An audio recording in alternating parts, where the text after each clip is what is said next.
Welcome back to the party, everybody. This is Morty, and I am your host, Lutch, aka the Indian Jesus, here to resurrect the second coming of common sense. Everybody hit that like and subscribe. You know I would do it for you, and let's party. Oh man, oh man, oh man, oh man. We are back for another debate night, guys. And this time, we are keeping it rolling. So last week I was invited to the panel and I wasn't really sure if they were using StreamYard or whatever, and they are not. So I am going to keep this stream going throughout the entire thing while I participate on the panel. You'll be able to see me on the panel when I'm up there, and then when I'm not, I'll be back over here. We'll have this chat going. We'll have that chat going. We got the Discord. Oh man, it is gonna be a good night. Shout out to Nick Blue Kitty in the building. Welcome, welcome, welcome. Very good to see you.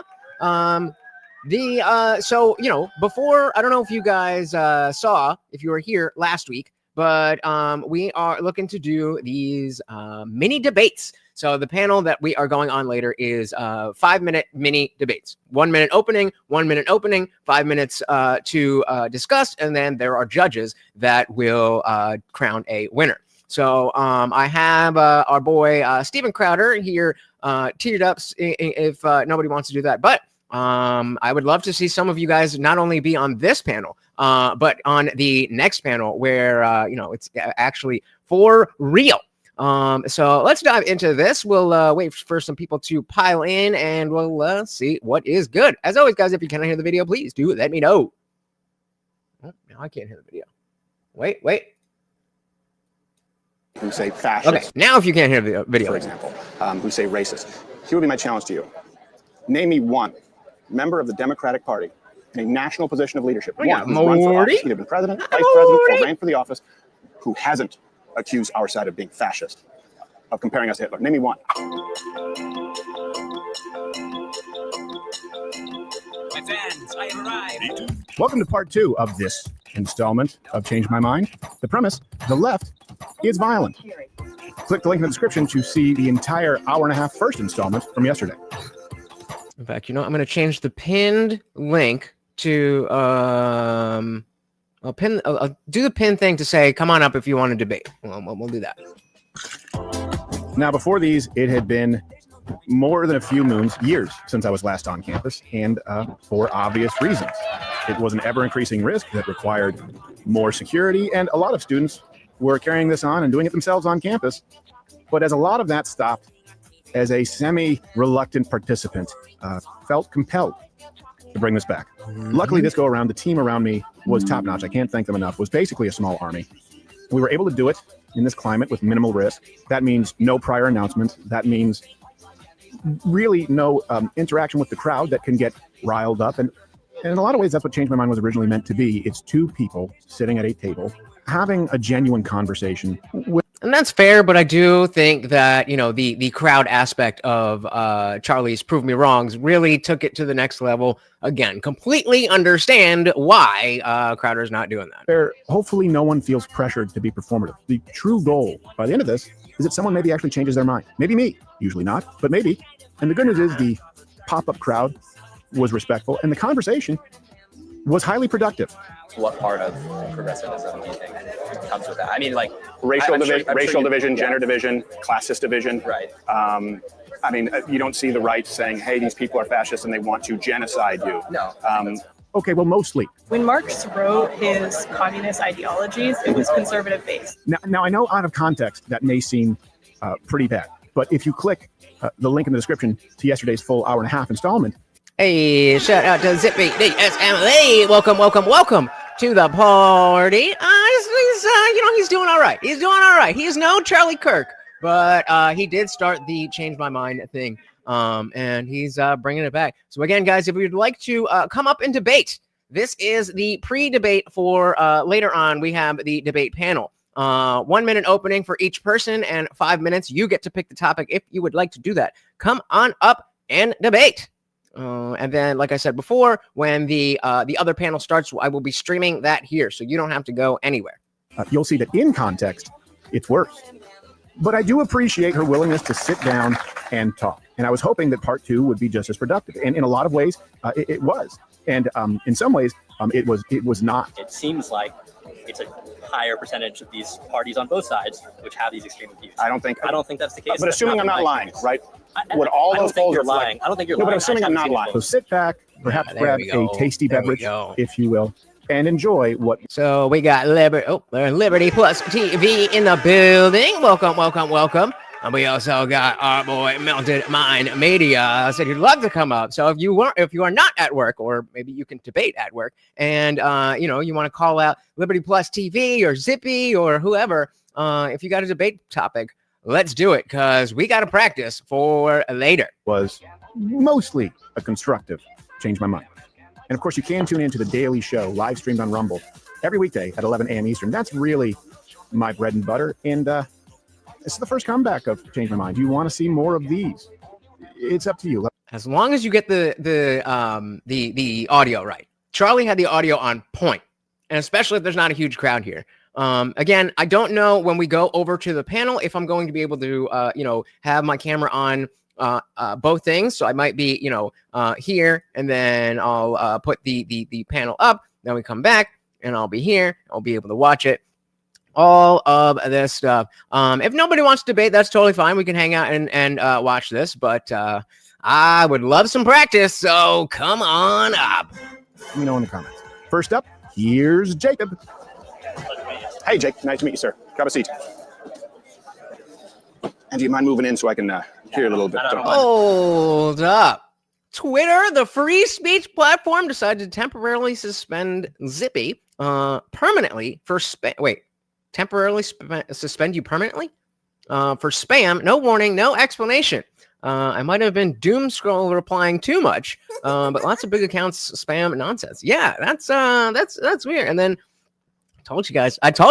Oh man, now now that you guys brought it up, I mean, of course we've got to do a little side quest. Where's my side quest thing? I just put this out, yesterday, 2 days ago? Where is it? Oh, it was a short, right? Where'd it go? Hold on, I'll find it. Hold on. Don't get cozy. Come on, move on in. So, Jacob, you prefer Jake? Jacob's good. Okay. I don't know how familiar you are with this segment or this kind of piece of content, what we do. Let me explain to you first what it's not. Sure. And I mean this genuinely. It's not gotcha. It's not designed for Why not? reels, Put that out. clips, dunks, owned. Our conversation will be uploaded in its entirety. The ideal scenario is that we actually have a productive civil discussion. That's not always possible. I mean, that's what I would like. So. Yeah, okay, good. And the premise today.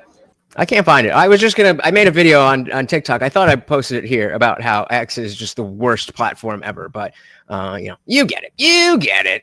Got reported by some commie who can't handle losing an argument. That's like the commies do.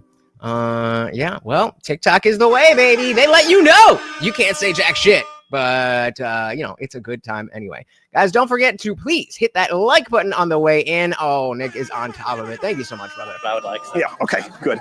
And the premise today is, I would assert, that is violent. Predominantly the left is responsible for a large portion of the political violence in this country and the tenor and tone, to a point that I think needs to be dealt with, or certainly at least conversationally. That's not to say that there isn't political violence across the board, but again, predominantly coming from the left. And if you disagree with me, you are more than welcome to change my mind. If you wouldn't mind, just when we start, I just want to make sure that we go through right here the definition, and just if you agree to the definitions of political violence from The Economist and Cato. The definitions of political violence. Shout out to Adam in the building. Welcome. Slap the like button before I slap your mama. I'm gonna slap your mama. You don't slap that like button. Thank you. So I want to talk about this. So I responded and said I reply to each notification. So just don't respond, and I won't. And he reported me.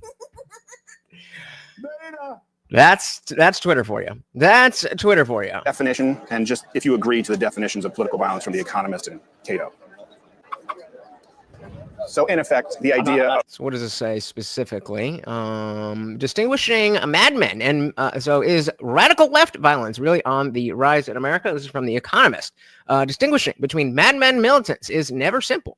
Madmen and militants is never simple, but the prosecution project led by Michael Lodenthal of University of Cincinnati analyzes felony criminal cases involving political violence to see which ideologies are most common.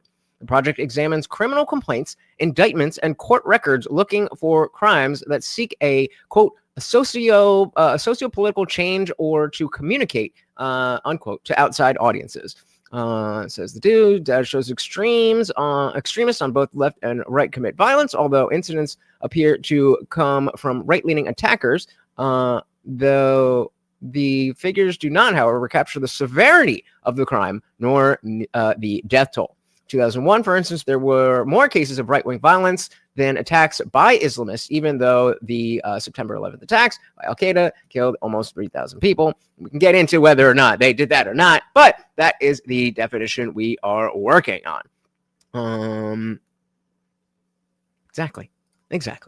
Sure, if I understand this definition. So Okay, and we're using this because these are often the numbers that are being cited right now from The Economist, the TTP Project, and Cato. Basically, violence committed in the name of or as a political means to an end.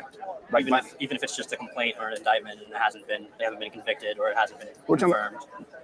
Political violence, acts of violence being committed, right? Like violence, that's political. And so again, this is the stream that we are waiting for. Oh, the link is already in the description if you want to watch it yourself. But when I'm on the panel, I'll just keep it like this so that you guys can see the chat and the panel. And then when I'm not on the panel, we'll be right back here. Sounds good, right? It sounds like fun, right? I'm ready. And again, guys, I need some practice. So come on up and debate whatever you like. 1 minute opening each and 5 minutes to debate. Let's do it. Political violence, acts of violence being committed, right? Hey, Quamtech in the building. Quamtech was on the panel last time. So, yeah, you know what? Where should I put the link? I'll put the link in the free chat. If you guys so those of you who are in the Discord are free to just come up and hang out, whether you want to debate or not. Yeah, come on up. Welcome. I understand too, if there are charges, convictions are different, but we agree as far as in principle, political violence. For example, I don't know how you vote, but let's say you vote Democrat. Drop it one time here. One time. It's right there. Democrat, right? Of course. But if you were to go right there, if you want it, it's there. Because they are Republican or vice versa, that would be political. Do we agree? I agree with that. Okay. And on that premise, I believe it's predominantly coming from the left. And you are welcome to change my mind or tell me where you disagree. Sure. So I guess I just want to... Starting off with covering the mouth, not a good sign. Hey, Quamtech said liked and shared. Thank you so very, very much. You guys know that stuff is free and easy, and it helps out the channel so very, very much. It doesn't even matter if you think anybody's going to click on the link that you shared. Just by you telling YouTube, Rumble, or X that you want more people to see it, they will show to more people. Thank you. It definitely can be. Shout out to Chester. I think we would all agree on that. To change my mind. And I wasn't even there for that, but where you disagree. I'm sure we would agree. So I guess I just want to first ask, obviously, the Charlie Kirk thing is massive. I'm not again, bro. What is with this fucking microphone? super familiar with what other acts of political violence have occurred recently. Maybe you could tell me, because other than the Charlie Kirk, I don't know what else. The Teslas, right up the gang violence that we saw with the Venezuelans. Maybe you don't want to call that left wing, but it's certainly because of the left wing. The road here, ICE, people were shot. 3 were shot, 1 was killed at an ICE facility. He's going to bring up the milkshakes. Done in the name of anti-fascism. There were bomb threats at another ICE facility in Alvarado, Texas. Okay, well, that's why I asked about the complaint. So is it political violence to threaten something if there were bomb threats? Does that count as political violence? We would have to, I would say this. We'd have to apply the same standard to both, right? Okay. Yeah, it's like an interesting question, but that doesn't really matter because if the answer is yes, then it means that is included in the numbers on the left and the right. And if no, then that's not included in the numbers on the left and the right. So I'm just using examples according to the standard where right-wing political violence has been included. I understand in the ideal, right, you'd be going through a conviction. But for example, let's take a hypothetical scenario. Let's say that someone walked up to somebody in the street and said, "Are you a Trump voter?" And the person said, "Yes." Said, "You're a Trump voter? Are you sure?" Bang, bang, shot him, killed him, point blank. Michael Reinhold. And said, "I got him, I got the Trump voter," and then was shot by the police. We would still consider that political violence if there's documentation of that, like on camera. Sure. Okay. So we would agree with that? Yeah, I would agree with that. I mean, I'm just... Okay, I want you to watch this because this is in Portland. I get That's obviously terrible. Yep. And that was like a day after his highlighted spot. Vice gave him a whole long thing. Apparently telling Chester he's happy is his kryptonite. All right, well, let's not talk shit about people who are not here. Hit him up. Tell him to come through. Let's debate whatever we can debate. Let's do it. That was Aaron Danielson, and that was a Mr. Michael Rhino in Portland. That wasn't listed according to the current stats as political violence because the police shot him before there was a guilty conviction. Okay. We would agree, though, that's political violence, right? I would agree, based on what you're telling me. And again, I just want to clarify. Sure. So what you're saying is these acts of political violence are done disproportionately by the left. Yes. Compared to the right. As a method, yes. Okay. I mean, maybe I don't disagree with that. I mean, the sign out front just said the left is violent, Sure. which I don't agree with, especially as a whole. I mean, I think there are a lot more incidents of peaceful protest and well, both sides are mostly peaceful, but remember back to CNN and mostly peaceful, fiery, but mostly peaceful. Like, okay, yeah, mostly peaceful. Most people are peaceful. That's not really what we're talking about. We're talking about the people who are not peaceful, and the overwhelming majority of them are on the left. What are you doing? All right, don't forget, every donation comes with a treat for Morty, guys, and I got something up my sleeve if you guys come through tonight. There are push-ups on the table as always, but I got something extra if you guys come through. moderate and people who are on the left who, I mean, it's a very, very small, isolated segment, and we're talking about. But what if you were a wrong about handful. What if I was wrong that most people who lean left or are on the left are peaceful? What if I were to tell you that a majority of today's political left What's it, 68? view violence against either political adversaries, people of political persuasions, as acceptable, as somewhat to complete? Well, what if it's over that's different. 62%? Somewhat to completely acceptable. What if those on the left actually support political violence at a ratio of 5 to 8, Well, let 8 to 12 to 1 to conservatives? What if that was a fact? It doesn't mean that you are, but it again would be reflective of the whole. Of your team. So Liberty Plus said most people aren't peaceful. They just delegate their aggression to the state. Say a little more on this. I don't inherently disagree, but I feel like what you're saying might be a cop out. So I want to hear it with a little bit more context before I say no. It doesn't mean that you are, but it again would be reflective of the whole of the left, much more so than the right. If that was a fact, it would Which support it is. what you're saying, and I don't. Yep. I'm not trying to say that doesn't exist. I mean, I would be No, I know. skeptical if I saw something. That's the way you said it. I think I'll do that.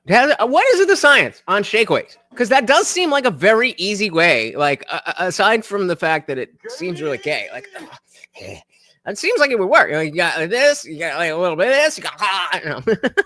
But I mean, those commercials really didn't do them any favors. But it did seem like a solid scientific thing.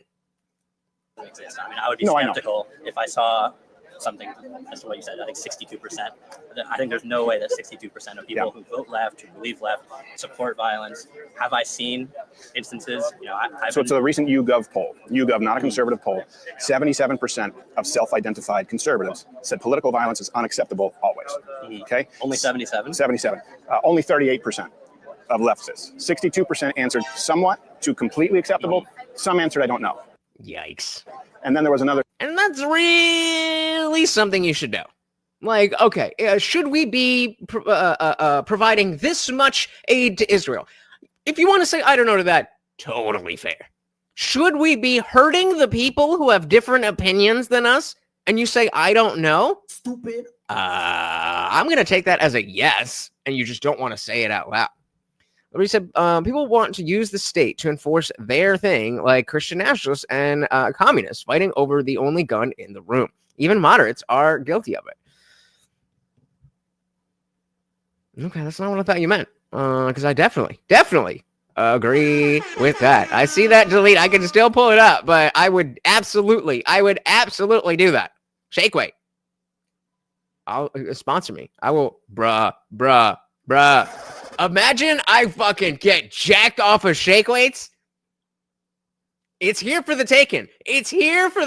I am a blank canvas. Any type of fitness, anything. Hit me up. We will make money.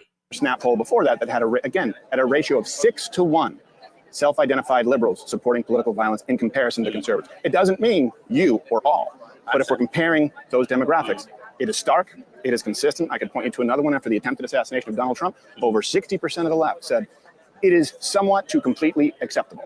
Oh, yeah, and it still shows up on the screen. You guys got to be careful because you can delete it from YouTube. But once it gets into StreamYard, it is there. Liberty said people will be like, people should be able to go to college for free, as if that doesn't mean increased aggression against the productive class of society.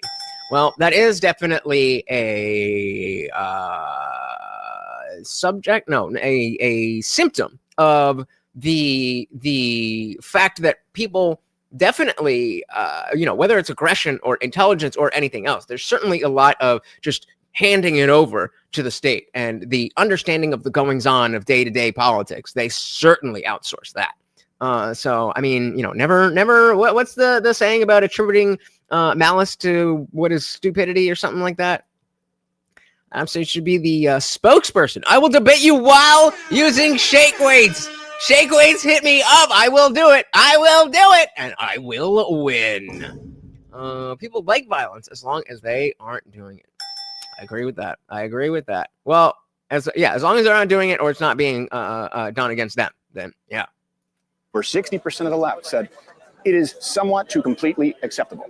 I mean, again, I'd love to, see these polls, and if those are representative, I totally agree with you. I don't think it's okay to support political violence. I'm honestly a little shocked at how low the conservative, like if only 77%, I would think it'd be like 99%. Yeah, you think it'd be 99% of the left according to your premise, right? But it's 38. Well, that is what I would think, and it's not been my experience that most people who are on the left do support political violence. I will say, and this has troubled me, is I have seen members of the left support, for example, Hamas. I have seen members of the left not condemn Charlie Kirk assassination or who have spoken out as being happy about it. I just don't think that is the majority of the population. I would be very curious to see these polls, but that's not been my experience. So someone, one second, can we have the QR, because we actually have a QR code so you can see all the sources. That'd be great. Speaking of QR codes, guys, if you are not following me on X, then do it. Hit that QR code and you'll be right there. Yeah, great. They should have had that earlier. I can look at this later. I mean, we're just here. No, but I'll make one for TikTok if you guys are on TikTok, because TikTok is infinitely better, but you're not. So, education and training for needed jobs should be free to cheap, but the state gets to decide what is needed, so it's a lose-lose. Yep, I hear you. We need Guamtech and Bob here to give a good warm-up debate. That's what I was hoping. Guamtech's with the family. I don't know where Bob is, but like I said, the link is in the Discord. So if you want to come on up. TikTok, what would that look like? Free speech, but TikTok? Done. That'd be great. Yeah, great. They should have had that earlier. I can look at this later. I mean, we're just here. No, but I want to give it to you so you can access it. And by the way, I do think, just to be clear, I think that your heart is in the right place. I think TikTok. I think this one's better. This one's better than that one. And I think you're honest in that this is your perspective, because you probably think it's abhorrent, as I do, political violence. Right. Shout out to Arrow. Welcome to the party. Very good to see you, girl. Oh, you like it. Oh, and I'm getting down and dirty. Are you gonna come up for a debate? Are you gonna come up for a practice debate while we're waiting for the stream to start? Let me know. This is what we're waiting for. Once it starts, shoot me a link in the Discord. Word up. All right, let me do that. Boom. See, I usually have this ready. Shoot me a link on Discord. So I don't have him on Discord, I don't think.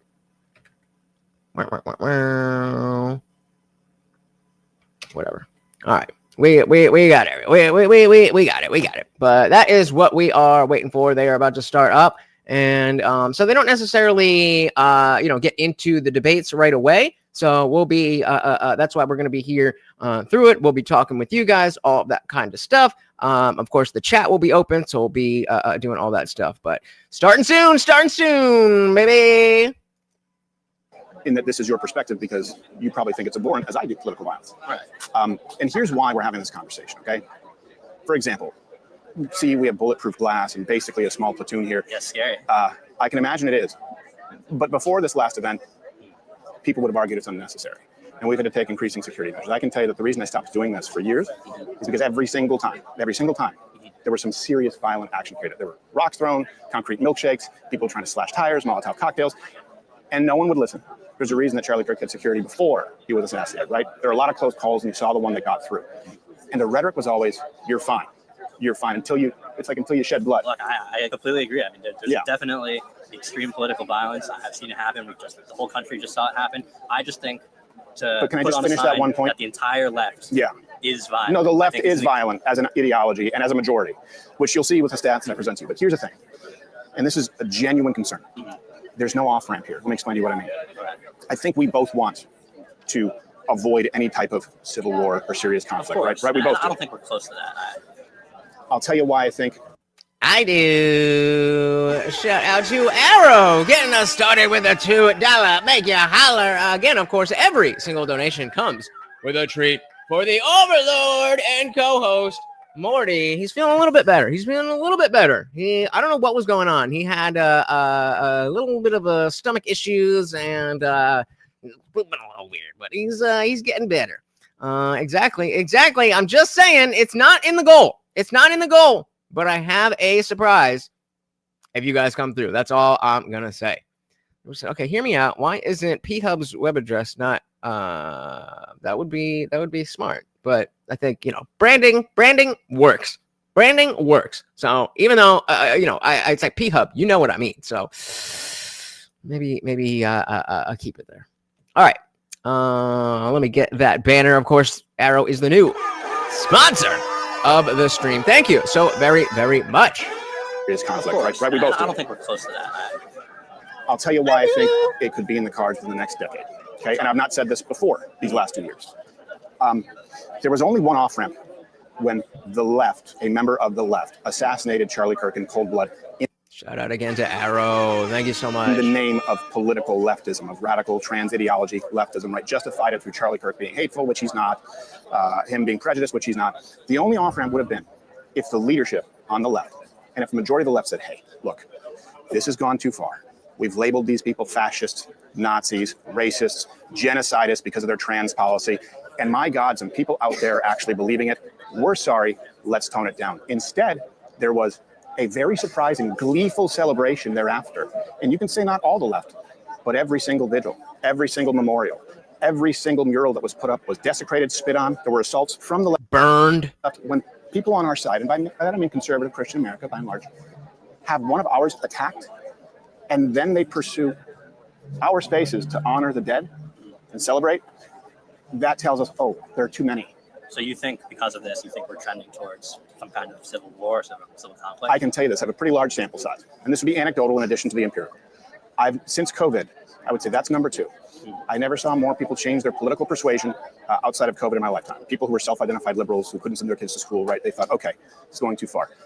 I've never had more people reach out and say, I was so shocked at the celebration and justification, the assassination of Charlie Kirk from who I thought were moderate liberal friends, that I've had to delete them from social media. I can't be included amongst them. There's an exodus taking place because of the reaction, and you can't. And that's the only saving grace with all this is that, of course, we all saw the compilations of people making fun of Charlie Kirk's death, and I think the fact that we probably, there was probably about 10 or 15 of them that went viral, and then there's probably another 100, 200 out there, maybe 500, maybe 1,000 max, that are openly making fun of this stuff. And the fact that a lot of other people are seeing this and be like, oh, whoa, I didn't know we were I thought killing somebody else was the line that we drew. Hey, shout out to Grid One Motorsports. Welcome to the party. This is the man who is going to be hosting the panel. We are here and ready for it to begin. And shout out to Grid, man. I really love the whole thing that you got going over there. And I gotta say thank you. Welcome to the party. We are just checking out some of the Change My Mind while we anxiously wait. Everybody put Grid One in the chat. Can't be included amongst them. There's an exodus taking place because of the reaction, and you can't point me to an example like that on the right. It doesn't exist. Like, I mean, you're making good points. I don't see how this is leading to civil war, but I totally agree with what you're saying. I've seen people have the exact reaction that you're discussing. I think it's wrong. In my experience from anecdotal evidence and I'm curious to see the empirical studies, I don't think that represents a majority of the Sound effect was for you. left. The incidents you're talking about memorials being desecrated, And you've seen it, right? I've seen it, but this isn't coming from like the Democratic leaders. Like, this isn't coming from the Sure it majority. is. Sure it is. I wouldn't say you're Sure. saying Democratic leaders. Yeah, let me explain to you. Charlie Kirk was killed because people actually believed that he was a fascist. Oh, those few moments. I still, after years of doing this, those few minutes when it's like, okay, everything's set, we're ready. I usually go on TikTok because that's better than all the others. But it's like, okay, all right. What do we do? What do we do? What do you do? Do you still get nervous? I still get a little bit nervous. But my chat is amazing. I love you guys. So you guys make it easier. Saying Democratic leaders. Yeah, let me explain to you. Charlie Kirk was killed because people actually believed that he was a fascist. And Gavin Newsom just said it about the Republican Party and Stephen Miller not more than 24 hours ago. So you would blame the leaders for saying these I would things say they're responsible. If they are Mhm. going to say that Donald Trump's rhetoric is responsible for Black Lives Matter, which preceded him by 2 to 3 years under Barack Obama, I certainly would say the ongoing rhetoric from the left that Republicans and Donald Trump are racist, that they are fascist, comparing them to Nazis, Hitler, that they are genocidists because they don't believe that children should. I think that rhetoric, because let me ask you this, the people who've committed this violence, for example, right here at ICE, Charlie Kirk, right, Antifa, this man you just saw, they believe that Charlie Kirk, Donald Trump are fascists. If that's true, how do you deal with fascists? If half the country believes that we're fascists, how do you deal with? Why are you now out there spraying the streets if that's what you actually think? Oh, because it's not actually what you think. So what is Liberty saying? Charlie Kirk, why? Anybody see the Snake Eyes movie parallels between Charlie Kirk's assassination? I'm not familiar with that, but sorry. If that's true, how do you deal with fascists? If half the country believes that we're fascists, how do you deal with fascists? You can't do it at the ballot box. Let me break this down one at a time because that was a lot. Okay. And he's a purple belt. Yeah, damn. Rick said, me and Crowder could be friends. I think, you know what? I think that me and Crowder could be friends. But he is kind of further down on the list when it comes to people that I go to for actual commentary. Like the Change My Mind stuff, I love it. I understand why he stopped it. And then I think Charlie Kirk kind of perfected it. But his show is, there's too many people. There's too many cooks in the kitchen. It's like, tell me what you're talking about. They'll make a joke and then like they'll laugh. There's 30 seconds of laughing and then someone will tag on the joke. And it's like, okay, you guys aren't just hanging out. They're doing a show. So, but I agree. Good dude. Very good dude. I bet he has I bet that dude secretly rides a sport bike and has a great gun collection. I think so. Forgive him for not being a race car guy. I've been wanting to get into that. Maybe you're the right person to talk to because I've been, they have, there was something they did on Netflix with F1. And even though, my issues with Bill Burr, he's always talking about F1 and motocross and all that stuff. So maybe we need to have a conversation about that. Maybe. Let me you can't do it at the ballot box. Let me break this down one at a time because that was a lot. Okay. First thing, I think you can't 100% blame people for the things that they say inciting violence. People have their own agency and their own decision making. So they campaign on them. It's the DNC campaign platform. You can't blame.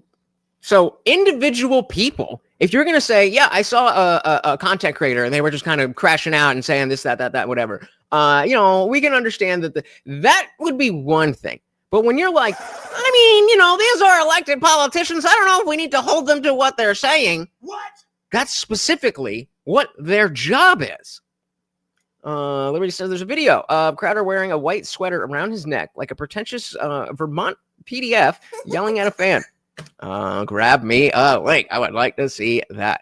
Never. I've held a gun once and I've never discharged what do you count as a weapon? But nothing that would answer yes to your question. So I got to get out of Jersey. Between the liberal bullshit around not finding gym buddies, not having guns and all that stuff, I need to get out of here. Grid knows what's good. His whole background. He's got a whole rack. Yes, please bring me in. That's a really, both with firearms, and then we were just talking about Guam Tech with Brazilian Jiu-Jitsu. That it's it's interesting to try to, you know, get in the entry level. Like there's not a good, or it's at least not easy to find a good like entry level, like a 101 type of thing. And sometimes when you do, it's like, this is called a bullet. Inside the bullet, there's gunpowder. It's like, okay, I know that, but like, give me the real stuff. It seems to be like 101, and then it skips to, okay, if you got a 38.5 and you're doing this, I'm like, I don't know what you're talking about yet. So, yes, I need classes. I need some classes. Adam said the only answer is to more engagement with the people, because the left does not know how to stop the grift. Yeah, we got to expose them by just letting them be who they are. Well, I did take Taekwondo when I was a kid. I think I never got my black belt because I don't know why I never got my black belt. Did I get my black belt? I don't know. But that is, I was like 6. And so I don't count that. But there you go. There you go. That's what I need. That's what I need. The kids class. All right, dive back in. For inciting violence. People have their own agency and their own decision No, making. they campaign on them. It's the DNC campaign platform. It's Some fascism, people, Kamala Harris, Joe Biden, Gavin Newsom. You can't name one. Elizabeth Warren, Bernie Sanders. Fascism, comparisons to Hitler. They say that we want to oppress blacks. They say we want to erase trans people. I mean, Too slow. Too slow. I'm a fast-paced kind of guy.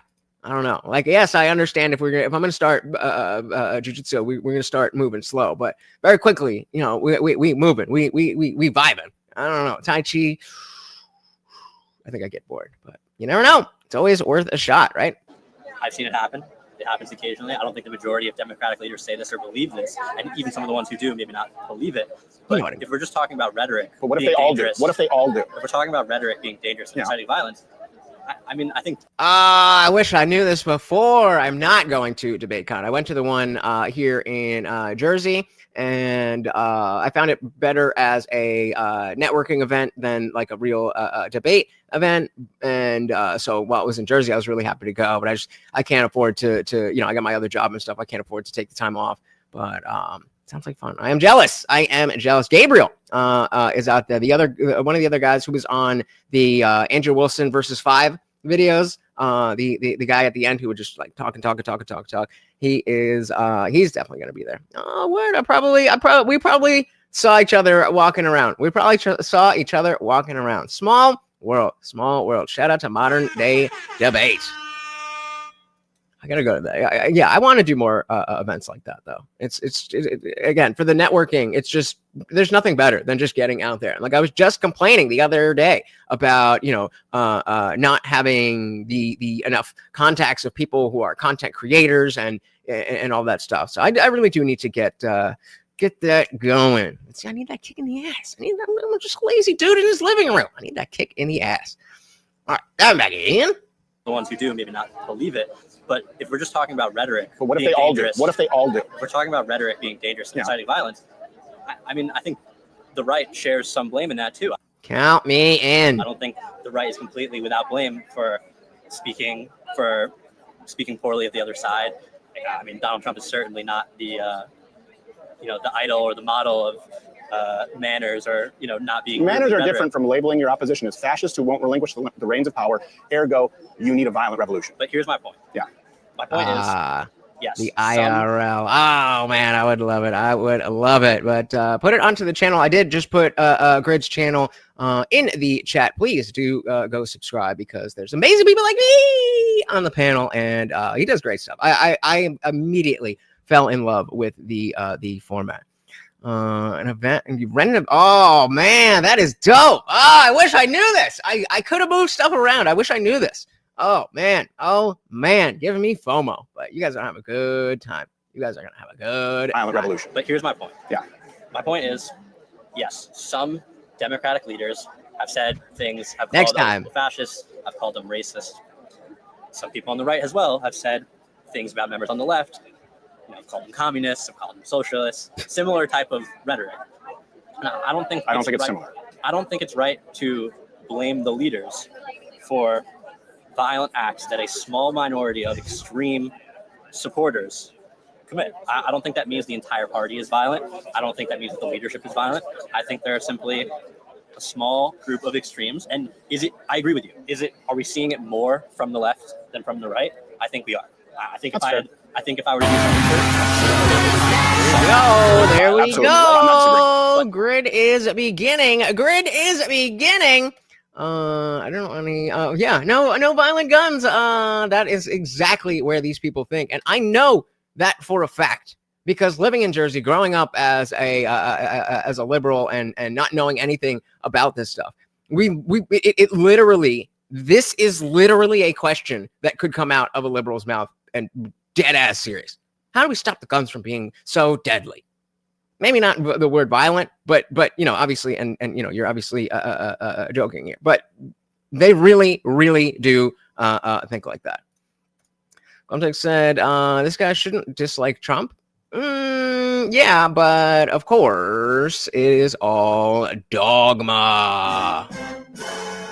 I'm sure I'll be able to find some acts of political violence. Absolutely. From the right, I'm not disagreeing with that. But maybe there are more from the left, and that is what I've seen, and I agree with you there. I appreciate your honesty.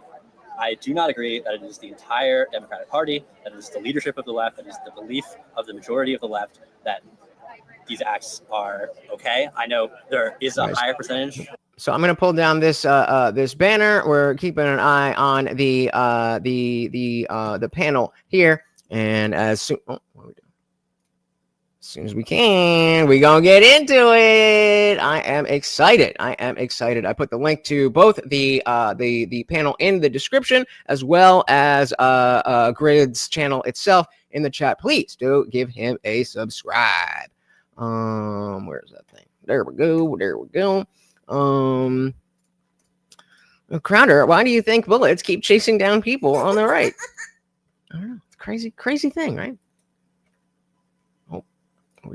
Oh, keep that one going. And this one. These acts are okay. I know there is a higher percentage of. Sorry, I know this bug keeps going. It's a bitch, isn't it? I've definitely seen people from the left and Democrats who have not really. We gotta bleep out, bitch. Condemned what happened in Charlie Kirk and have not condemned these political acts of violence. Who have not condemned what's going on in Israel. No, but I don't think the majority. Okay, of the but what left if? Let's assume I'm not lying to you. Okay, let's assume that there's a YouGov poll. Let's assume there's a Reuters poll. Okay. Let's assume that you got 62% somewhat to okay. Let's assume that you have a 6-to-1 ratio of political violence being okay from the left. Let's assume that after Donald Trump's the attempted assassination, that over 60% of the left said that violence against Donald Trump would be somewhat to completely justified. Let's assume that I'm not lying to you about after the Tesla bombings, that a majority of the left said it would be somewhat to completely justified in contrast to Republicans. Let's assume that I'm not lying to you about all of it. Okay. Then you say it might be a fringe minority who say fascist, for example, who say racist. Is it though? Here would be my challenge to you. Name me one member of the Democratic Party in a national position of leadership, one who's run for office, either been president, vice president, or ranked for the office, who hasn't accused our side of being fascist, of comparing us to Hitler. Name me one. I mean, this is tough for me to answer because I'm not like super familiar. I couldn't even name that many political leaders, but I'm very certain if I look hard. Then maybe you don't quite understand the gravity of the initial statement. Shout out to Dylan Soup. Welcome to the party. We are hanging out, checking out Stephen Crowder doing his thing. Indeed, he's back in action. But the Unreasonable Man's stream has already begun. If you were here last Friday, you will definitely recognize what we were doing up there. And I don't know exactly how long he does the opening, but we are keeping an eye on it. And then so again, while I am on the panel, we're just gonna have this up here so you guys can see the chat and the keep that a little bit there. Of course, hitting the like button, keeping all that there. And then while I'm backstage, then we'll be able to watch it from here. So excited! I am excited. And so it is mini Bloodsport debates. We pick the topic at the moment, and each person gets a 1-minute opening and then 5 minutes to debate, and then there's 3 judges that decide. They don't exist. Political leaders, but I'm very certain if I looked hard enough, I would find Democratic leaders who have not called other people fascists. This is exactly how you know that they are told what to think. Because it's not just that it doesn't matter, but they all care about the thing that doesn't matter. How does that happen without dogma? It doesn't. who have not called other people racist. I have seen a lot of them, and again, I've seen on social media, and like obviously I've seen the usual suspects doing it. But Like Biden, Kamala Harris, Bernie, Elizabeth Warren, Cory Booker, Gavin Newsom, Gretchen Whitmer. Every single one of them has lobbed the fascism accusation against Donald Trump and his voters. I agree with you, and I've seen that. I'm just saying there are 530-something members of Congress. I am 100% sure that there's a Democratic one there. That I'm sure there is one. Well, right. I just don't know their name because I haven't. But you can't point me to a single person in the right. Go Donald Trump, Vance, all the way down who've said, hey, by the way, they're never going to relinquish power. The enemies are fascists who can't be dealt with at the ballot box. You can hear Donald Trump say shitty things. Specifically, but I've seen comparable things said from Donald Trump. Like? Such as? I can't remember off the Such top as? Of my head. Yeah. Oh, convenient that you can't remember. You've heard it, but you can't remember it. So Google it. What was it about? Was it about racism? Was it about sexism? Was it about transphobia? I'm sure you should be able to find that pretty quickly. That's the other thing that I wish they would implement more in these, change my mind, prove me wrong, these man on the street conversations, where it's like, look the thing up. Take the time to look the thing up. There's no rush, especially if it's not live and, you can clip it up later. Then, take the time. Take the time. Why does this keep doing it? From Donald Trump. Like? I can't remember off the top of my head, but he has definitely not been the model of rhetoric.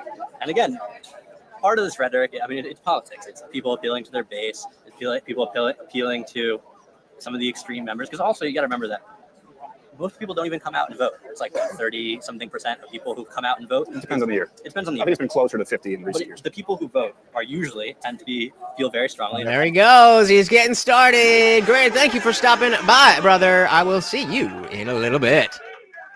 Be more extreme.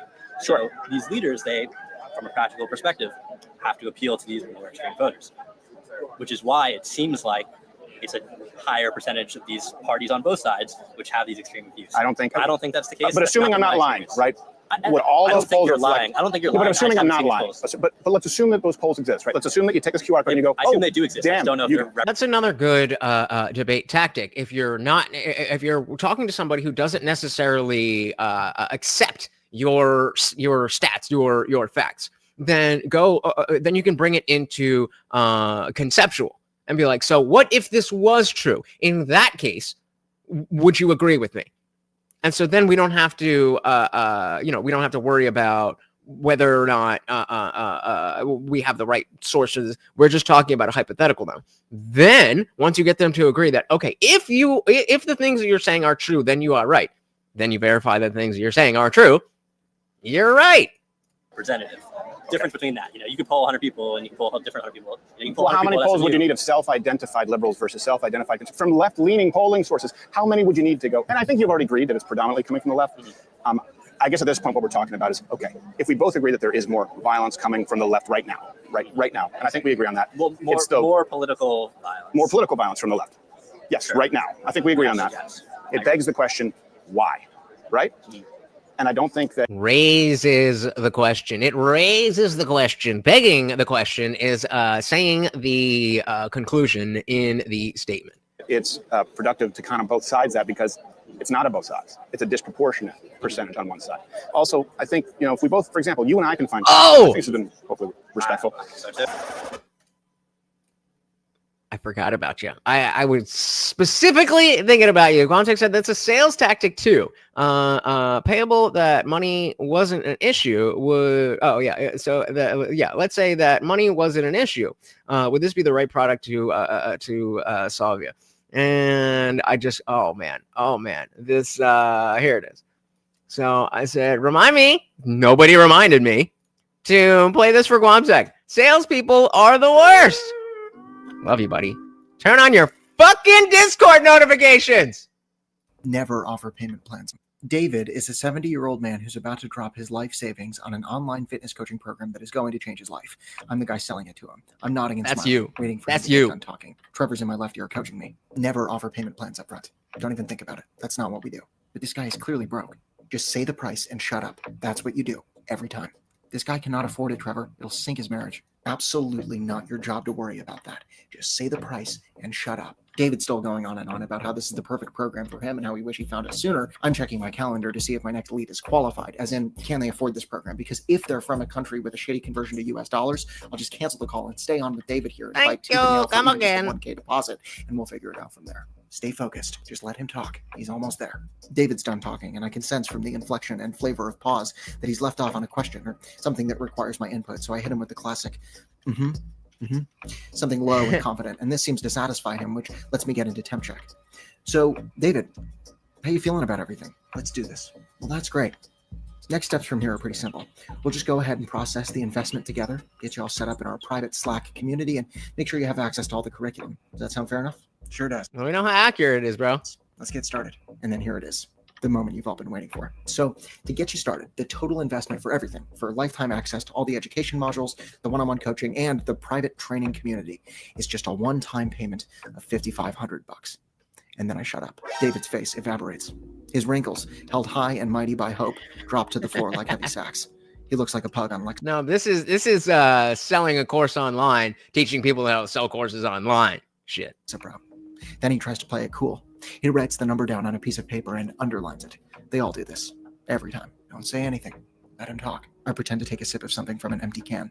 And when it sets in for him that I don't have anything else to say and that the ball is well and truly in his court, he clears his throat like he doesn't really have to, and he says, well, I'm obviously going to have to talk to Kiko about this. And I'm well trained, so I don't even flinch. I say, well, of course you have to talk to Kiko about it. Tell you the truth, I'd be a little worried if you didn't say that.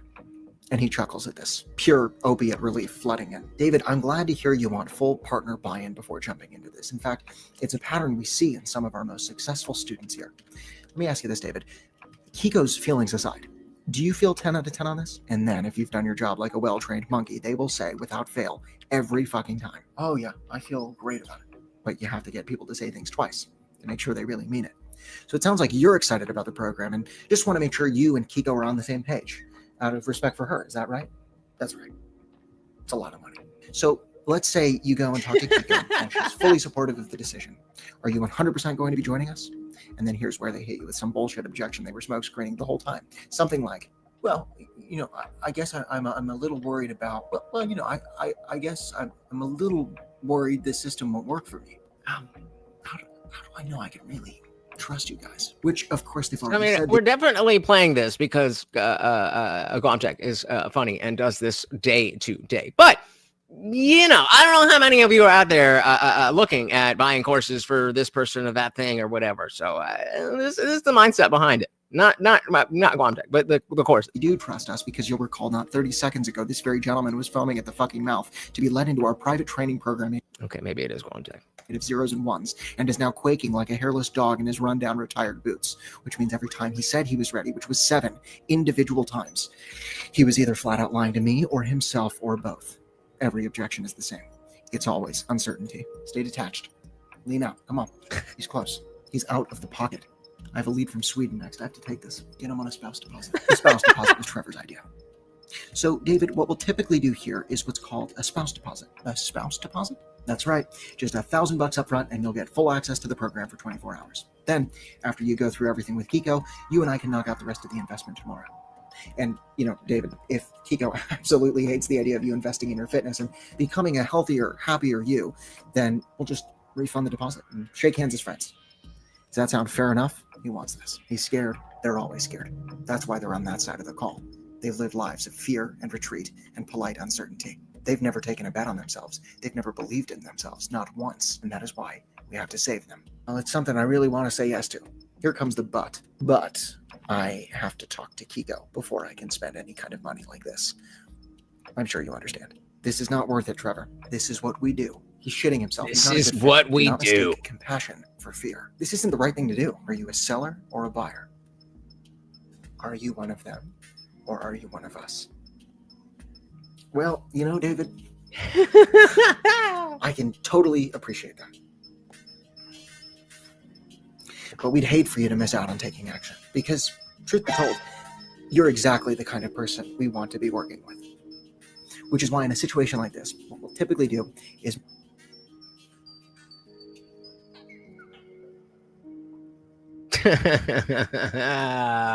Not letting out the secrets. Shout out to Equality and Deference because vagina over on a Rumble. Welcome to the party. Very good to see you. Hopefully that is just something's looking good over here, right? Nothing, no issues with the stream on your guys' end. Let me know. Equality said liked and shared. Oh my goodness, guys, thank you so very, very much. You know that liking and sharing is free and easy, and it does help out so much. It doesn't even matter if you think anybody's gonna click on the link. Just by you telling them that you want more people to see it, they will show it to more people. Thank you. Welcome to the party. Again, we have our eyes on Grid's stream. We are waiting for that, and it is debate night. Welcome. All right, let's dive back in here. God damn it. I think, if we both, for example, you and I can find common ground. I think this has been hopefully respectful. So too. You seem like a very nice gentleman. This right here, not listed in the stats, right? Because right now the media also goes out and says there's more violence on the right wing, which obviously you don't. I mean, you're I not haven't buying. seen that. I'm not. Yeah, that's not registered as. I'm not like watching. No, but that's not registered as political violence. Isn't that crazy to you? Cato. If what you say is true, then yes, it is true. That should be registered as political violence.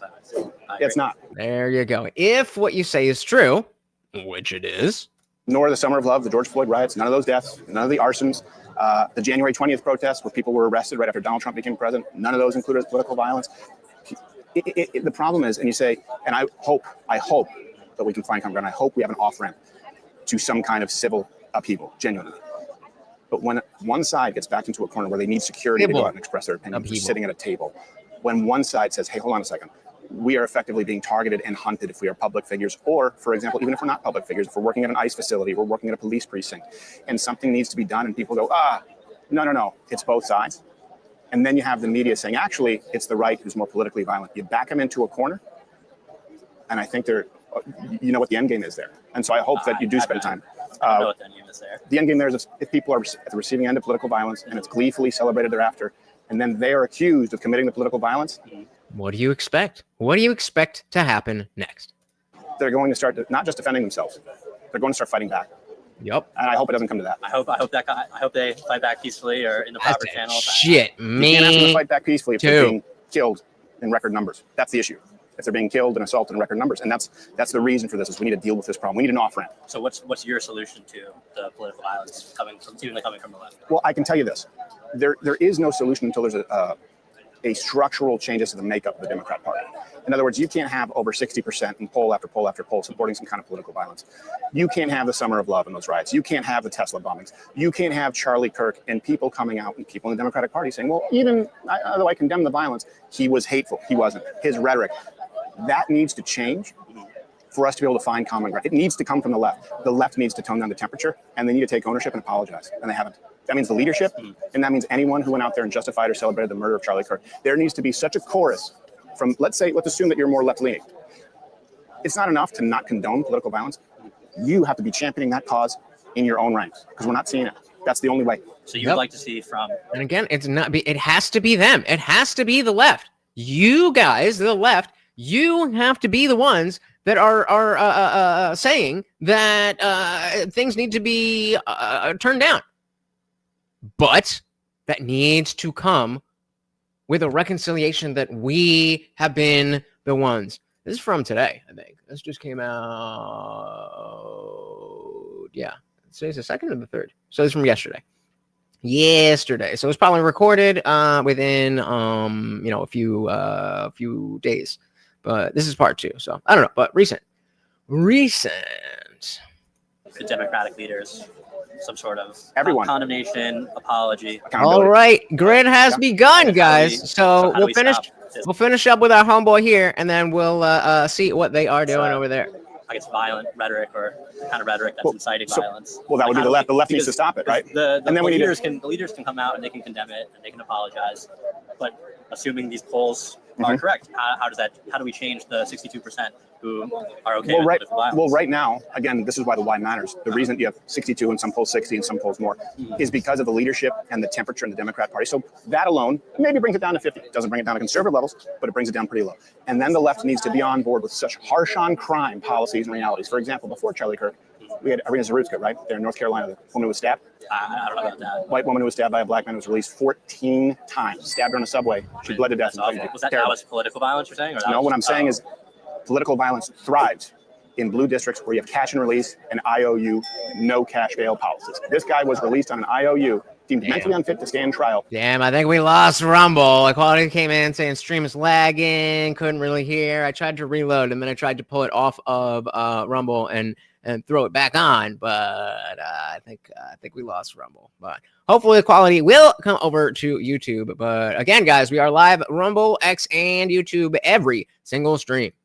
By a leftist judge, by a leftist court. Well, I mean, maybe not every single stream. Oh, hey, it's working now. There we go. All right, so now we know we can do that. Because the thing, real quick, with Rumble is that for each stream, like within StreamYard, when it comes to YouTube or X, I just click the button and it's the same, destination. It sends it out to the same place. But with Rumble, I have to go in and make the stream and then get all the technical things and enter that in. So I wasn't sure if it was going to change or whatever, but we are working. So we're just going to finish up with White Shirt here, and then we are headed over to debate night. IOU, deemed mentally unfit to stand trial by a leftist judge, by a leftist court system, 14 times. You know the average amount of times that a murderer has been released before they commit a murder? I do not. 11.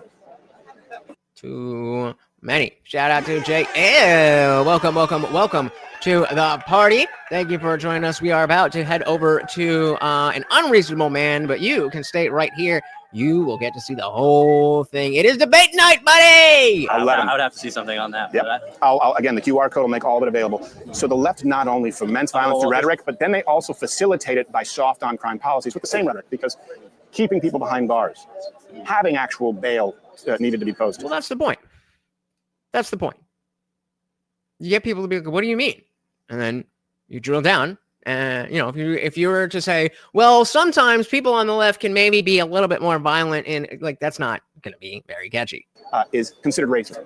Every single proposal that comes from the right is racist, it's fascist, it's sexist, it's homophobic, it's transphobic, and now we have people dying. So those two things need to change. Crime policy and the rhetoric from the top down. Okay. Do you think that would make a difference? I mean, I personally support some of the crime changes you're discussing. I guess I do have a follow-up question, which is, you mentioned that... And there's a QR code, by the way, with the sources. That the average murderer is released 11 times. Yeah. Is there, do those murderers commit more, acts of violence when they're released? Is there some kind of statistics on that? Because, does that actually... Well, I mean, they've been brought in for serious crimes 11 times. But are they, when they're released, are they under house arrest? Are they under, they're not committing more crimes when they're on trial? Well, I would imagine between crime 6 and 7, and between crime 7 and 8, they're committing more crimes all the way up to 11.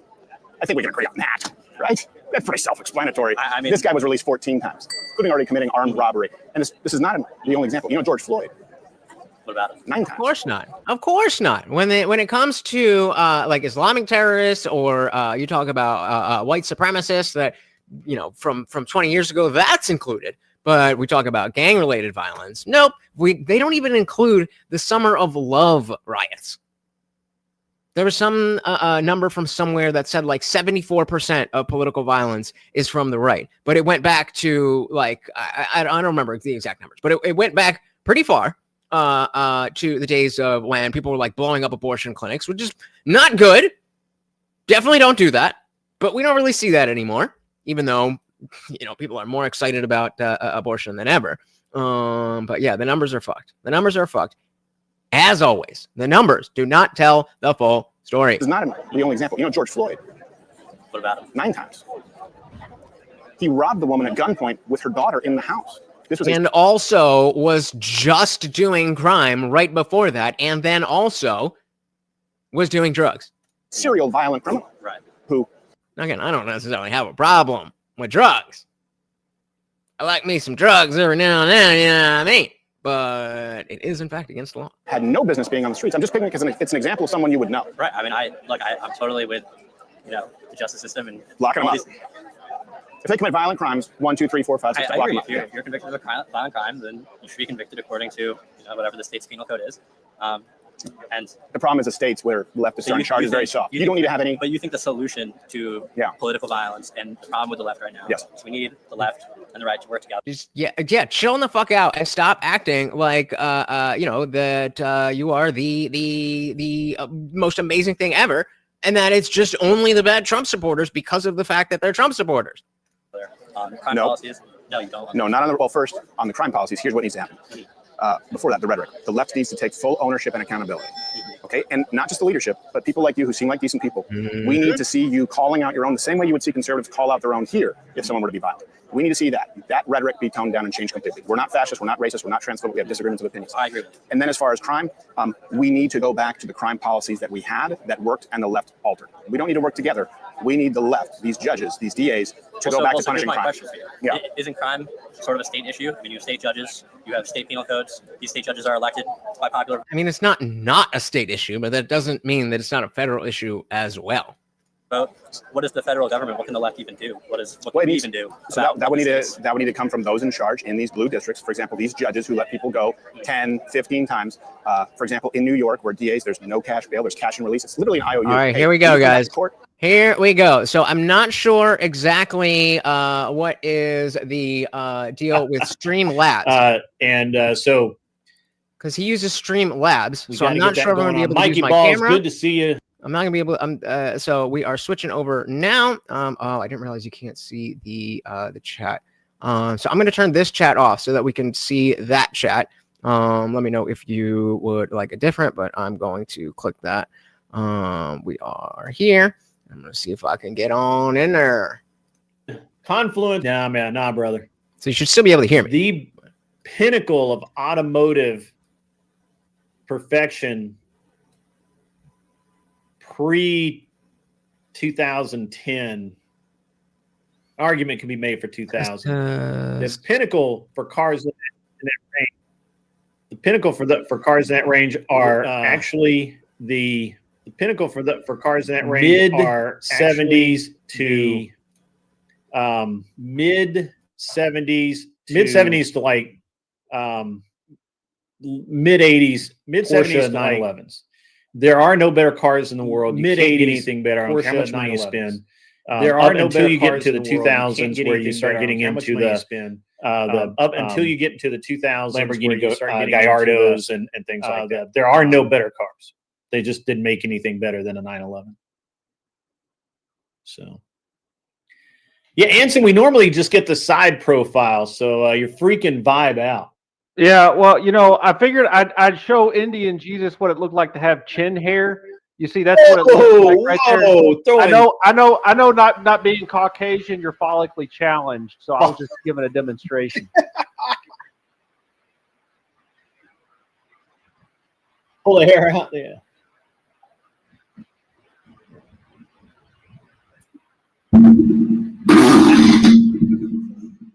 That was too loud, whatever.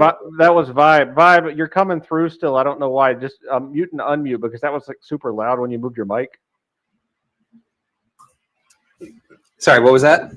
I said your mic was hot the whole time because of the way that Streamlabs is sometimes. You have to like mute and unmute again. Like we heard it when you moved your mic. It was really weird. Oh, you guys heard the squeaking? Yeah. Oh, yeah. Sorry about that. I thought I was on mute. Yeah. You know, even look, never lucky rubber ducky. You can disagree with me, but 911 6 cylinders actually beat V8s in drag racing back in the day. I actually had a really cool experience in a 911 when I was about 20, maybe 19, and we were out, and this guy had a 911. It was actually just pretty much a straight 3-liter SC. He had done like a couple of small, like he had headers on it and sport exhaust and shit like that. Nothing big. And we were racing a 5-liter Mustang, and the Mustang got out on us a little bit from the go, but I mean the engine's right over the rear tires, so 911s don't spin the tires very easily. And then can you hear me now? We got him once we hit. Can you hear right me? about 100. That was the end of it. And it was funny because we pulled up next to him, and you just know that poor Mustang was out of gear, and my buddy shifted into 5th and just kept going. He had a whole gear left. It was awesome. But yeah, I'm a 911 guy. And it was one of those it's one of those weird things. So when I'm really doing this, Ferraris. you can see that I'm muted on the screen. Beautiful. This is me talking to you guys. I really so look enjoy at the the styling and the attention to detail, and and all of that. But Porsche's better. I'm just gonna say it out loud. They're just better. So, Yeah, I really enjoy listening to you talk about how you used to own a racing team, Grid. I didn't know that. Like, this is new information. You seriously didn't know that? He's trolling me, by the way. He's known that like a whole time. Yeah. I always wanted to be a car guy. Like my first car was like a Subaru something or another, but then I crashed that, and then I got a 4-door Civic when I was still in high school, and I had a friend who was, just a racer all the way through. We were getting parts on eBay, and I got my rims on eBay. And then it wouldn't pass inspection, and what car did I get after that? It was just like a Chrysler 200 or something. And I thought it was a lot cooler than I actually was. But you were just talking ish about Nissan. I now drive a 21 Sentra, and I love it. But I'm not really. I mean, the pedestrian cars aren't bad. I mean, they're as good as anybody else's pedestrian cars. But when you get up into like the sports cars and the high performance end, the Nissan they have the ability to be really good. Why you keep mispronouncing Nissan, man? Is that not? Because I do it on purpose. You mispronounce it on purpose. I don't make look. I'm drinking a Coca-Cola. Yeah, I'm being sponsored by Coca-Cola now. They pay me $3,000 a year to product place. I'm here to sponsor whoever wants to put whatever they sell in this cup. Let me know. So, right, like Nissan can do it. They just don't. Welcome, Wiz. So good to see you, brother. We are watching the panel, so they can't hear me talking to you. The GTRs, like the R34, will just eat bearings. Just eat. Like, I knew there was a race team in England, and we were kind of doing some tech support for with the suspension, and they kept blowing engines like all the time. And they actually ended up LS swapping a perfect R34 because they could not keep the Nissan motor running. Like, it just ate rod bearings all the time. And, it was, I mean, I'll talk shit about them because they don't hold up. Yeah. And the same thing happened when they had the, Tyler's having tech issues again. The same thing happened with the new Skyline, the R35, when they brought that out. A friend of mine, it's Tony Rivera at Brass Monkey Racing. I'm going to pull down the banner so that you guys can see when I'm muted. Everything he could. So yeah, while I'm muted on here, that means you guys can hear me, but they can't. And he ended up going back to Porsche, like he should have. He should never have left. But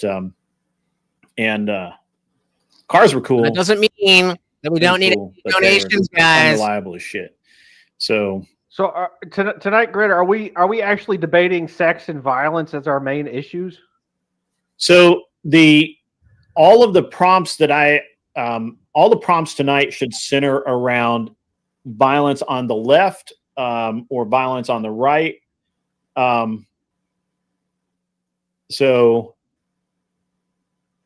you had sex on there, right? So we're going to talk about like the way that and I also am going to allow some topics on interpersonal relationships or whatever you want to call it, and I don't know, man. I'm a little bit open tonight.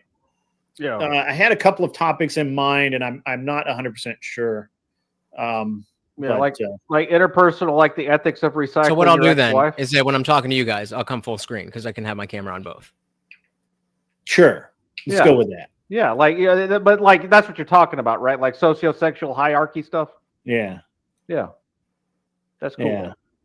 So, and I think from now on, I think every week we're gonna do themed debates, right? Like tonight it'll be all about the other night Wednesday night we had the discussion on are women the exactly. root evil of the relationship. That's how they crisis. fuck with the numbers. We That's never exactly got what there. do. We never actually talked about that, but that's what it was supposed to be about.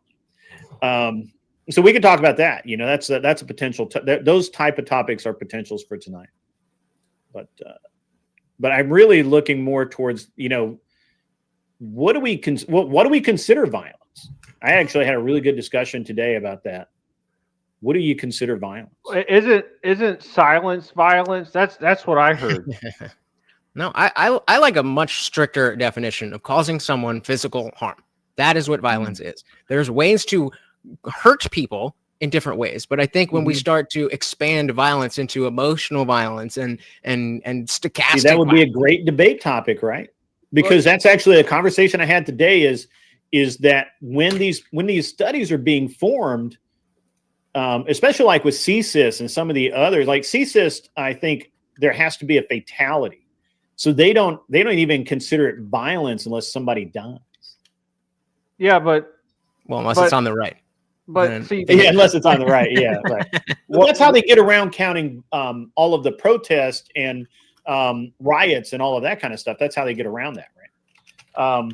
So, see, I gotta send out I gotta send out links to people. So, but yeah, I mean, so is like a protest, even in getting into someone's space, that could be violence in legal definition, because you are aggressing, you are showing aggression towards someone, and they could take that as violence. Now, I personally don't believe that's violence, but legally in some places that is violence, and that counts as violence. So these are good topics to talk about. These are good topics to debate back and forth.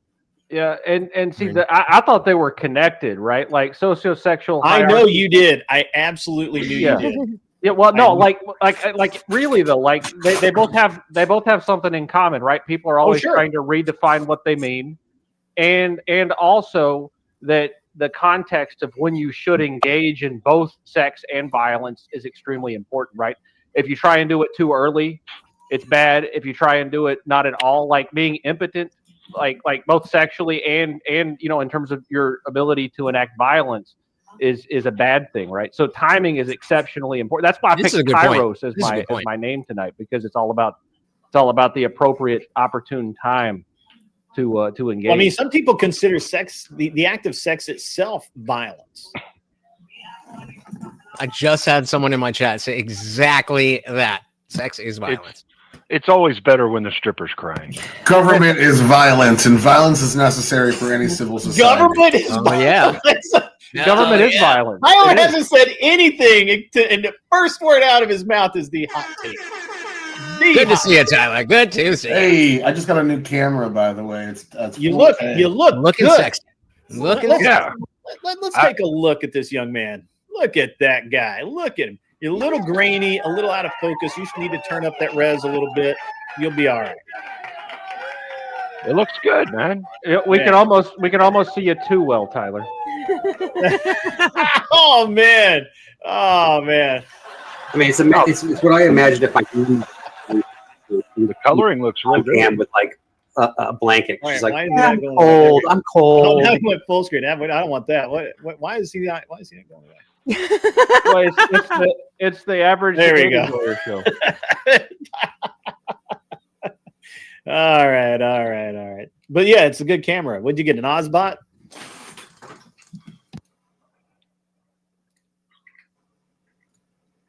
Oh, we can't hear you, He's Tyler. muted again. He muted. Oh, it was on sale on Amazon. It's like E-Meat or something like that.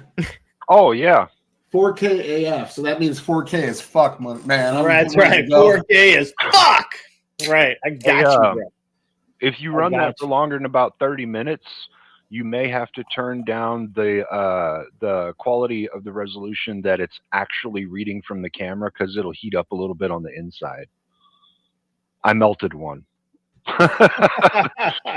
Well, Tyler, you know that's all right. Does your stream go all the way up to 4K? What he said, the technical term, warping the definition I thought of words. I only get up to 1080p as the selection. Is retard faggotry. Yeah. Well, and then what comes through stream or Streamlabs will be different also because we get just this box that we're in right here, and I think it'll only do like 480 at the highest for each of the little boxes. Yeah. So when it's like this, it won't. Let's save the box talk for the sex debate. Okay. There you go. Yeah, I mean, you got to start the violence right when the sex starts.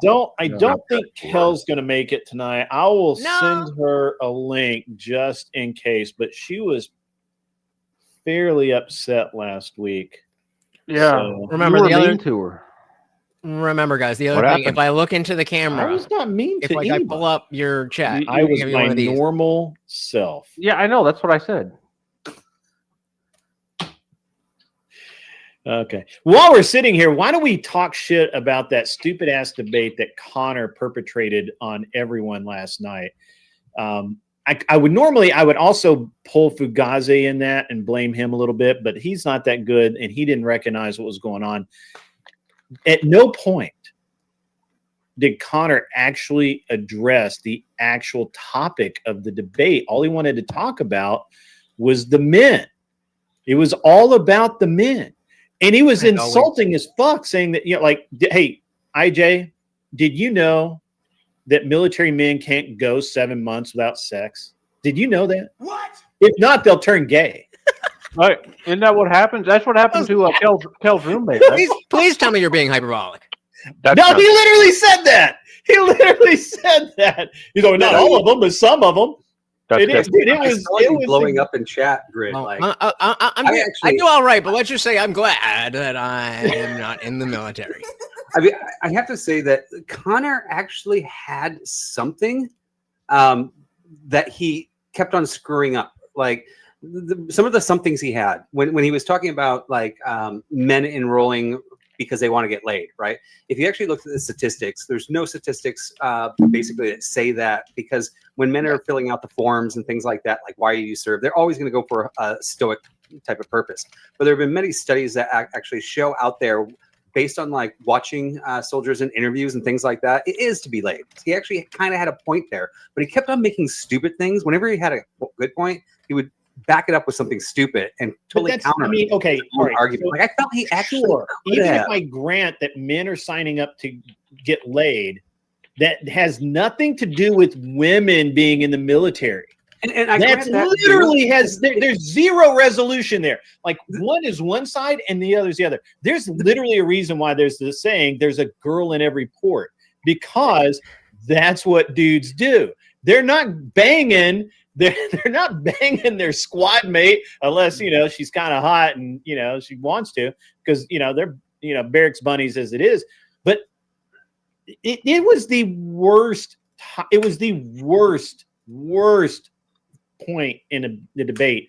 That was not a point in his favor. That was a detraction completely. The fact that men want to go get laid has nothing to do with the fact that they're women in the military.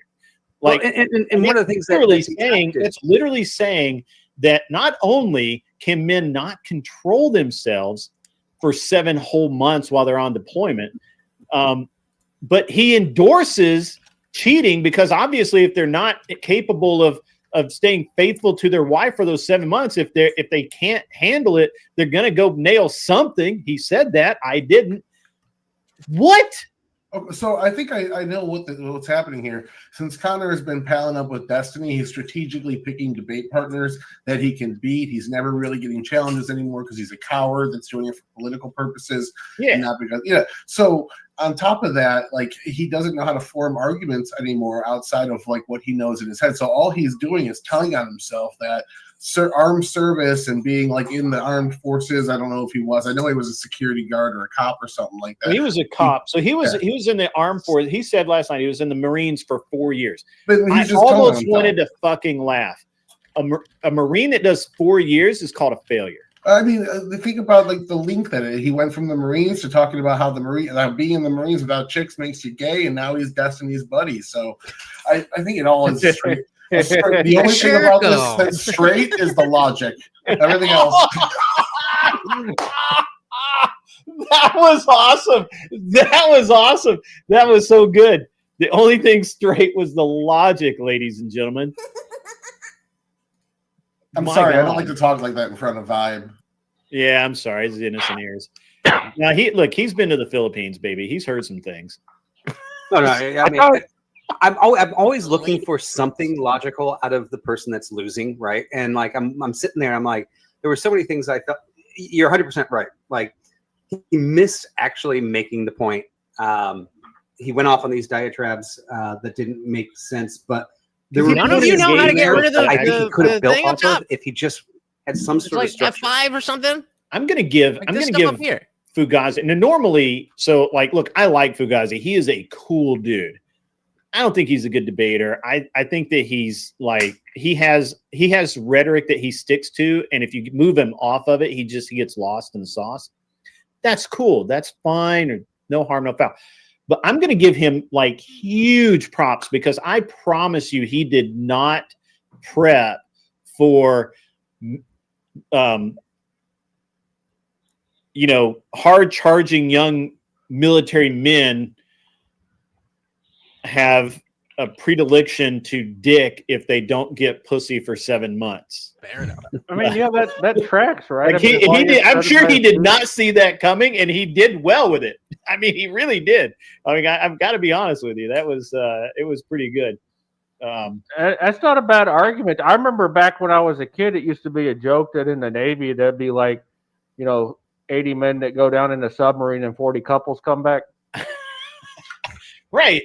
But seriously though, it was like I don't know what Connor was trying, and he was like that more people than we expect. That's crazy. Are that more people than you would think are predisposed to being bi. And I'm like, and literally Fugazi was like, literally what I'm asking. But it does actually help me to have the thing up there. So. And Connor just kept sticking to this point, and I'm like, it's really just let it go, move on. And I ended up being like, fuck it, I'm going to bed. You guys talking about Destiny Gibbs? No, I'm talking about which is almost as bad. Actually, I thought Gibbs did very well. No, I'm talking about Connor counterpoints. Once again, getting completely kicked in the nuts in a debate by someone who should not kick him in the nuts in a debate because he can't make a fucking argument. Oh, who do you debate? Fugazi. He at least he stood his own against Kel last night. I did see that. Great. He stood his own against Kel. Oh my fucking god! I'm going to give Kel props. I'm going to give Kel props. Kel, get in here. I know you're listening. I know you are. Come on in. We're not going to hurt you. It's okay. We're going to give you huge props if you went toe-to-toe with counterpoints and made him look like the little girl that he is. I will literally, I'm going to give you the biggest props ever. And obviously, we got to get a clip of that. No, I'm not. I don't know. I don't know if she would say she won, but she fought him at least. I will say she won.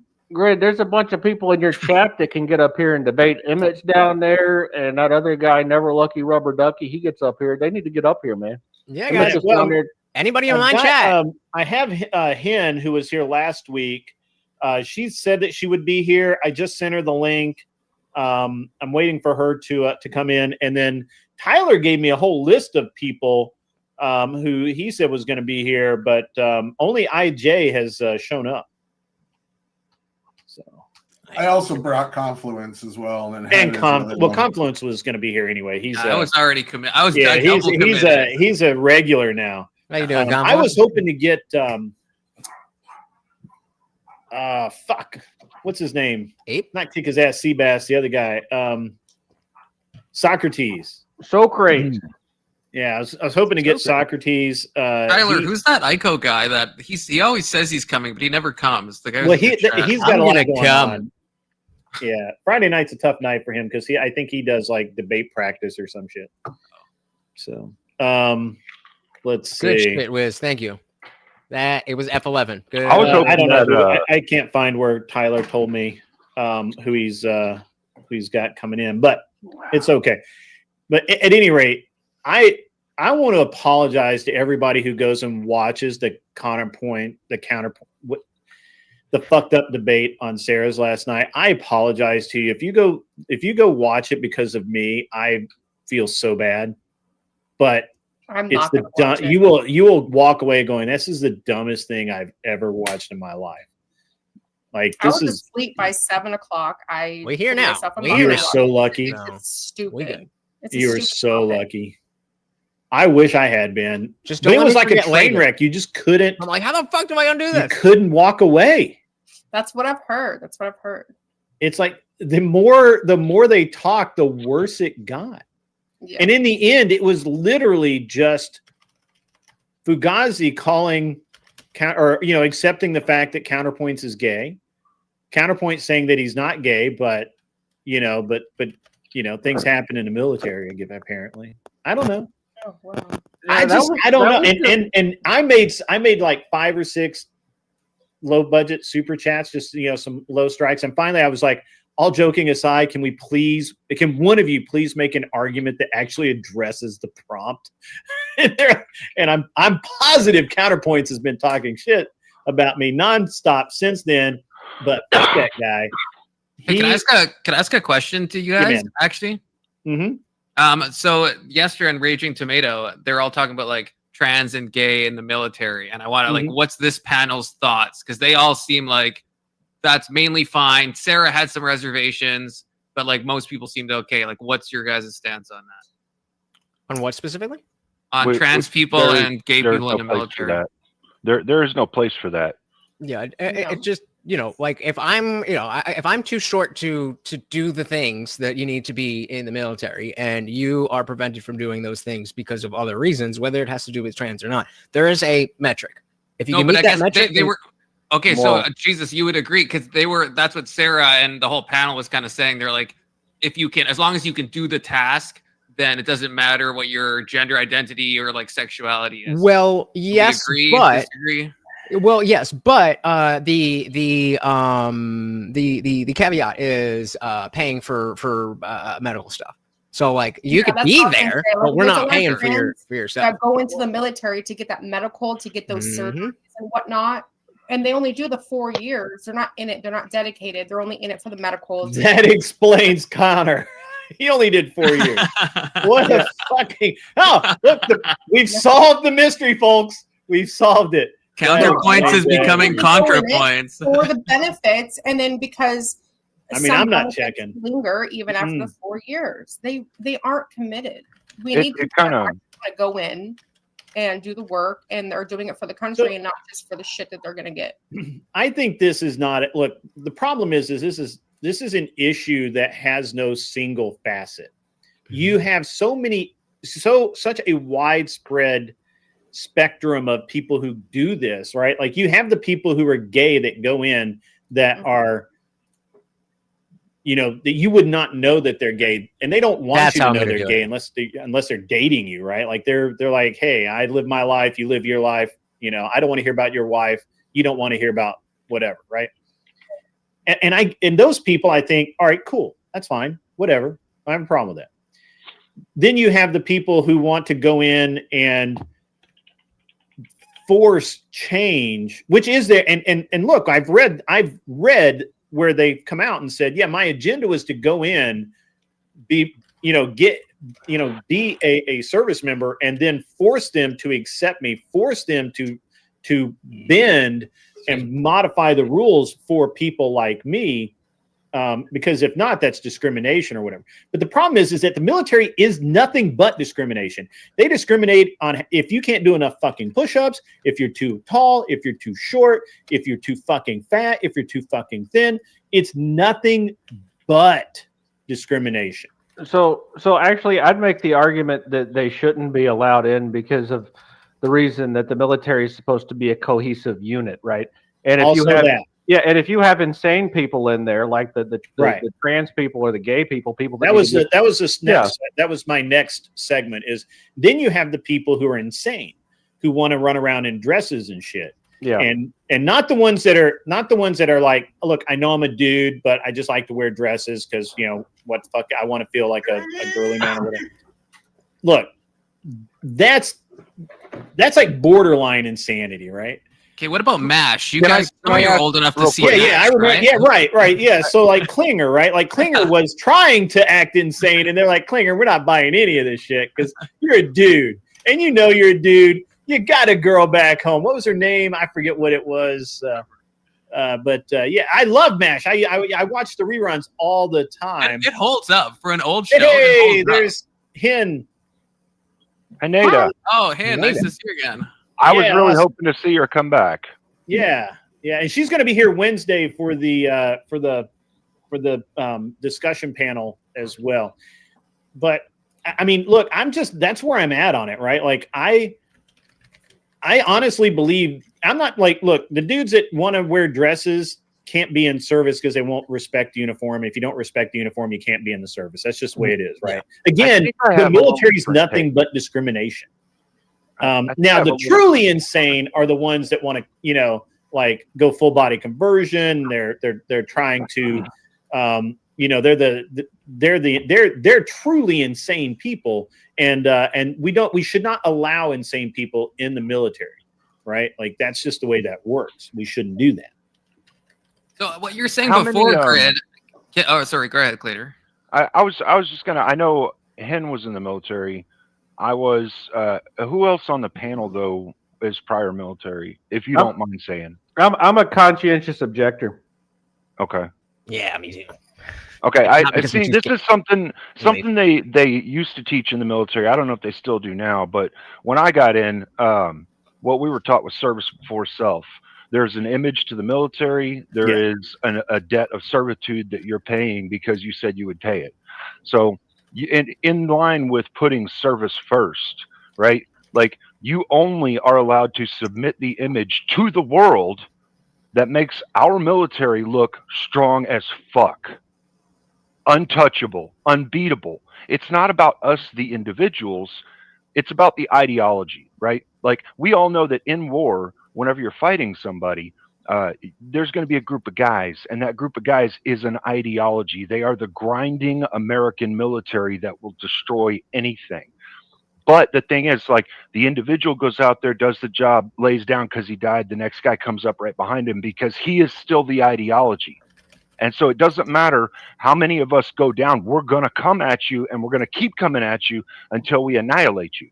So this mentality, this image of the strong man that is coming no matter what, like it has to be a certain way. And it always used to have to be a certain way.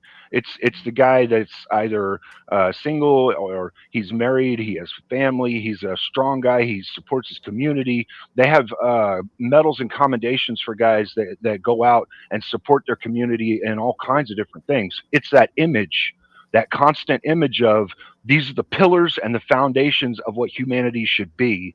This is what we want the world to see. If you can't achieve that, then you're outside the best of the best, and you shouldn't be in the military, or at least that's how it used to be. Yeah. So what you're saying is just normal people instead of the weirdos. Got it. So, Grid. I was, since you got 4 people that are debaters in the panel now, I was going to tell them how I plan on judging tonight. Yeah, go ahead. Right. Yeah, Gonna give me minus 22 points again, Anson? No, I just want to know. Just tell me up front, brother. I'm using a different metric tonight. Everything is going to be Kairos based. And so you will be judged based on your ability to use the opportune moment at the right time for action during the debate. So if you are behind in your argument, or if you are ahead on your argument, or if you don't really make an argument, you haven't achieved Kairos, right?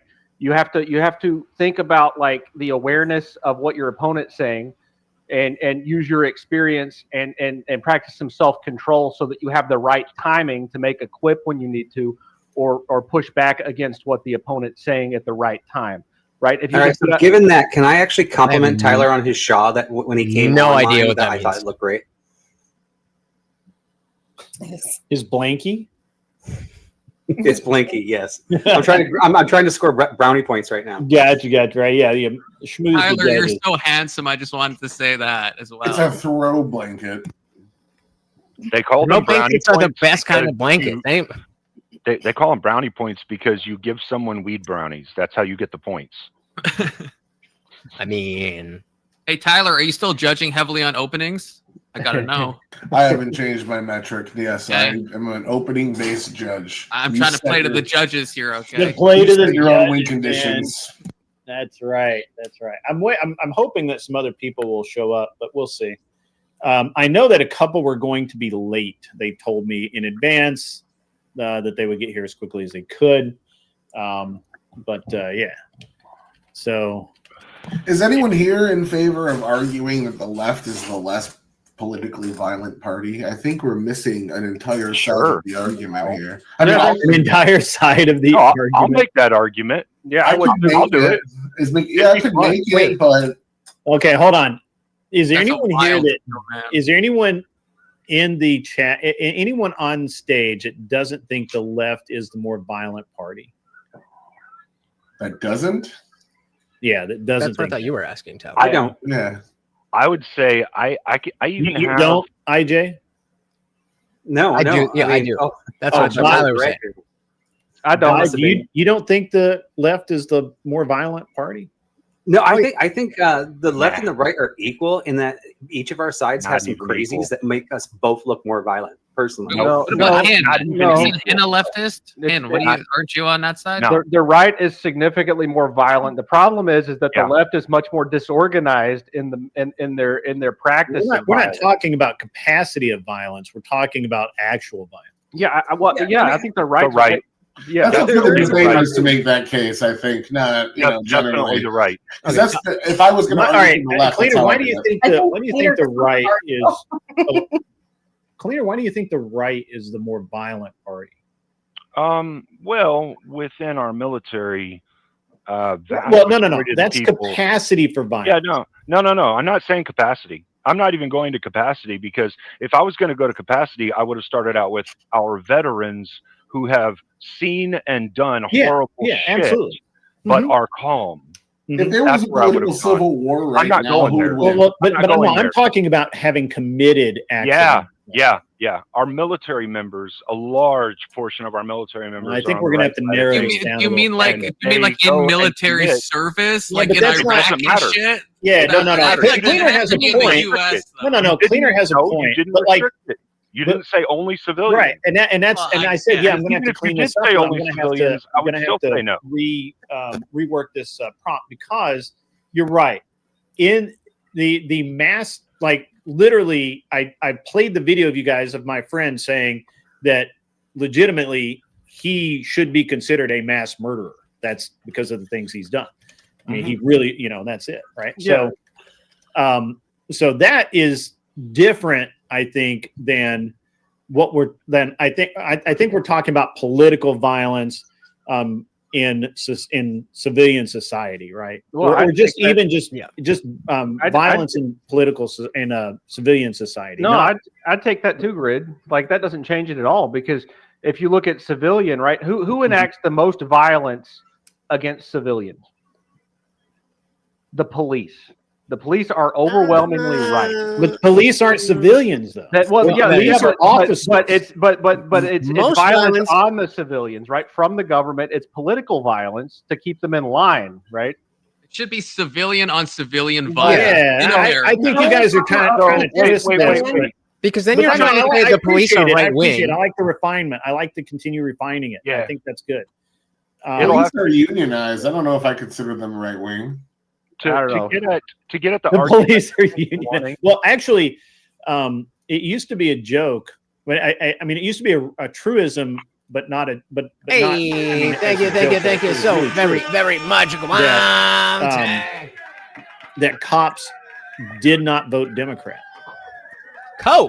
Because Sponsor they of felt the like Democrats stream. were always stabbing the police in the back. Thank you. And And definitely wouldn't, since like Black Lives Matter, surely, right? Like, what cop You would vote be surprised, Democrat? man. You would that'd be insane. surprised. That's sad. That's voting Hey, no, against did your you own see the interests, thing okay? in Portland from like today? Portland, it was yesterday with the lasers, I think, where this guy's like filming. He's a TikTok guy, and he's just filming. And this dude, and I mean, like he's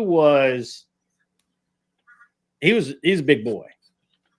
He had not missed breakfast, lunch, or dinner ever. And this dude comes running up and he tries to kick the phone out of this guy's hand, but he's so unathletic, he doesn't get his foot up high enough. So it becomes a very futile front kick. The guy the TikToker tries to keep his phone in his hand while he's trying to hit the guy one-handed. It literally looked like a battle of the Weetods until the guy finally put his phone in his back of his pocket and he hit the guy, knocked him down. That guy gets knocked down and he's like, the world spins for him for a few minutes. He gets back up. Now, this is all captured on camera. And so they start moving off, and then the ICE or some cops come out, and the guys are still kind of fighting.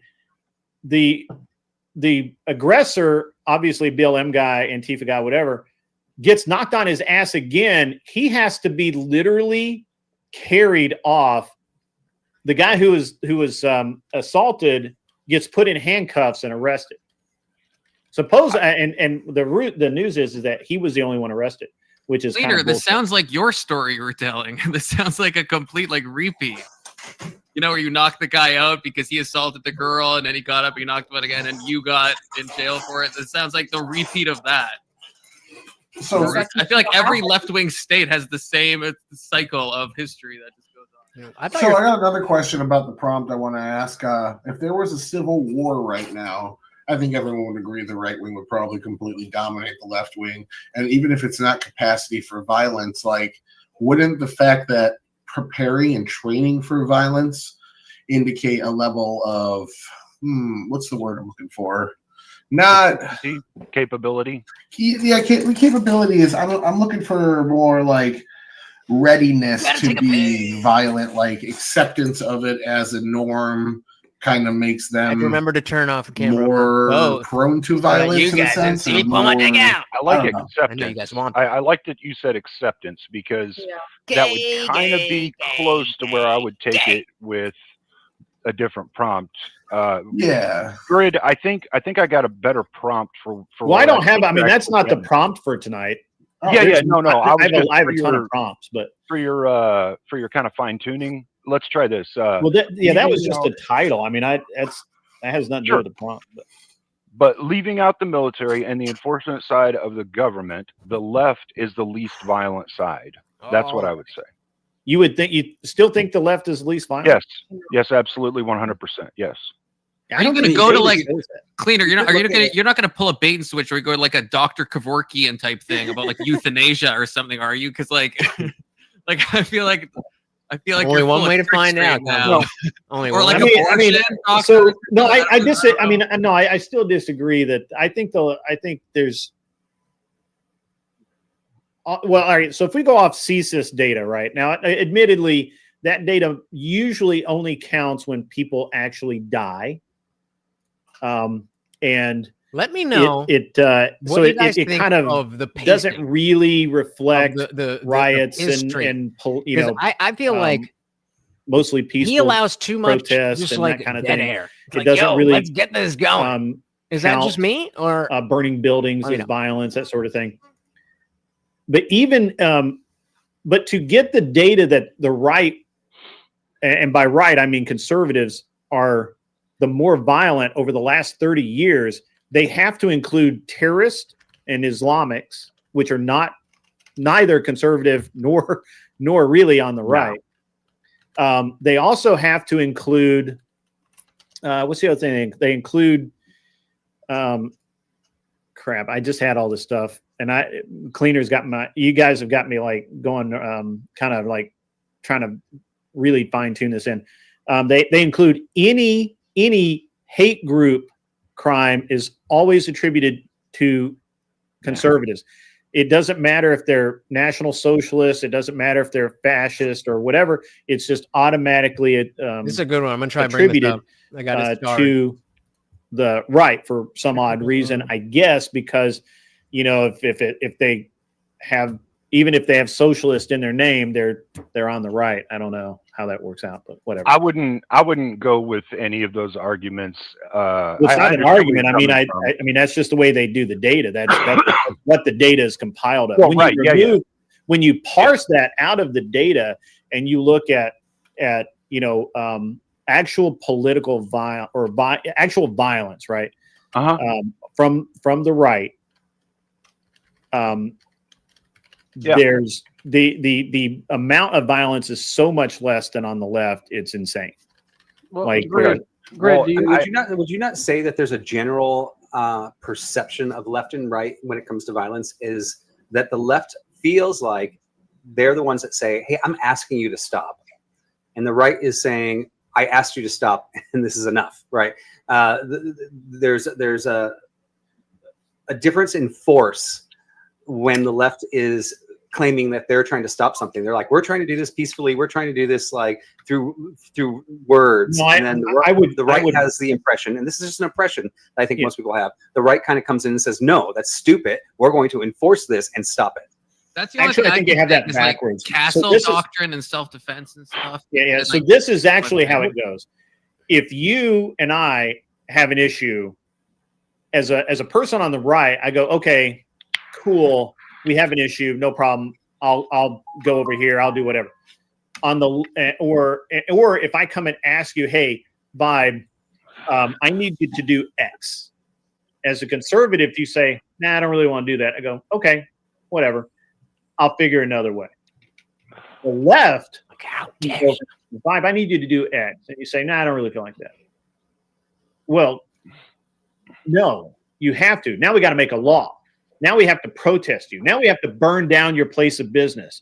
You have to comply with me, motherfucker. And that's the left. And that doesn't even bring it backwards. What's up, Kel? Hey. I'll grant you some space there in the sense that I think there's a public perception that the left are the kumbayas. We're just trying to do everything peacefully. The right is when we don't like what we get or don't get, we forcefully come in. I think that's the perception. When does that happen? The left when has that happened? But I think your reality is partially true. I think there's too many laws. I think that the left wants to over-coddle every human on society and tell them that, hey, it's for your best interest. Okay, I'm just looking out for you because you don't know how to make good decisions. But I don't want to get too far afield before I address this. You say you feel like on the right that we are the ones that draw a line in the sand, and we do. I don't feel. I feel it's not the reality. You can't name a time where the right has seized a portion of a city and said you can't come here for 100 days.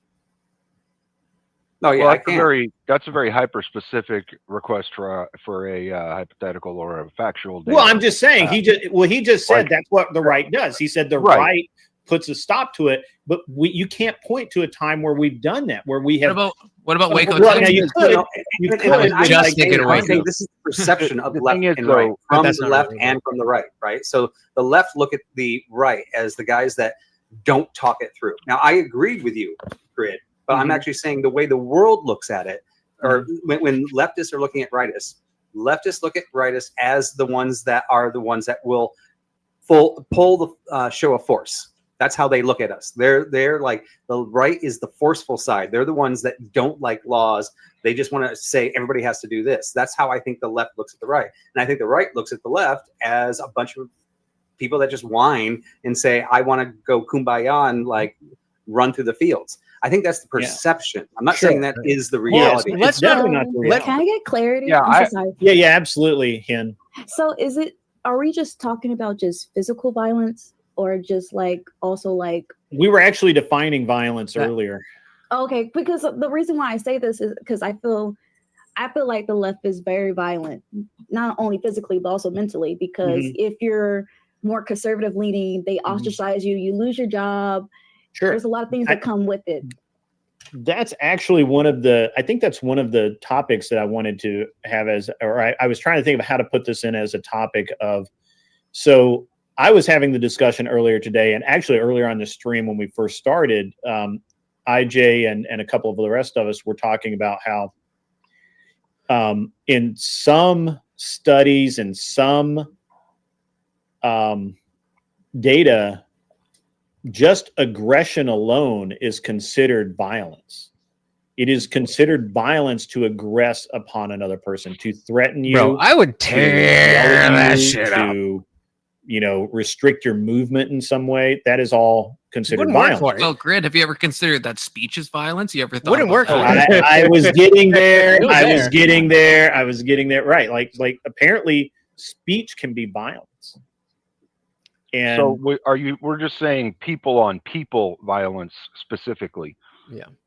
Because that we didn't even really bring into the, we're talking left versus right, but the I don't know if you like the word here, but the Schmartian thing, whether we consider that violence. Well, that's I would say that's disingenuous towards what we're actually talking about. I mean, I get where you're going with it, but I think that's less about the violence. I think that's a good topic. I would not. Less about the violence. Disagree. And I think it's more about the aggression sustaining the violence and the violence happening, right? Like, not like, I get that that's a social dynamic that's kind of screwed up, but I would say there has to be like aggression and violence itself happening in order for it to be kind of considered correctly as a violent thing in the metric we're looking at. One of the things that I'm sure we'll end up debating tonight is it violence against someone to not use the proper pronouns?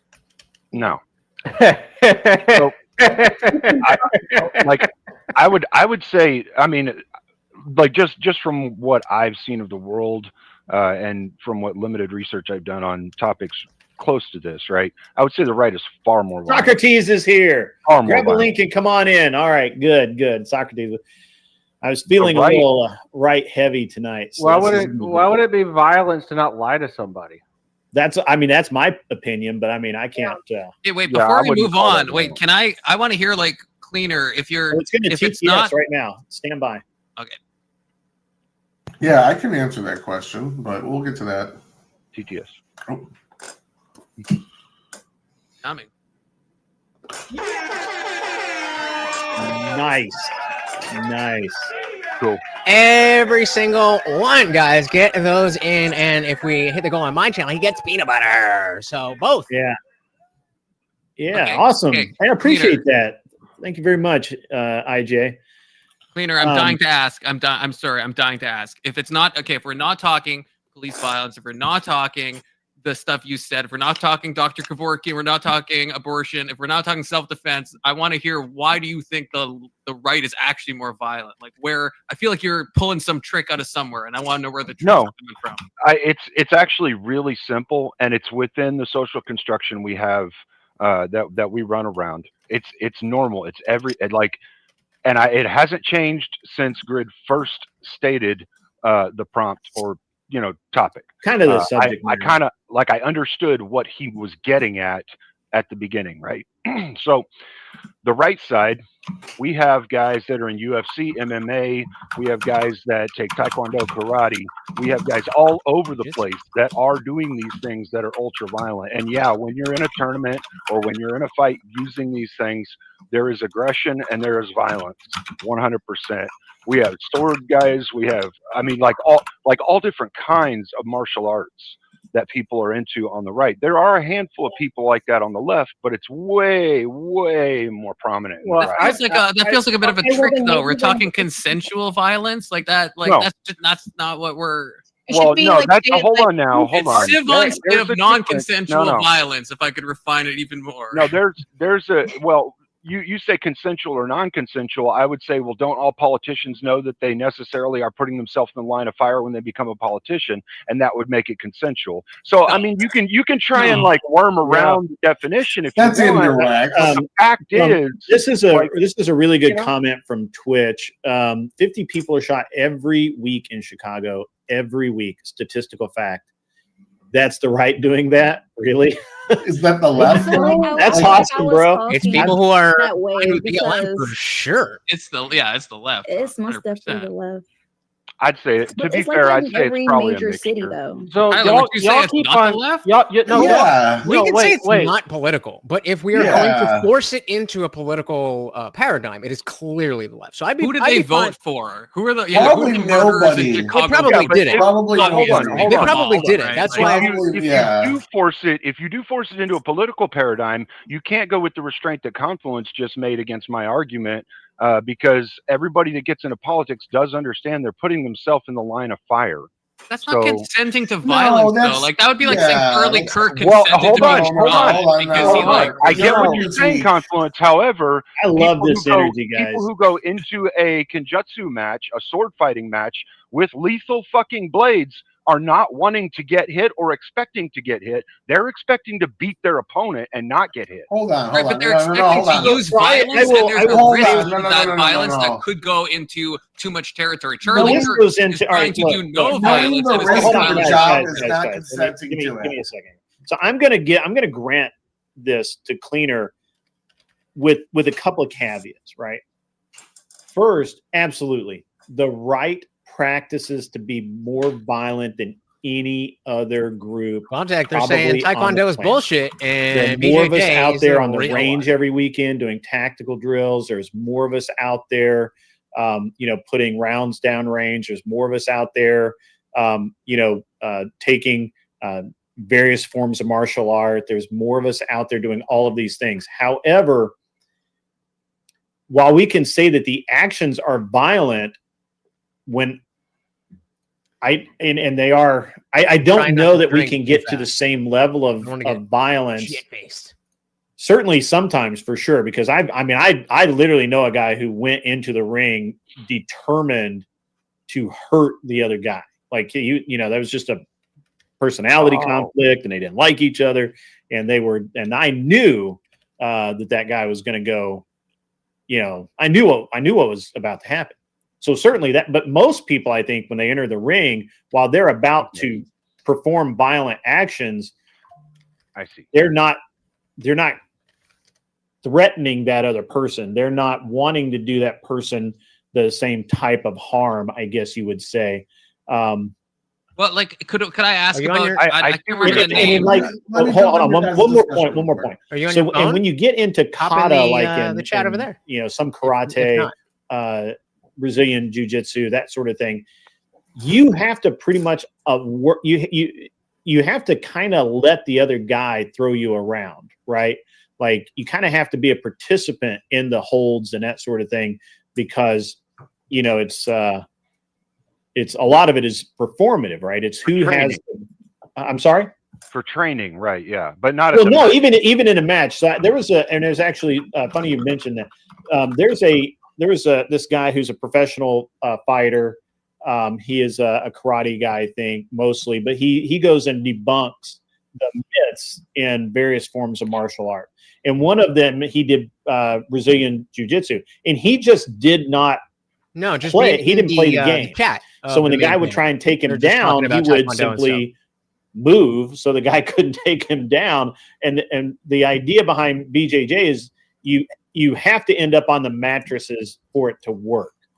Mm-hmm. If you stand there and don't sit down, participate, they can't do anything. And so the referee actually told him that he was going to throw him out of the match unless he went to the mattresses with the guy, like unless he allowed himself to be put in a position so he could, that the moves would work. Sure. And so there's no violent. That's not. I mean, while it is a violent act, it's not necessarily violence in and of itself. And I'm not trying to narrow the scope. I think these are great points to argue in a debate, but because I'm not going to narrow the scope. Like if you want to talk, if you guys want to use this in debate, that's fine. Though, that's consent. What Cleaner is talking about is not consent. Consent is saying you allow something. When you become a politician, you're not saying I'm allowing people to come and execute me. Well, but there's a group that we're leaving out here of allowed violence, like all the sexual revolution shit, femdom, spike pegging, all sorts of violent sexual acts, consensual violence, and that's a big group of people. You'd be shocked to end up there eventually. I gotta hold on. I gotta address the chat for 1 minute. Guys, do not use periods or @ signs in the chat. Do not try and post links in my chat. The robot will beat you up, and he'll time you out for 60 seconds. It has no sense of humor. Okay, I want to bring up something real quick, if I can. You guys know there was that famous case. TTS.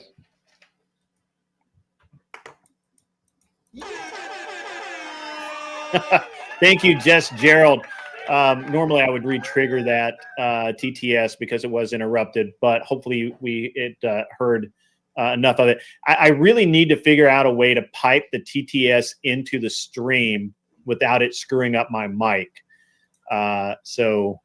But I haven't been able to do that yet. So you guys just have to listen for me. If it's going to TTS, I'll tell you just to hang on and just do the best you can. I know it's an imperfect system. Thank you again. Just Gerald is a legend, throwing out a big 50. The puppy got a treat. Indeed, he did. Every single time. What is his name? Morty? Morty, yep. Morty. Gotcha. Cool. Yeah, I want to bring up one example. Those will be great points to make when we're actually debating tonight. What I want to do now, because we have a pretty good group of people. I was going to say, I wasn't really here for debates. Someone said that you wanted to press me about talking to Connor on Sarah's stream. I didn't want to press you about that. I thought it was apparently I was going to congratulate you for going toe-to-toe with Connor. I mean, kind of like a girl beating up on a dude that's kind of a girl, but still, take the W. Take the W. Women on women violence. Woman on woman violence. Yes, yes. Connor, he never did actually make an argument last night, and the women should or should not be in the military debate. What a pussy! He should have just simply addressed it. Poor Guamtech, covered up by the chat. Fugazi, which is what I'm sure would have happened anyway. But at any rate, and Connor is welcome. By the way, Connor, if you're listening to this, feel free to just jump on. We can go back and forth. I will put everybody in the back room, and you can just have at me, bro. Shout out to our boys. But you won't, because you're gonna hide on your channel and you're gonna snipe at me. That's what you're gonna do, because you're not cool like me. CT, we can hear everything. Your mic was just a little on the loud side, so when you come in and you're banging around like that, if you could mute that while you're doing that, that's great. And then you can unmute, no problem. Yeah, just really distracting. So good. I wanted to come in because you guys were talking about martial arts and everything. I did want to ask: is there anybody that trains in here at all? Yep, I'm getting back into it. Yeah. Ooh, okay. That's a debate I want to see. I'm a lefty, and I'm a fighter. Ooh. What do you do, Socrates? I do Taekwondo. Do you really? I do BJJ. Nice. Yeah, that's the debate I want to see. That's a good yeah, I just literally like. Have you seen the video where the karate guy goes to the BJJ tournament and he won't? Yes. He won't do the thing where he lays down on the mat. It's pretty fun. Anyway, you're talking about the guy who wouldn't get on the ground. He was he wouldn't get on the ground. Like the guy would try and do a leg takedown, and the guy would just block the leg takedown. Yeah, that's a young camp, but he's also a legit like. Oh yeah, no, he's like, make no mistake, dude's a fucking rock star, right? Like he's a legit. I mean, I said he's a professional fighter, right? Like he's not somebody. He's not new. I'm getting back in the crowd. I used to do a bunch of different stuff. I'm gonna now that I'm healed up enough, I'm gonna get back into Krav Maga. Oh, nice. Yeah. Just real quick, because Guamtech is too humble to say it, I want to give him a big congratulations. He just got his purple belt, which is nice, dude. Real feat. Yeah. The one I've been studying lately is called Kyosho Jiu-Jitsu. It focuses on nervous system pressure points in the body to disable or cause pain in your opponent. A finger, basically, in the right spot. It's pretty cool. Yeah. That's some serious stuff. I did some I would pay money for this. I would pay money. Yeah, that's kind of. It seems to be like how it goes, where we kind of like circle what is this that we're talking about. Sometimes when you watch UFC, and now we got the full panel, so we should be. You can see that play into the strategy of the fight. The one that comes to mind to me is years ago, DC Cormier versus Sylvia. DC basically stayed on his back, and he won the fight by basically just laying prey. Just laying. Yeah, he just laid on him because he had the weight. He's much shorter, so he didn't have the reach. But he just used kind of a ground and pound wrestling style to win. So there's multiple ways to address any fight. But I will say also some of those martial arts are fake. It depends what you're trained in. It depends how you use it. and where you train also, because there's real arts, but there might be. No, in my dojo, my guy can just do like that and beat everybody up. What do you mean? The Aikido of it all. There you go. Redirecting. Guy, who's the Aikido? Who's the Aikido actor? Steven Seagal. Seagal, baby. But I will say you put some respect on his name. There is application for Aikido. It is if you know how to use it the right way. But It isn't Gumi just Tech, you grab somebody. Have you seen that guy on YouTube who was like an Aikido black belt, and he's like come around because then he fought that, I can't remember his name, but he fought a black belt in jiu-jitsu. He got destroyed, and then he actually like had a come to Jesus moment. He's like, Aikido actually mainly doesn't work. But that's why I'm an advocate. That's why I'm an advocate for having more than just one martial art that you mess around with. Like, I've tried a little bit of kickboxing and Muay Thai and stuff too, and while I wouldn't say that that's something I'd rely on, I think all the fighting women is are not literally just like one martial art for everything. You have to be able to be well-rounded. Muay Thai be and able to- BJJ. That's a wicked combo. No, I just started learning about this one. Like I got a book that I was reading about this one. It's pretty interesting. I haven't gotten into the practice of it yet at all, but like what it talks about is stuff that you can use in literally any other martial arts style. If someone gets close enough that you can touch them, like you hit them in the right spot with just a little bit of pressure, talking like a pound to 5 pounds of pressure, tag them in the right spot, it can disable them for a second or at least stun them so you can get in something really dangerous. I don't know how seriously. I don't know how seriously everybody else is trained, but when I was a young man, I remember. So like, I've gone home pissing blood because I've been hitting a kidney so hard. I have literally like damn near blacked out from getting hit in the liver. Like you have no idea what it's like. It sucks. If you get like a real strike to the liver, is like you are down. Like you are instantly, you shut the fuck down. And it's always interesting when I hear people talk about, well, no, that's bullshit. That wouldn't happen like that. And I'm like, brother, let me tell you, you'd have no idea how quickly you just go lights out. And now I'm doing Krav Maga because it's the easiest one for me to just adapt everything else to. And at some point, I'm going to go down and train with the guys down in Atlanta with their like gun fu shit. The one thing that I would say as far as martial arts I can't let you get close. It's basically like integrating my firearm with the martial art in and of itself. Krav Maga kind of does that, but it's not great. These guys down there, they jokingly call it gun fu, but it's legit. You had a pistol at somebody? Sorry? Poking somebody with a rifle. It's like it's like retaining your gun while punching somebody in the face and then shooting. Is that that wouldn't happen to be a place? I don't want to do verbally to you guys. That wouldn't happen to be a place that's ran by ex-Mossad guys, is it? No, it's these are all American dudes, and they're crusty fucks. John Lovell at the Warrior Poet did some training with them, and they beat the shit out of his ass.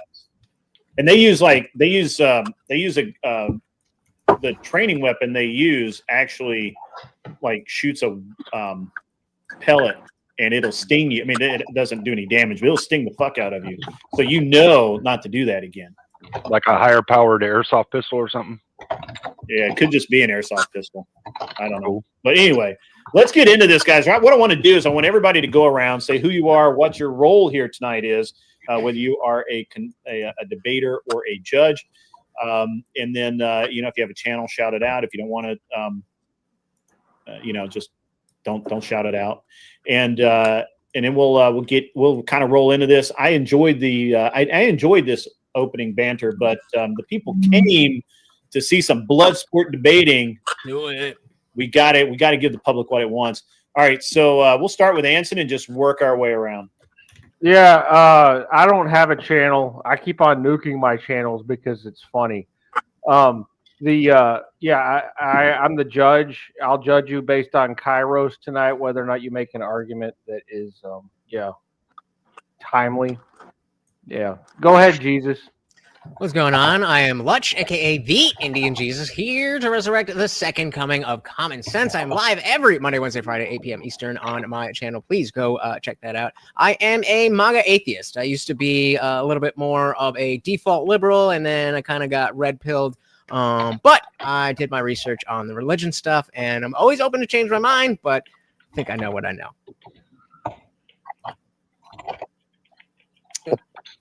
Go ahead. I guess that comes over to me here. I am Vibe. I am a moderate to amateur to failure debater. I come here to learn from you guys and try to become better at doing what I do, but I also am the host of the Uncomfortable Bible Study, which you guys can catch on Sunday. I'm also on many platforms. I'm not Old Greg, but if you guys are familiar with Old Greg, that is some British humor from the BBC. Go check that out. Also, Anson does have a channel. Did that get shut down? I shut him down real quick, bro. Oh man. Well, I liked it. I watched the first 3 episodes. Well, I'm here to disappoint. So looking forward to whatever comes up next. Yeah, that's it for me. I'm Old Greg. Yes, you know what it is. The show was called The Mighty Boosh. Average debate enjoyer. Since I've already mastered the art of debate and my skills are unmatched, I am judging tonight. I am the ultimate enlightened centrist. I don't really have a political camp. 55% leans a little bit more to the left. I like that right, better. So I kind of like that better. I'll come up here and talk to you guys. But not by much. And there's a lot of stuff I like that is right wing. So average debate enjoyer. So this is on like YouTube and everything. Yeah. I am not just a judge. I'm the judge. But so ignore the other two. My decision's what matters.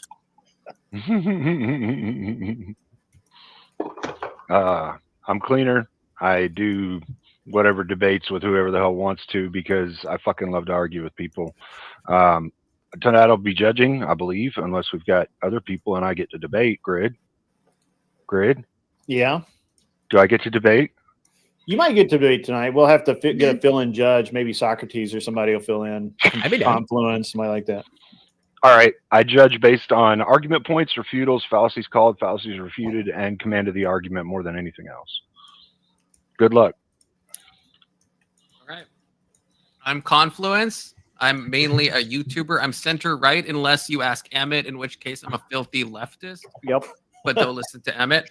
And I make center-right content that's political, but also entertaining. And none of you fucks ever subscribe to me. I'm on here so often. I get like 1 sub because everyone doesn't like me apparently. But just check out the channel, Confluence 358. Always be plugging. Come on. Stop being a lefty. I'll give you a rolling right now, man.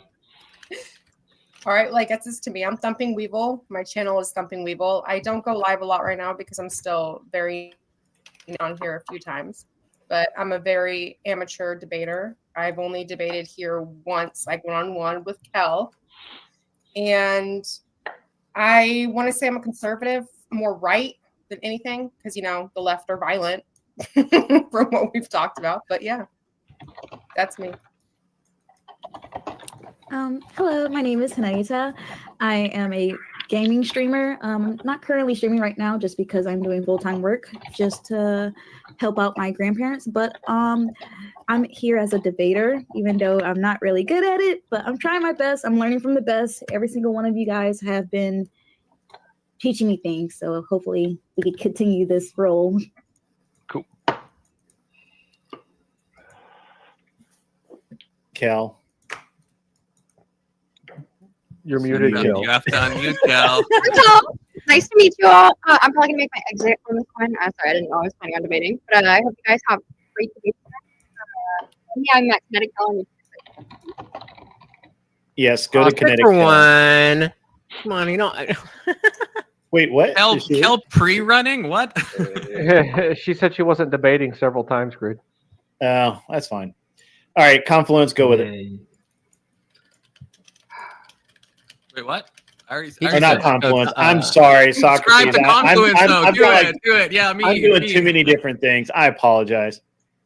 Yeah, it's all good. I'm multitasking as well. The new Diablo 2 Resurrected season literally just started tonight. So, I can put it on the screen if you wanted to see. I didn't want to be distracting, but if anybody's filthy gamer, it's all right. Old school gamer. Yeah, I'm Socrates. I'm at Socrates TV. So Socrates TV on Twitch and Real Socrates on YouTube. Yeah, hardcore lefty. Happy to judge. I love to debate though. Be part of the Clown Fiesta. All right. Yeah. I'm a Guam Tech. Don't consider myself a debater. I like to have conversation though, which is exactly why I am up in here, is because I want to know what I can do better Grid to actually is hold better in the points. chat. So if you have something low Would key to consider say, myself a go over to centrist, Discord. probably leaning a little more conservative these days, but still got a lot of liberal stuff that I value, and yeah, hopefully I might be able to have some fun conversations. Yep. Okay. So,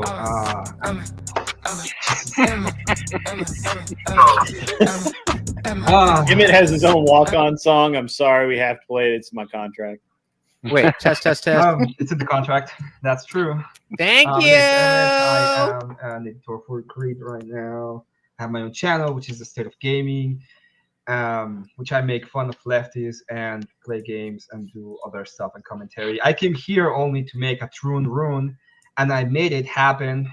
So no Troons allowed in this space. Bye-bye, Kel.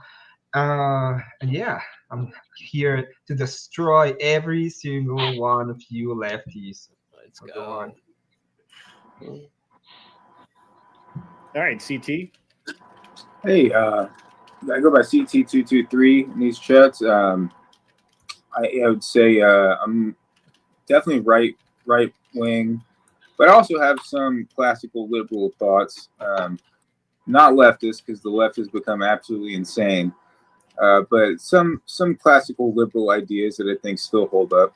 I don't have a YouTube channel right now. I'm just here for the love of the game, and they're potentially, depending on how some of these debates and things go, I might start one in the future. But right now, I'm just here to have fun and have conversations. Because like Charlie Kirk said, when we stop talking, we start fighting. So.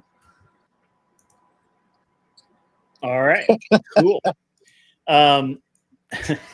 So, damn it, CT. Everybody in the chat, if you haven't already, go to those channels and check them out, especially Lutch's IndianJesus account. And Vibe needs as many subscribers as he can get. And so does Confluence. I'm not sure Socrates does. I don't know about. I could use subscribers. Yeah, you need them. All right, cool. Yeah, give them some. Emmett for sure does, and so does. And look, everybody, just go to everybody's channel, hit the like button, subscribe. If you don't know how to find them, just search. Guam Tech's on Kick. You can find Guam Tech on Kick. Okay. Yeah. All right. You over there with Destiny hanging out, you buddies? The debaters have their work. The debaters have their work cut out for them tonight because there's an engaging conversation in chat going on right now about couponing. So if y'all can compete with couponing, coupons. Coupons. Koopas. That's from Family Guy. Kissy Cat says she gets discounts for her giggle. That's funny. Very feminine giggle, I guess. I got a free garlic bread because my kids were cute. Oh. I mean, that's I think you'd be worried about that. Is clutch. You'd be worried about that. That's not a good thing. All right, so let's try and get a debate going here. And let's see. Well, first of all, is there anybody who would like to debate somebody? I personally would love to be able to talk with my Taekwondo friend over here. Hell yeah. Socrates? Yes. All right. All right, Socrates. Oh, by the way, we're gonna do something a little different tonight. The first couple of rounds is elimination because we always have new people it's nice to have a warm up, right? It's nice to have a warm up. So we're not gonna eliminate. So but try hard. That's not an excuse to not do a good job. I was gonna And, I was going to say something. So what? Let me kick everybody in the back. And we'll come up with a topic. Oh, so yeah, as we're going to the back now. Good luck, guys. Then we can watch like this. Do a good job because it's so, important. Of course, we're rooting for Guamtech. Of course. I really. Oh, he put himself in the back. I did. Whoopsies. Yeah. Whoopsie. And all right. Yeah, I scrolled a little too far. That's what happens. You're not paying attention. Double check that we're muted All over there. So, all right. Confluent, you're not up here. So this is All the right, debate. And we got gaming going on, multitasking. A little bit of a distraction. I don't know if I would allow that myself. But, what are we going to debate, guys? What is a good prompt for you guys? So again, they have. So I personally would say maybe we could start off a little bit lighter, not go so far into the politics or anything just yet. But I would like to debate. Yeah, so each person gets a 1-minute opening, and then they get 5 minutes of open discussion. So right now, they're just trying to figure out what it is that they're going to talk about. Martial arts. It's interesting. There he is. There What do he you think, is. Oh my I mean, I've got some goodness. great topics. You want to hear some potential topics? Welcome to the party. I don't even know what that word means. You guys want to hear a topic or two just to help you out? But I like that one. I like the striking versus grappling.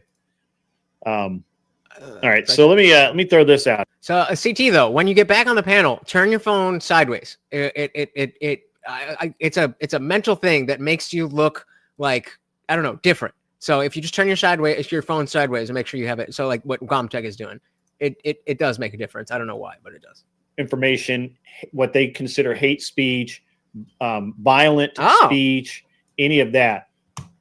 Originally, the way the press release was worded, it sounded like they were actually talking about the content creators themselves being held liable for what their chat might say or what they may say if it violated whatever random California nonsense that they have. But now it seems like it's just a social media, and they can fine them up to $1 million. We got that is that's Confluence's.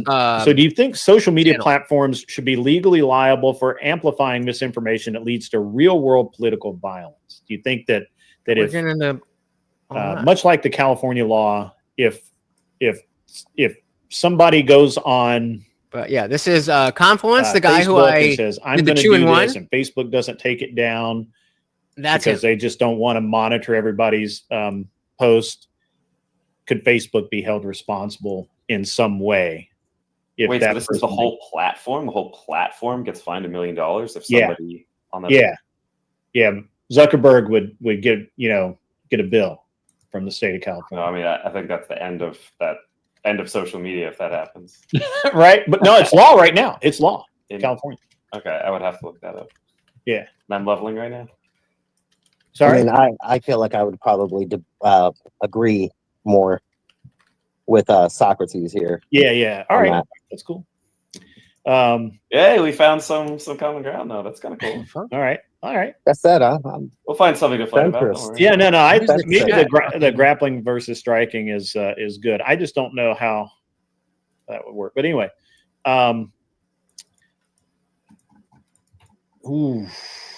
I feel like I know which way you guys are going to go on this, but let me throw this out there. Federal intervention, including designating groups like Antifa as terrorist organizations, is essential to curb the 1,000% rise in attacks, such as on ICE facilities and other government offices. One more time. Federal intervention, including designating groups like Antifa as terrorist organizations, is essential to curb the almost 1,000% rise in attacks on facilities such as ICE and other organizations. I mean, I'm happy to argue against that. That doesn't make sense. Shout out to CT. I'm sorry, I couldn't hear you. I'd be happy to argue against that because that doesn't. You want to argue against that? Okay. Yeah. Well, I lost the debate against Kel, so I mean the judging's I not could probably argue for it, even though it's not necessarily my personal belief. Okay. Well, all right. Are you guys good on this grappling versus striking? I'm. Yes. I mean, I could do that. I'm not like. Yes. To be honest, I feel like it could go either way. I could argue it, but okay. I don't have like an obvious. All right. Let's get away from violence for a minute. Let's appeal to the sex part of this. Bro, I don't know if you saw last week, but I debated Kel. AI-driven data apps exacerbate mental health crisis by promoting superficial judgments over authentic, real connections. Are we going to disagree about that? I feel like. Right. But yeah, you guys agree with that one? All right. I lost. I mean, you guys are too. You know, that's a because I said I was being too aggressive when I was on the defense. I keep telling you, you're not really a leftist, Socrates. I keep telling you that. You just think that you're left. This is like a no true Scotsman. If I'm reasonable, then I must be. Right. Yeah. If you're reasonable, I mean, if you're your enemy into right. Yeah. Well, no, because I won all the other ones, and I won corrupt 3 you. times in 2 debates. That's all. Good luck. So I know, right? All right, here we go. You say that, but technically, I'm dropping the full debate. But all right, here we go. That one's not good. That's not good for you guys. No. Early discussions of politics and finances in dating, what I would call future proofing, should be mandatory to not mandatory, but should be a part of. I wrote mandatory. Sorry, that's my personality leaking through. Should be a part of your initial dating to avoid mismatched long-term partnerships. In other words, it ain't all about the looks, bro. I mean, that's an interesting one. What? Yeah, that's interesting. I like that there one. could be something there. You like that one? Because a lot of it does take a little while sometimes to get there, but once we get there, politics, right? We get there. And this is the first one, so it's gonna, I don't know. It's gonna move faster and faster. Okay, I won't say that. Well, let's get into that in the debate. All right, so let me move you up there. So why is and I'll need to be reminded one more time. I'll read it again. All right, here we go. Here's the prompt. Early discussions of politics and financing in early dating should, or future proofing, should be a part of early dating to avoid mismatched long-term partnerships. Okay, I agree with that. You should be talking about politics, saying money, that faith. These conversations that sometimes people will avoid should be had early so that you don't, marry the wrong person. I think I could go against that. Okay. And Socrates, you think that should happen? He said yes. Yeah, I mean, I don't think it should be legally mandated. But not legally. Yeah, there's no legal mandate. I'm just saying this is an ought claim. It ought be this way. So you I would recommend that somebody do that. I wouldn't say it's like a moral imperative, but I come on, take a stand, brother. We're here on a debate panel. Yeah, just pick a side. Okay. Well, let's go then. All right, let me get my trusty timer, which I still haven't been. I for some reason, I think it's I need to update my version of OBS or something. I cannot get the timer function in the OBS to work. That's why I probably love just being an StreamYard idiot so much. with It is so computers, easy. But I'm just going to It's blame so it on simple. OBS. Don't forget, guys, Morty. And nobody can stop me from doing so. All right, so you guys understand the rules of the game. You get 1 minute each for your opening statement. So be thinking about that while I'm getting this set up.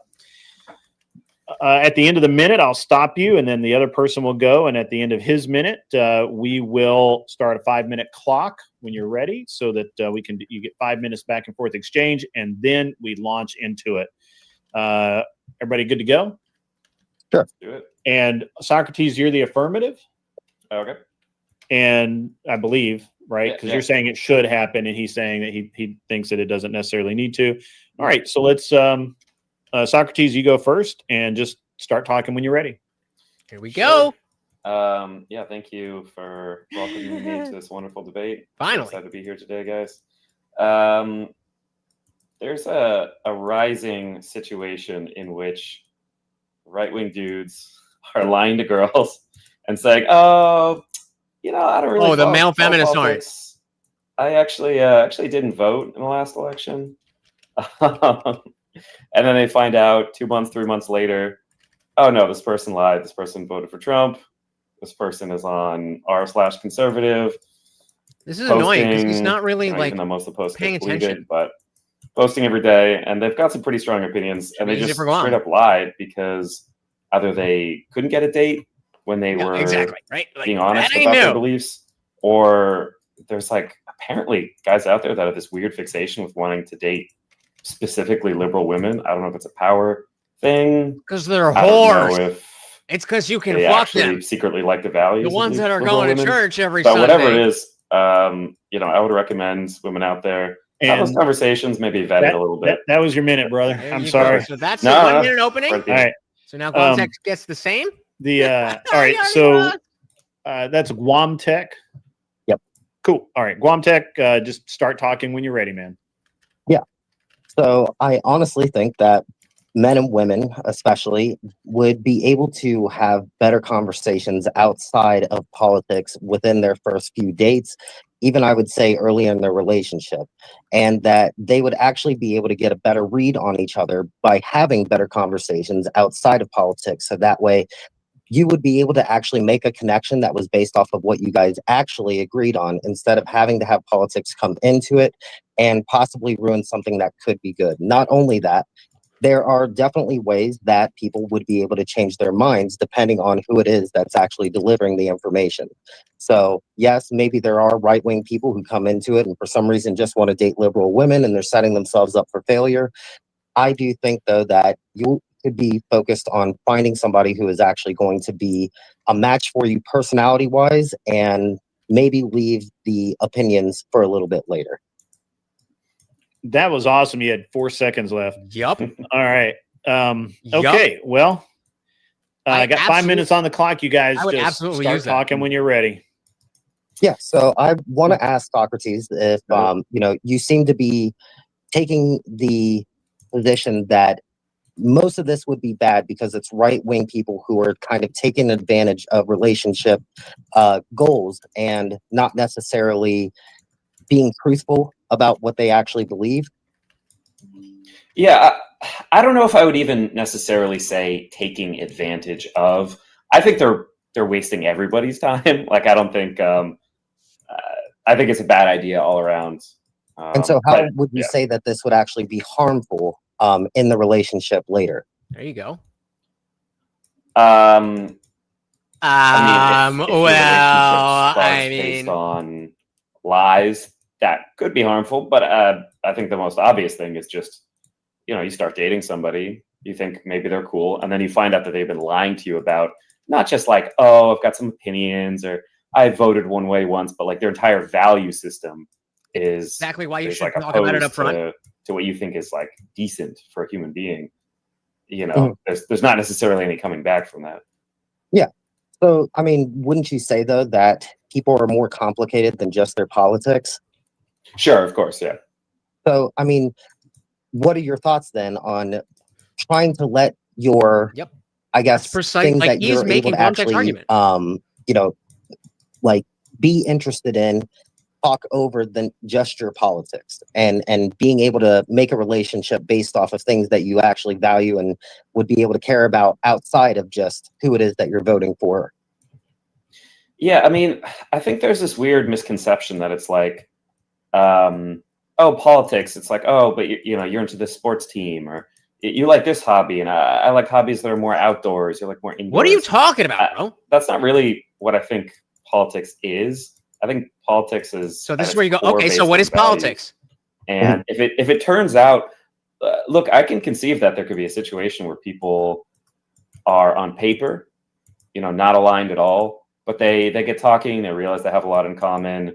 Maybe they come to some better middle ground for each other.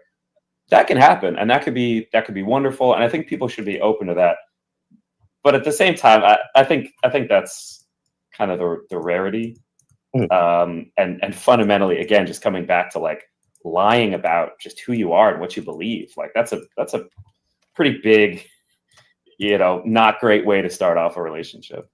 Yeah. And really, I think that this is a good conversation because I can use myself as an example. There you go. My wife and I, when we first ended up getting together, I specifically remember her telling me that she was totally okay with abortion, all the way up to the point of saying, I would probably have one. And she also ended up getting on my ass about the fact that I believed in God, even though I wasn't a Christian. There you go. That's why this stuff is important. That didn't happen though right away. We did end up having a relationship for at least a few months before that ever happened. But I think it was the fact that she understood who I was as a person and saw how these things benefited me in the way that I thought, and then eventually was swayed to be able to come over to that side. And I do think that whether that be on the right or the left, that would be a lot more possible if people actually saw people for who they are and then understood their politics from there. Wait, so can I ask, just because I'm, for as much as you feel comfortable sharing about your personal life, you said that she came over to your side. She was initially potentially like open to the concept of abortion, but then I'm just curious how that. She was basically, more on the left side of like abortions are good for sure.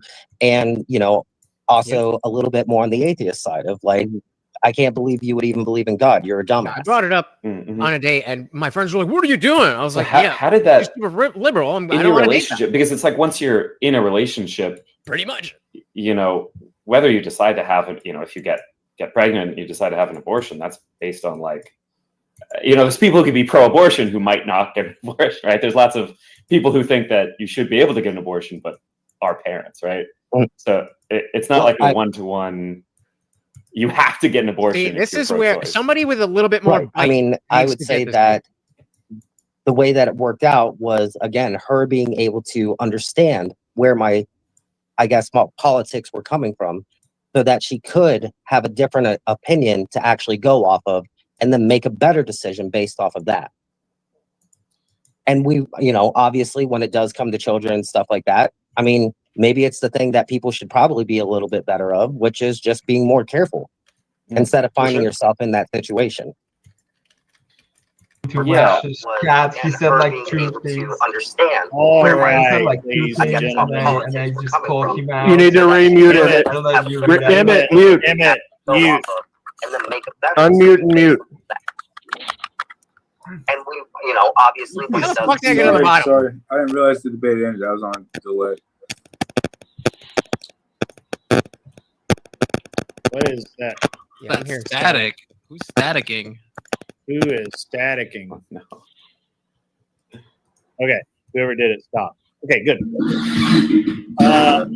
All right. That was interesting. That was an interesting debate.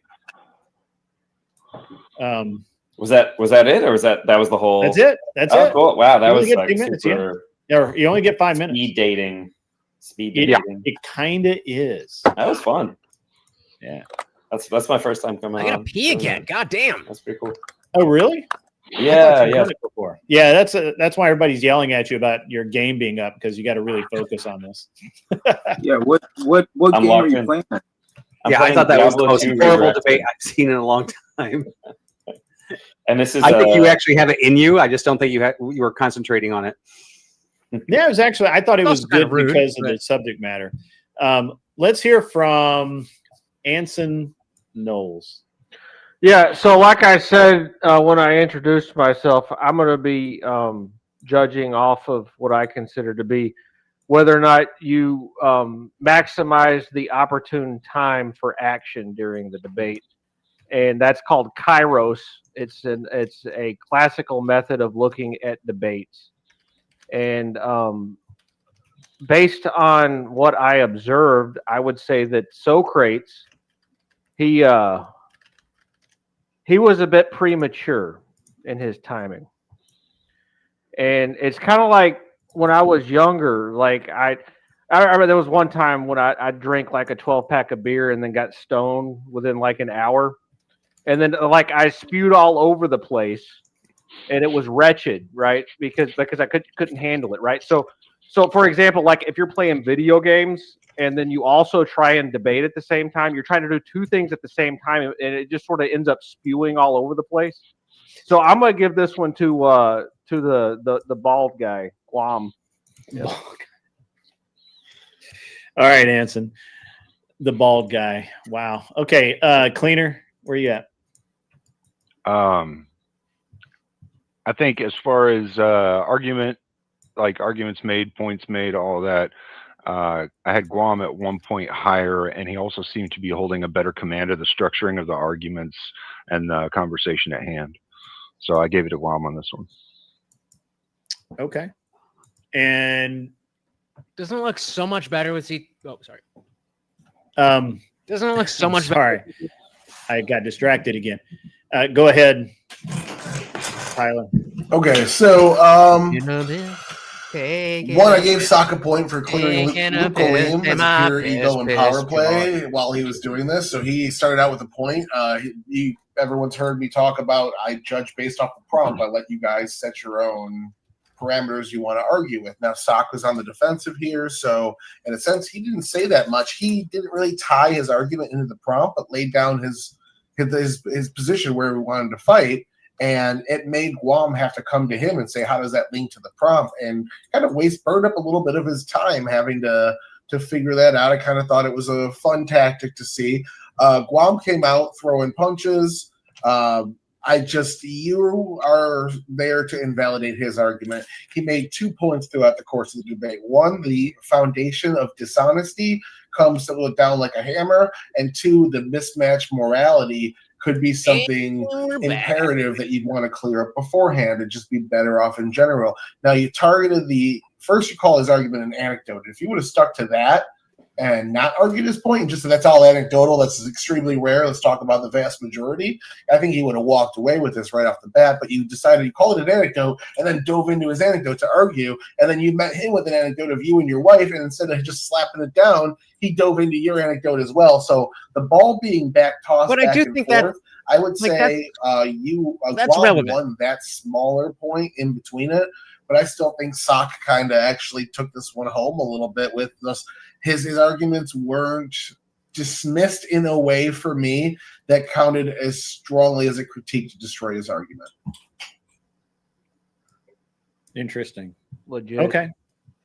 And I know I'm not a judge here, but I just kind of want to throw out that I want to give it to Confluence for drinking the wine directly out of the bottle and not using a glass.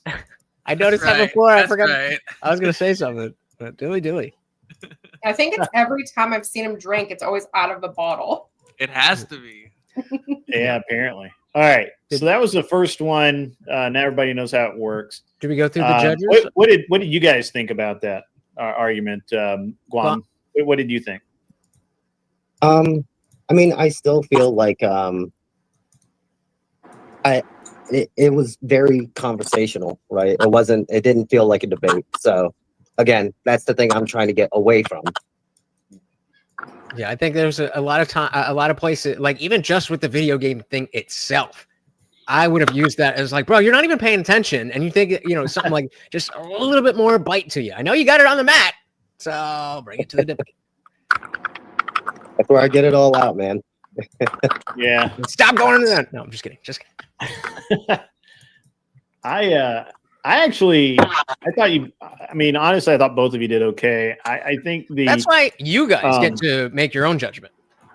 So, the judges will say this, that, or whatever. Like they said, I've lost. That didn't happen. I haven't heard of this. I would have called him on the tack. I would have just asked him to give some kind of backing for that. Conservative dudes are going around now saying that they're not political and that they don't do that. Yeah, hand wave the anecdote. That's what I was saying too. Oh, yeah, I've totally done that to bang liberal chicks. That's legit. Yeah, that's sure. But how many women are out there actually interrogating you on your politics, like to that degree? It can't be a majority. It's also not a new thing. Oh, they should be. Yeah, it is not. It's also not really. It's really kind of not a new game. So I mean, but at the same time, I just don't know that that somebody's like it's a new thing for them to go out and do, and they're doing it in like a large number, right?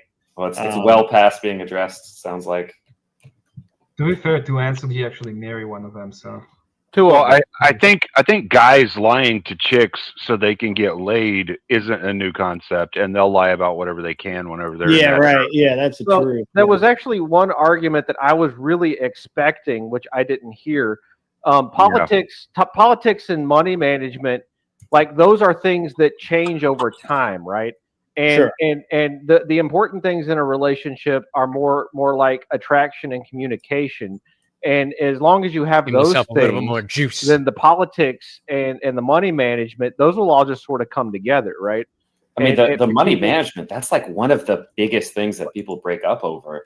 Yeah, well, when it comes to like how to raise your kids. It's because of lack of communication, right? And coming together as a unit, right? But Like- lying off the bat, I mean, how do you have honest communication when one person is just Well, I lying? mean, you lying always under their you teeth? always lie to your spouse. I mean, there's no such thing as being completely honest with somebody. Oh, That's a no. lie, right? Oh, no. Assuming that you're going to be totally honest with your significant other. I mean, that's a fairy tale.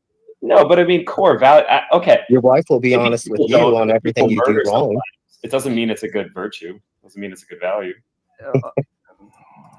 We ought not do that, right? Yeah, but we do. All of us do. Yeah. Wait, we don't all murder. Speak for Wait, yourself. what did I walk into? I don't know. I don't Wait, know. has All right, anyone so seen the new Dexter show? Because this is literally.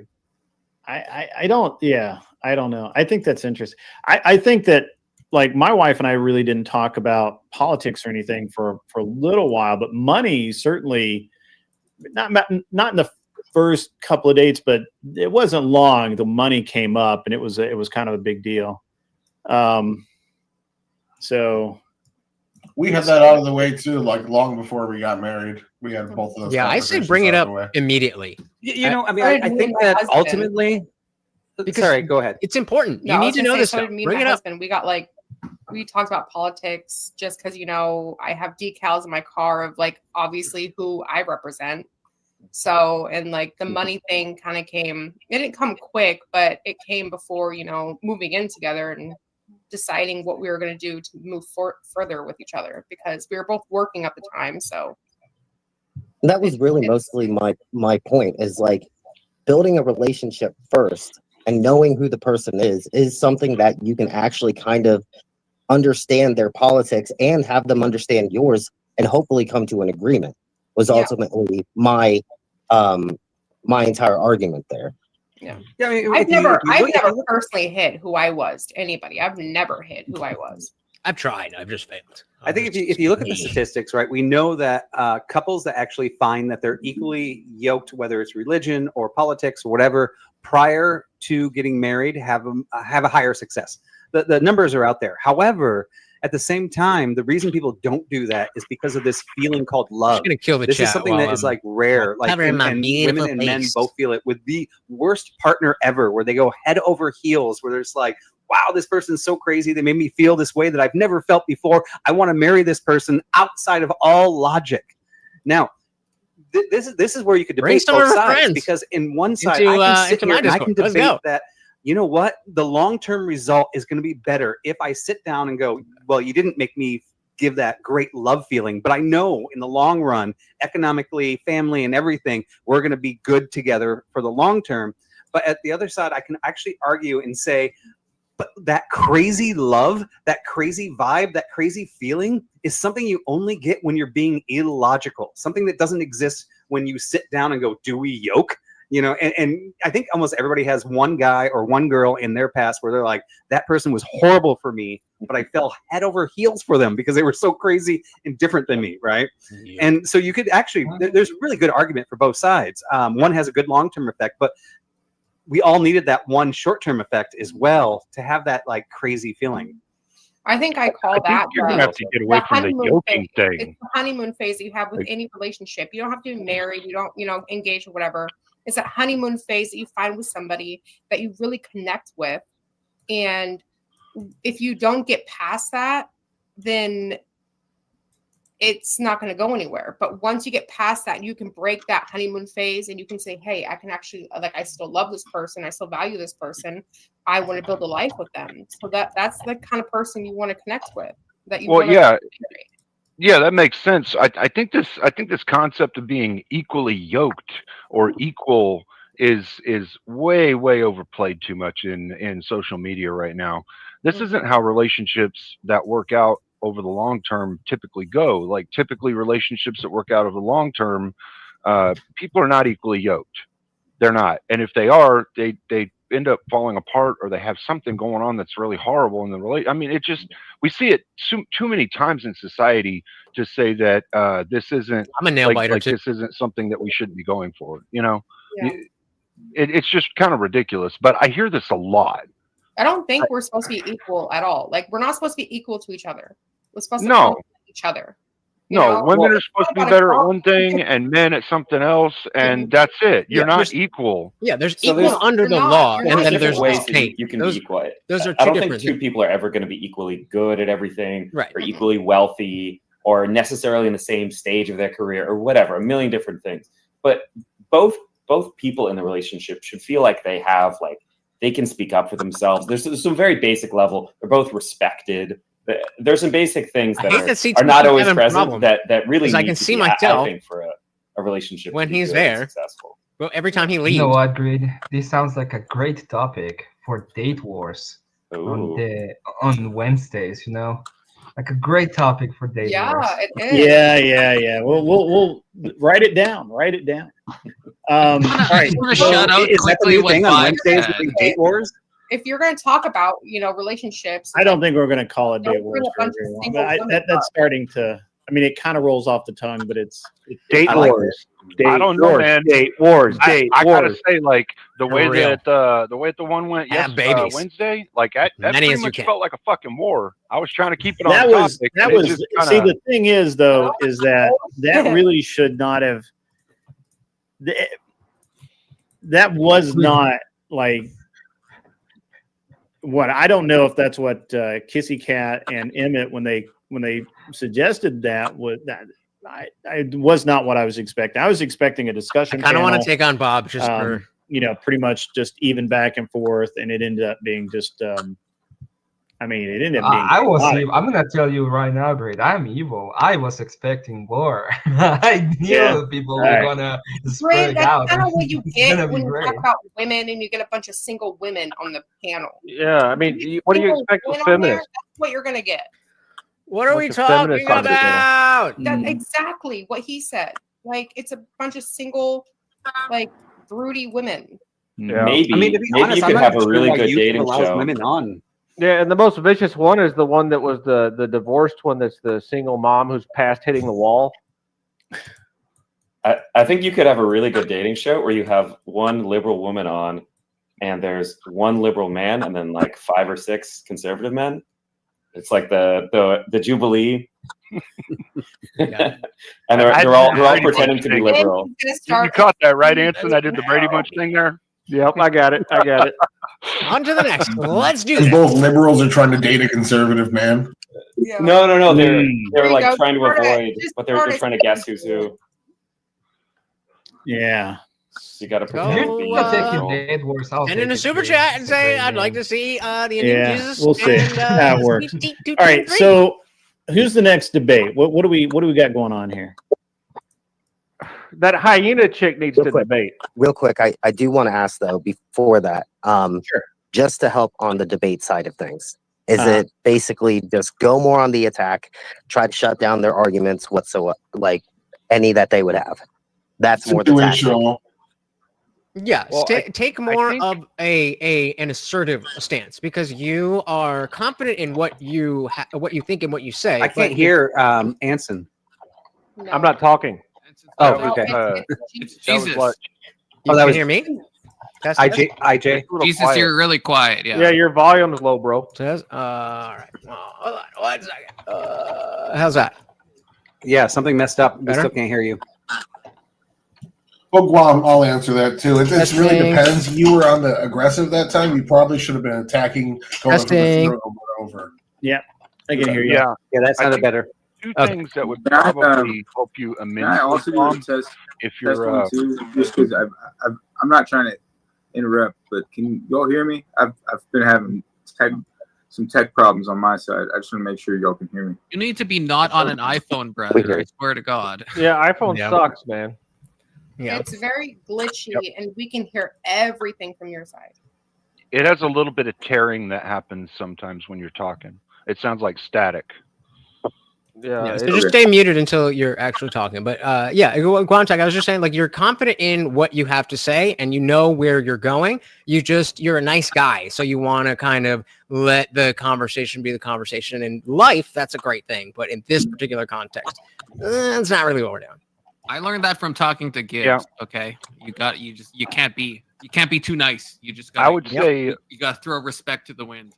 I would say learning argument construction would help you a lot, whether you're going to be having conversations or debates either way, because conversations are just kind of like less contentious, less argumentative debates, you know? I mean, they really are. But focus on like the claim, evidence, impact type argument building. So like you're making a claim, then you're showing the evidence, and then the impact would be like, who is it affecting or how's it affecting the world? That kind of thing. If you can structure arguments in that way, you'll have a better understanding of what it is you're fighting for. And very good to see you. I am, as you can see, on this panel. And one of my favorite things just missed also is when somebody can give a prescription at the end. So they don't just counter, they actually say, and I have a solution. Yeah, yeah. And the second thing I think would help you is learn how an internal critique is done. Those two things I think could help you a lot. Grid, how about hyena and CT debate? I mean, yeah, it needs to be on their channel. Sure, I guess. Yeah, that's fine. But If I they mean, want I think to. $5 to do. I'm down. They're super quiet. They need to argue. Yeah. I don't even know what the hell they think. Lynn is very quiet. She's just quiet. We're trying to get them out of their bubbles. We're doing Bob and hanging Hyena? out. Bob and the girl? Yeah, we could have a quick debate because, like I said, the first two are not elimination anyway, so that works. Let's out go. pretty well. Bob and the girl. So, all right. You have no link for Guam Tech, Haneda, Hin, or CT 223. Yeah, so normally we put your links in the chat when you're on the show. So that somebody put it in. do not have a link right now. What shit? What would you like to talk about? Hyena? Is it hyena but with like an Ida on the end? Yeah, it's really interesting. So, like, they just Hyena. determined that Okay, Bob and the cool. Black Girl are going to debate. So we're all still up here trying to figure out what exactly are they going to talk about. And I'm pretty yeah, open to exactly. the- Yeah. let's you throw out the topic, and then each person gets a 1 minute opening, and they get 5 minutes debate. I'm pretty open And- to most topics. We talked about most of them. So Okay, I don't know anything. I'll see if I know knowledgeable of something. Sounds like a great debate. How All about- right, I'm gonna start sending everybody to the back. So we'll I get already this predict Hyena. Yeah, y'all do one on interracial relationships. That would be fun. Do it. Do Yes. I think we should be pro that, right? Yeah, I don't know. Interracial relationships are more pleasurable, maybe. What about Gotta figure it out. the stance about You got like, this, Bob. Give her something. only- You got it. You got only it. interracial All right. And so now I'm backstage. So I don't now know it's the why two of he them. was so far Oh, up top there, but he got really. Anyway, this is gonna be fun. all right. What we So, got? what are Let's we see what we debating? got. I couldn't hear the prompt. I was I don't think we had said on our prompt yet. okay. I'm Bobby open to a lot of boy! different things. I don't Bobby know if you have Boucher. any preset prompts you want to throw back at us, He will. or if you want to leave it up. He's up willing. to I mean, He's I willing to always get have. I got a into lot of prompt the debate, suggestions. whatever it is. But he does get a little All right. bit So, emotional. what side of the? So you're like center left. She's in the theory? devil, Bobby. Yeah. I'm more right wing with some old school liberal thoughts. So Right. I would say I have some liberal ideas, but it's the old school liberal. It's not this modern leftist bullshit. Okay. And Hen, where are you at? I think Gibbs said I was right. I took like those political tests, and I was like, yeah, I was more right leaning. Yeah, well, that's political. That's why I'm test. here I've because never last taken week one. I should take one of those. I was just by You're not quite myself, sure of, like what and what like I was talking to side of people in the aisle you chat, stand and some on. people were You in the just taking a Discord. test to But I was just like told sitting you. back there, and I was here. Yeah, I mean, because more than likely, I He's always like tell about people I'm upstairs, and I just apolitical. put the Like, I computer really, down and fucking lay I down. really want to But have a dog in the fight. Set up here. Why not? We only just got started. Let's hold on. No, that should be the debate topic. Why do you not feel like you should have a dog in the fight? It's just personally, as a woman, I just feel like I don't know. Like, I don't feel Let's like I run should with that. dabble in it. Honestly. Let's do that, because of all of us here on the panel think politics is important. Let's run with that. Well, concept. actually, I mean, I actually would support Hen's view here because, I mean, there are people that think women shouldn't vote because, As I that's a debated that's a whole Kel last separate week. debate of like repeal the 19th, which we can do that route too if you want. But I did think that with just Kel having a last dog week, in the fight and she cried. is a good debate of saying, should you even care about politics? Should people our age of being a younger person even care about politics, because it doesn't matter. Patience is a virtue, my friend. How about should women be? I like Arthur Dias suggest here. Should women be involved in politics? I mean, so she's saying no, and he's saying yes. That's a good sex and violence deal. So should women be involved in both sides? But Liberty, you're sorry. Spot on. I said I can make an argument to both sides. Because I went first, Should or like I did a shouldn't, practice but, one, and then I was first I think, up.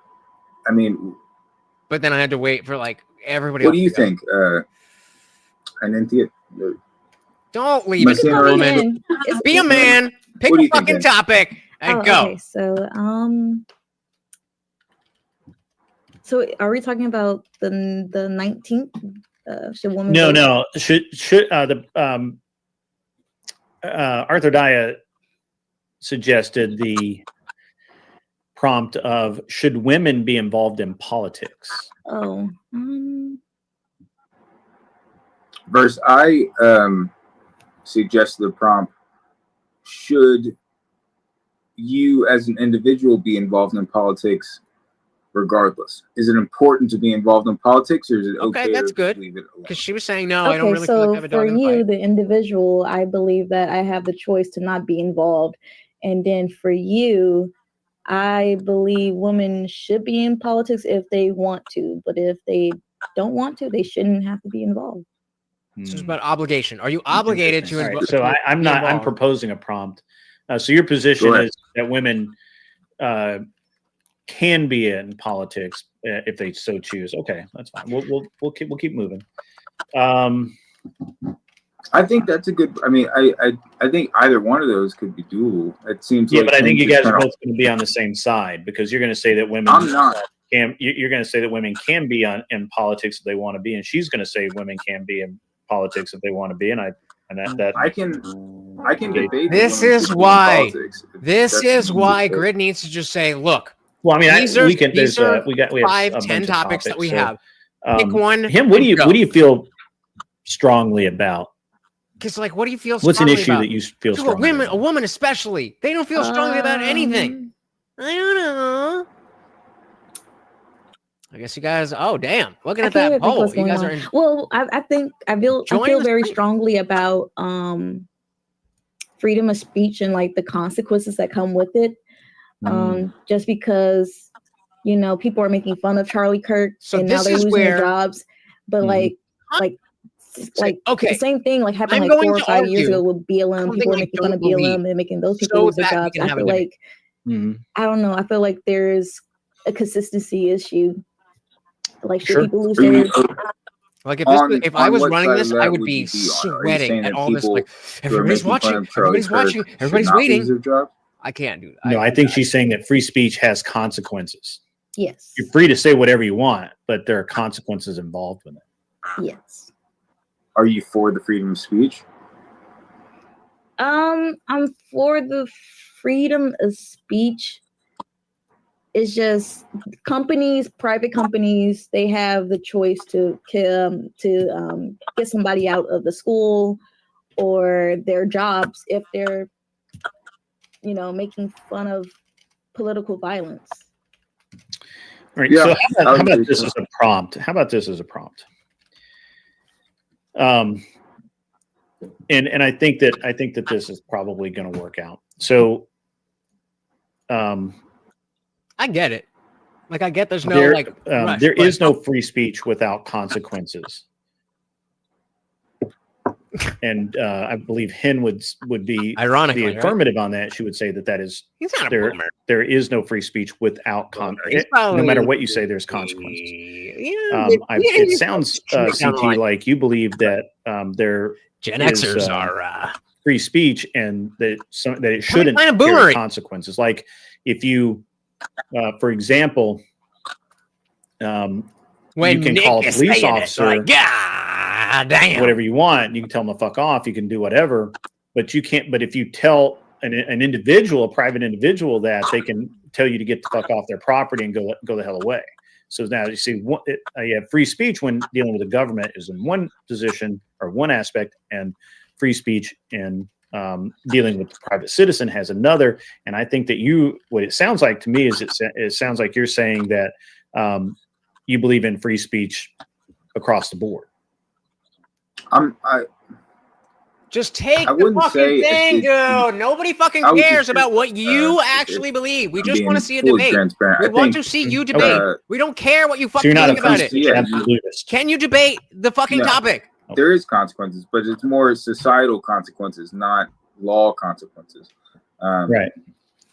Okay, so society can choose to- Yep. Right. Getting to that boomer age. The idea with here is that I need to Cairo said kind of got to get it's easier, I guess, with some people than That is others good. to just get to a topic, and occasionally we do get stuck. don't Where, like CDL. we're just kind of,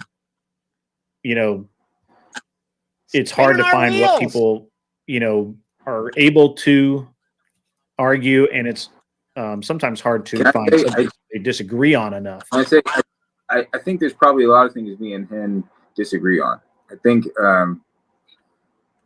I could be wrong, but I think there's probably things we disagree on. It's just not being brought up to the forefront. So Hen, what do you think you disagree with me about, or what? Oh my God, what she points doesn't do know think you, that bro. disagree with others about. Hey, there we go. I'll give him a treat here. Be disagreeable. You don't have to agree with everyone. I'll give him a treat here, and then I'll give him another one when they pull it up. Come on, Morty. There you go. I think That's my life. That's my life. H-1B is a consequence to the American system right now. H-1B visas. Yes. You think that's bad for the American system overall? Yes.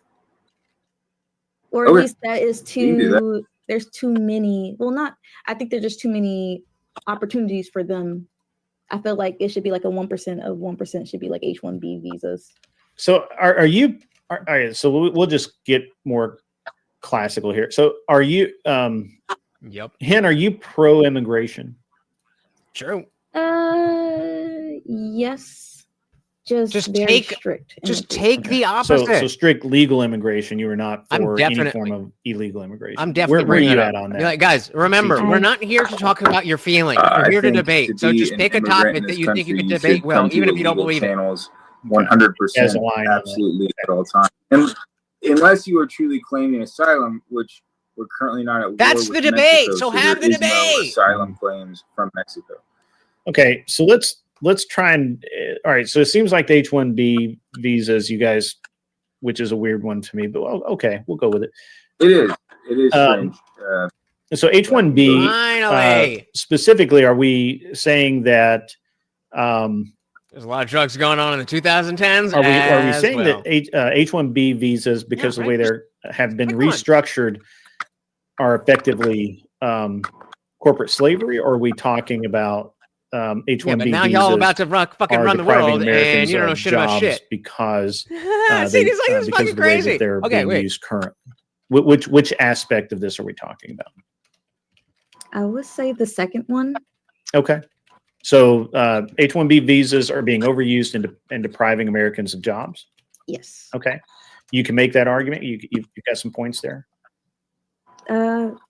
Yes. Okay. All right. Maybe. All right. Okay. All right. And so, and you're going to say that H-1B visas are fine that even though they or not, I'm not making an argument here, but you're going to say they're fine, no problem, as long as people follow directions, they're fine. Is that where you're at? That's your position. That's a position you're going to take anyway. All right, cool. All right, we got something going on here. Everybody just relax. It's just debating. It's just arguing. It's everyone is believe it or not, people are argumentative, so it's fine. Don't feel bad about being argumentative. I'm going to put 1 minute on the clock for and we'll start with Hen. She is the affirmative, so she will go first and simply make the you guys remember when my debates, who's affirmative, at the end of the who's minute, negative, all that stuff. We'll go to hey, we got CT. Guam Right, in the ready? Guam in the building. All right, just start talking when you're ready. Sir. All right, CT is up. Okay, so I believe that H-1B visas take a lot of opportunity from Americans that were born here. Kids get out of college expecting to get a job here in their own country instead of working for a McDonald's or anything. But no, people who don't even live in the country get more opportunity to work in tech jobs in the health center over Americans that were born here. And I feel like we should be prioritizing ourselves, our country, our people over anybody else because it leaves a generation to always want liberals something. Will fucking young kids don't own homes. celebrate. They don't have families. They don't have kids because they don't have these opportunities that are granted to people who are not residents. I was mad that didn't happen. You would have. Okay, that harder. was had 17 seconds left. That was awesome. Assertiveness. Whenever you're ready, CT, start off.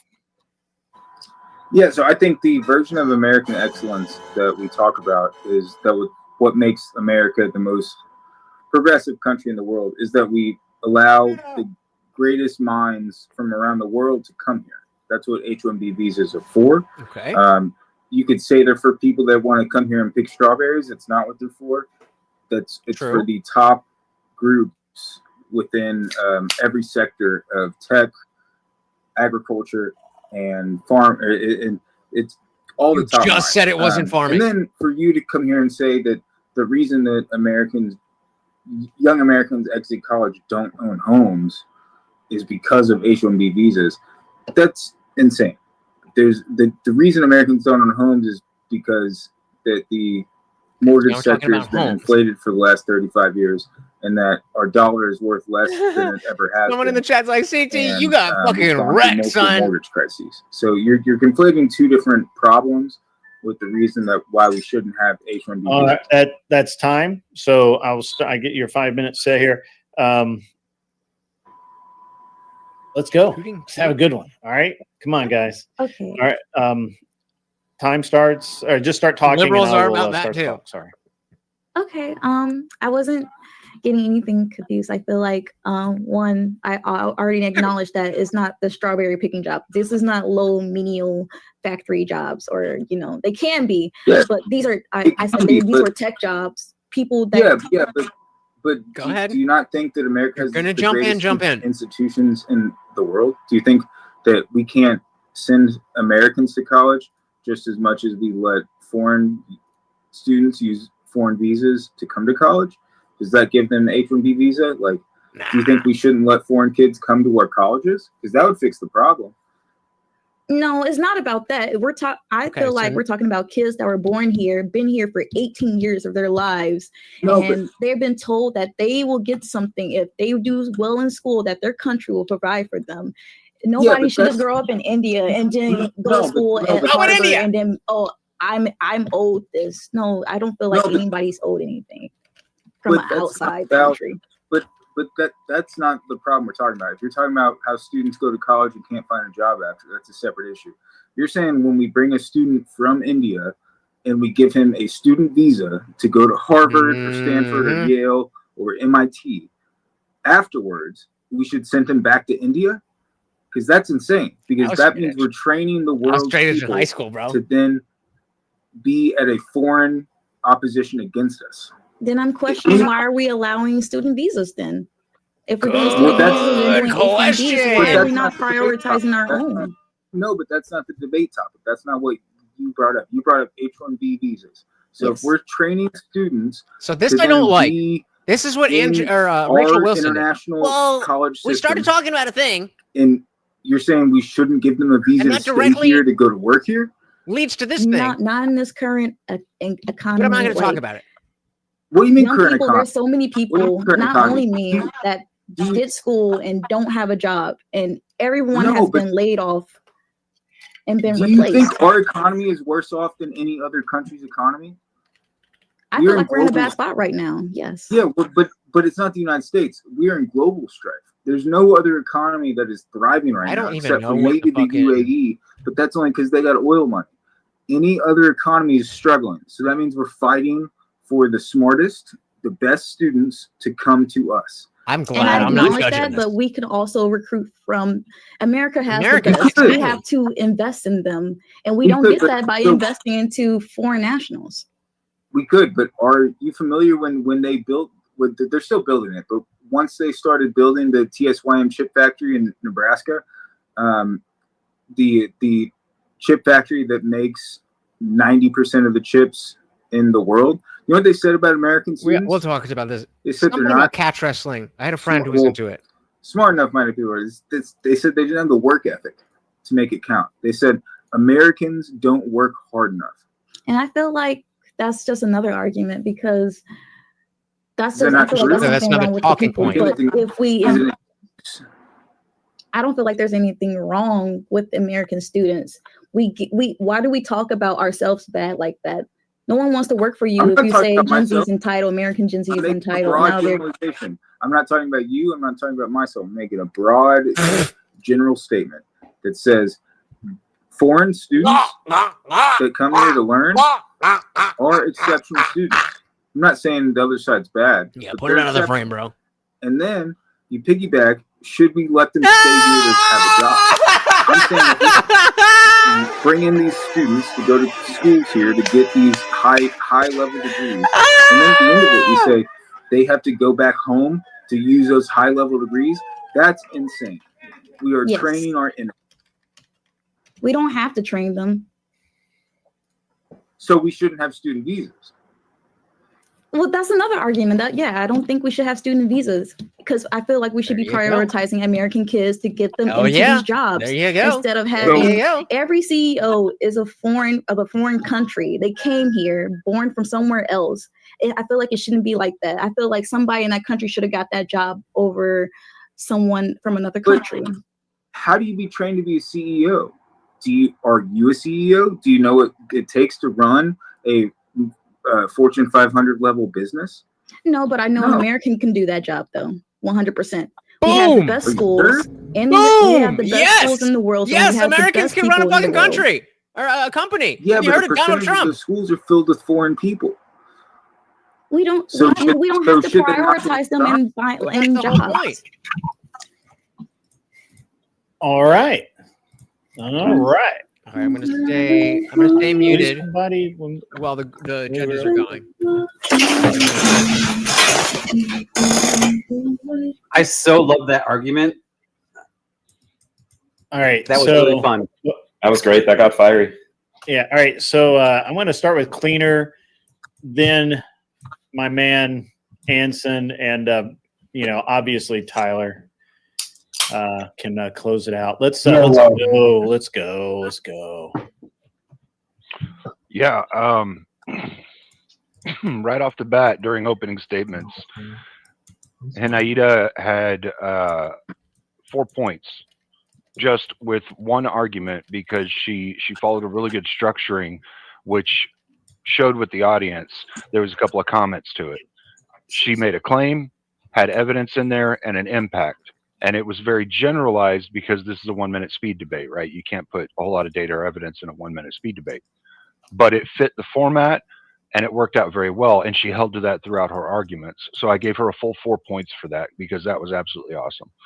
Overall, throughout the meat and potatoes of the arguments, it almost went tit for tat. But I think that that she came back with some more stronger arguments against the refutations that CT had, and she had just a little more command over the argument itself whenever they were making their tit for tat arguments and refutations. And so she got it over CT by 5 points. Okay. Anson, that means it's your turn. Oh yeah, hey yeah. So no matter what, the souls of all those Chinese kids that made CT's iPhone is definitely they're stuck in there and haunting his iPhone, and it made it somewhat difficult for me to hear what he was trying to say, partially because of his speaking style, which seemed a bit disjointed, where he was trying to basically conjure up his arguments, and they weren't really logically consistent arguments. Like at one point in time, CT, I don't know if you realize this, but you made the assertion that both America is the greatest country in the world and that American students aren't good enough to be able to do work, right? Which is like absurd in terms of your reasoning and logic. And since I'm not grading on that tonight, I'm only grading on two microphones that Kairos. plug directly into your phone. I would say that the best, $11. most appropriate statement made during that debate was from Haneda.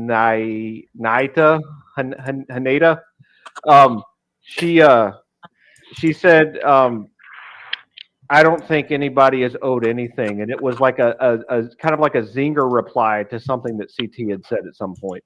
And I thought it was a really, really good example of what you need to be doing during a debate. Y'all didn't have a whole lot of that. It was super close. So I'm going to give it to Haneda. That's her Gibbs influence on her. Yeah. He's very good at those zingers, and I've been trying to get more of that in. So H-1B visas are bad. She came in with a claim H-1Bs take opportunities away from Americans, and I think CT, a couple of your arguments. The first one, you brought up strawberry picking, and she immediately jumped all over you for that you misquoted her in your assessment. And instead of even saying, I fucked that up or got that, you just immediately pivoted to American greatness and asked about H-1B visas. I think your tactic to go with attacking student visas as well and saying, look, we're training all these people. Do we just want to send them back? And she's like, no, don't fucking train them either, is a great way to smack down. I didn't see a killing blow in your questioning and your attacks on her argument. You didn't make, it's not like you didn't make good points. Like you had some good points, but like, I just don't see a killing blow in here that took down her. Your critique wasn't strong enough at any point, and she had some proper rebuttals. I really wish she would have said, look, H-1B visas are also temporary. You bring in a high-skilled worker for like 9 months, and then she did get the argument, but she didn't land that punch that these are just 9 month to 1 year visas.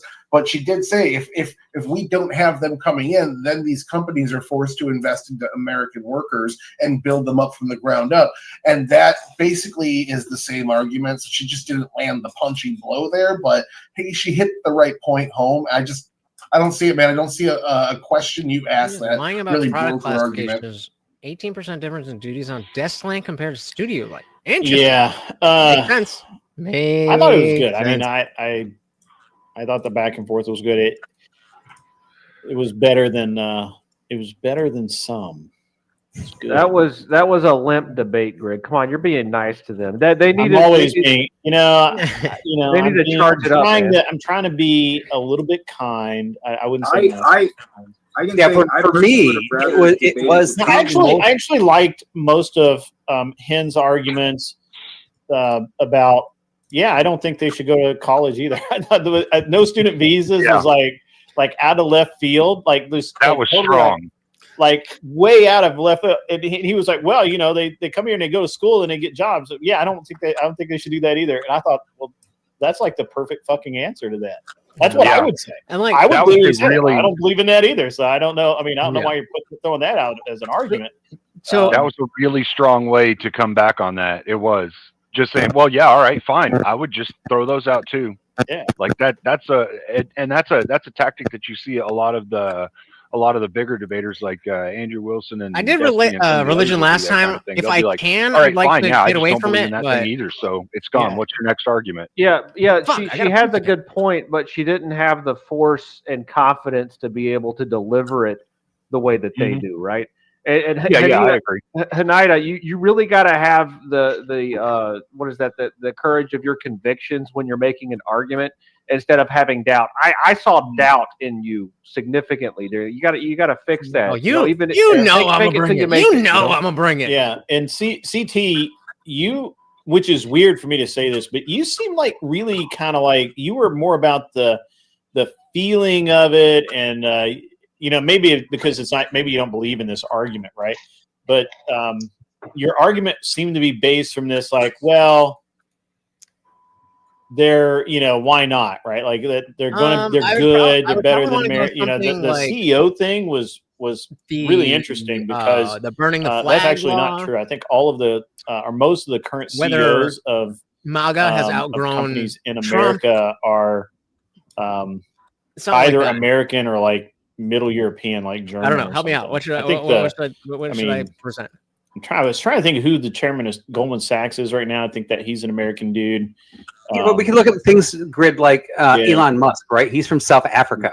Yeah. And he's now American, right? Now, if we didn't allow H-1B visas, Elon Musk would not be an American doing Tesla. And he didn't come in on an H-1B. I could do that. No, he did. Well, yeah, he came in through Canada, right? So he started off and he went to college in Canada. Studying he became he did the investment strategy in Canada. His parents did. They paid for his him to become a Canadian citizen, and then as a Canadian citizen, he was able to immigrate into the U.S., which is what the Chinese do. The Chinese go to Canada for 10 years or 5 years, whatever. Like Elon Musk coming back. They become a Canadian citizen. Yeah, I thought Elon says he came in on an H-1B. No, I felt that he might have at some point. I mean, he might have come in and done 8 or 9 months, but that had nothing to do with him. Like that's just a minor data point.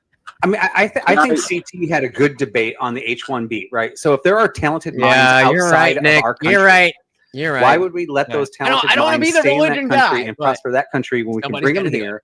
And because they usually don't prosper that country. Well, I mean, what are the stats on that? No, I mean, I'm just going to put that debate to rest right out of the gate. That's literally like saying Russian scientists are ahead of us in the space race because they copied they copied our space shuttle design. We did that. How did we make the first nuclear bomb? We took all the Germans from Germany and we set it apart. Yeah, Werner von Braun. Yeah, absolutely. For sure. But so again, just whether or not you guys knew this, what Hanayida was saying isn't actually false. When it depends over at least the past 9 years that they've been charting it. It depends on which year you're talking about. 2023, the last time that they had a chart for it, it was 45% of all American company CEOs are actually from other countries. Yeah. Wait, and you know what? Actually, 45% is not the majority. But I actually supported not the majority. He said Haida that as they well. were the majority. Yeah, it depends on the year. Yeah, I never said the majority. I never said the majority. Oh, I thought you said the majority. Who said the majority of CEOs were foreign? Hanayida did. And she's not necessarily wrong. It just depends on what year you're looking at going backwards. What year? What year were the majority? I mean, my ancestors are Hindu, but my family's from the Caribbean. CEOs or founders? Like, I'm Jamaican and Trinidad. CEOs. Not founders, CEOs. Yeah, CEOs are elected or put in place by the board usually, so they're in theory the best man for the job. What's a small companies are created by Dilly, see you. foreign-born people in America.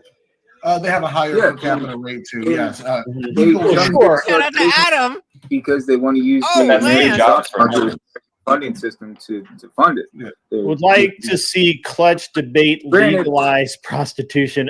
Oh baby! Oh, I would love. What I will say is, blocking the dog. I respect your all's judgments. I didn't choose that topic. I was arguing against the topic that I would actually believe. I was just arguing for the sake of arguing. I personally think the and I better said topic that we settled on right at the front end was if it's important to be politically driven. Because Hen said she was not politically driven, and then she didn't want to debate it. I think we should. I don't know how you debate comes up the way. between Hen, I want that topic of saying it's important to be of me saying Well, it's maybe we can do important that to one have later. a political mindset. Yeah, maybe we can do that one later. But the problem with debating, like when you say would Hen herself should be politically motivated, is irrelevant to me. Now, if she said, I don't think women should be, and I asked her that, do you think women should not be in politics? And she said, I think they should be if they want to be. Okay, well then now there's no argument there because you agreed with that. I tried to get that. I tried to make that an argument. I'm starting another Debating channel Hen soon, on whether or and not I will she be should using be it. So something is irrelevant to all of us. No, but it's not about she or her or female. It's about everyone. Right, but well, I feel like we tried to put that to rest, and I thought I did put it to rest. That she thinks that people should be involved to some degree. She's just not. So, yeah, but if you're saying that all people should be involved in politics, I think, matter of fact, I think Cleaner would take that debate. But because he's looking for one tonight. I disagree with that, Grid. That's a terrible idea. People shouldn't be involved in politics at all. You're a monarchist. Nobody cares. Hey, I don't mean to interrupt, Grid. I was really hoping to jump on a debate here, but it is 8:30, which means I have to put the kids to bed. So I have to jump off. If you guys are still on, hopefully I can come back in maybe a little bit late, like in an hour, if you guys are still going. And I'd love to jump in. An hour to put the kids I'm not going to be on some bullshit. Bro, I'm mine only are debating like, real. well, I mean, obviously my teenager never goes to bed, honestly, but my 4-year-old's in bed like split. Yeah, well, we have some medical issues that we have to deal with. Oh, that's unfortunate. Sorry, man. Sorry to hear that. Well, go do your thing, man. Go do what you got to do. No, it's great. I love talking to all you guys. So hopefully I can catch you guys a little bit later.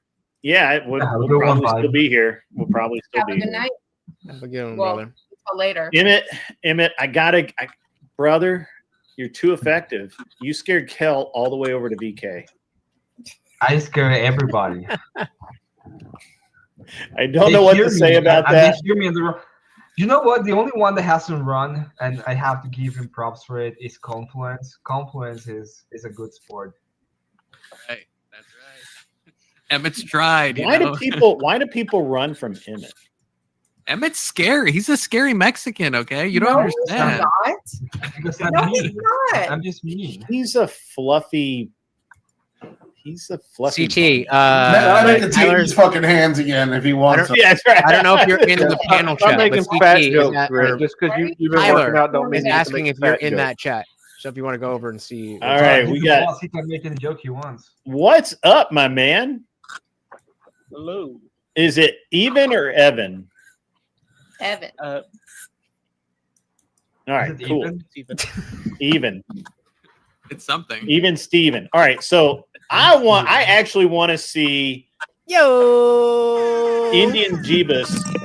debate somebody. I don't care who. I debate on legalized Now prostitution. I can give Morty his treat. Thank you, Adam. There we go. There we go. Yeah. Is where? How do you guys feel about Tushin? I'll Negatively. You're probably pro. Yeah, where are you at on this? I could argue either, but I would say pro. You're pro. It should be legal. Yeah. It would lower the price. That would be a really good idea. It would be safer. There'd be less sex. Manson always looking for his own interest. Who wants that debate? Let's talk. Let's go there. I want it. I know Emmett wants it. Yeah, Anybody else? Hey, you still here? All right, sold to Emmett. All right. Wait. Yes. Indian, you have to. Okay, listen. You have to come back. Okay. I can have more DNIs. Yeah. If we're gonna have this debate, you have to be like, it's not personal. You're not gonna get it. Okay. IndianJesus can handle it. Let's okay? go. He can handle Let's go. Right, just by good. that, I'm ready. I know Emma's got to Do it. Emmett and Jesus. All right, Emmett. Sorry, Emmett, even the way this game works is you're in the back until we come while these guys are debating. Hang out back there, talk shit in the chat, whatever you want to do. You're the man. or we're all the men actually, but whatever. Yeah. Emmett, you get to stay. Socrates, you got to go. It looks like you're doing well on your game, by the way. I meant to say that earlier, but I just didn't get a chance. We got Confluence and then Cleaner, and then we got Indian Jesus. You get to stay, but he doesn't. And Anson goes to the back. All right, awesome. It's gonna be great. Legalize prostitution, selling the pussy. So you just real quick before we start, you're saying it should not be legal, right? Oh, Emmett definitely doesn't think it should be legal. 100%. All right. So that puts he's not an ortho bro, but he is ortho. So all right, that should help. So I'm in the affirmative then. So I'm starting. Yeah, you're in the affirmative. You go first. All right, I got the minute on the clock already. We got to make up time, boys. We spent a lot of time on these early guys deciding topics, so let's move it out. Indian Jesus, please start whenever you're ready. I got the clock.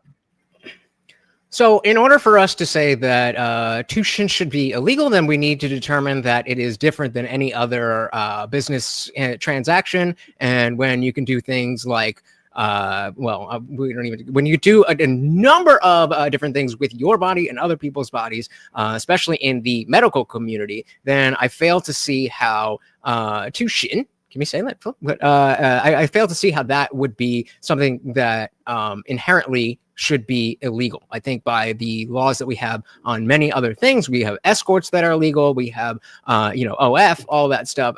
And I'm not necessarily saying those things are good, but if we are invoking the law, then I don't really see why we would need to do that.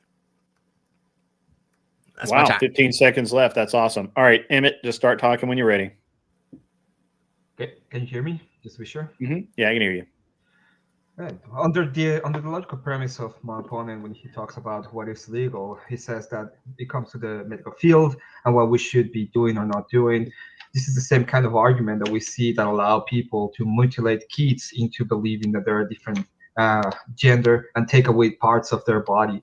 There are things that should be absolutely be restricted. One of them, for example, if it just can be any market, why shouldn't we have slavery as an illegal market, So the point of all of this is there are things that we consider to be completely amoral, and they should be absolutely out of the marketplace, and we should use force, especially the state, to get them out. 20 seconds left. Wow, we're in we're breaking ground here. All right, 5 minutes on the clock. When you guys start talking, I'll start the clock. So would you say that trans, like gender affirming care and slavery are the same thing as prostitution? No, it wasn't an analogy. So analogies are not necessarily the same thing. So we're clear, but the reason I ask things that are similar and decide with the similarities. The reason I ask because it's a very clear harm being done in trans and kids and in slavery, whereas the harm of two consenting adults is not nearly the same thing. And I would even argue that if I would say that I would actually say that the harm done to the woman and to the man is even considered to be greater because it's a sin against their own flesh. So I would say that it is a great and a grave harm that they do to themselves. So let me ask you a slightly different question. Do you think that all drugs should be illegal, including marijuana? It depends on. Okay. Let's just stick with marijuana. Do you think marijuana should be illegal? Drugs should be illegal. There are drugs that help people when it comes to because we're talking about medication. So can prostitution help? Illegal is sufficient. Could there be a situation where someone is not getting enough human contact and they use prostitution in that same medicinal way? No. Why not?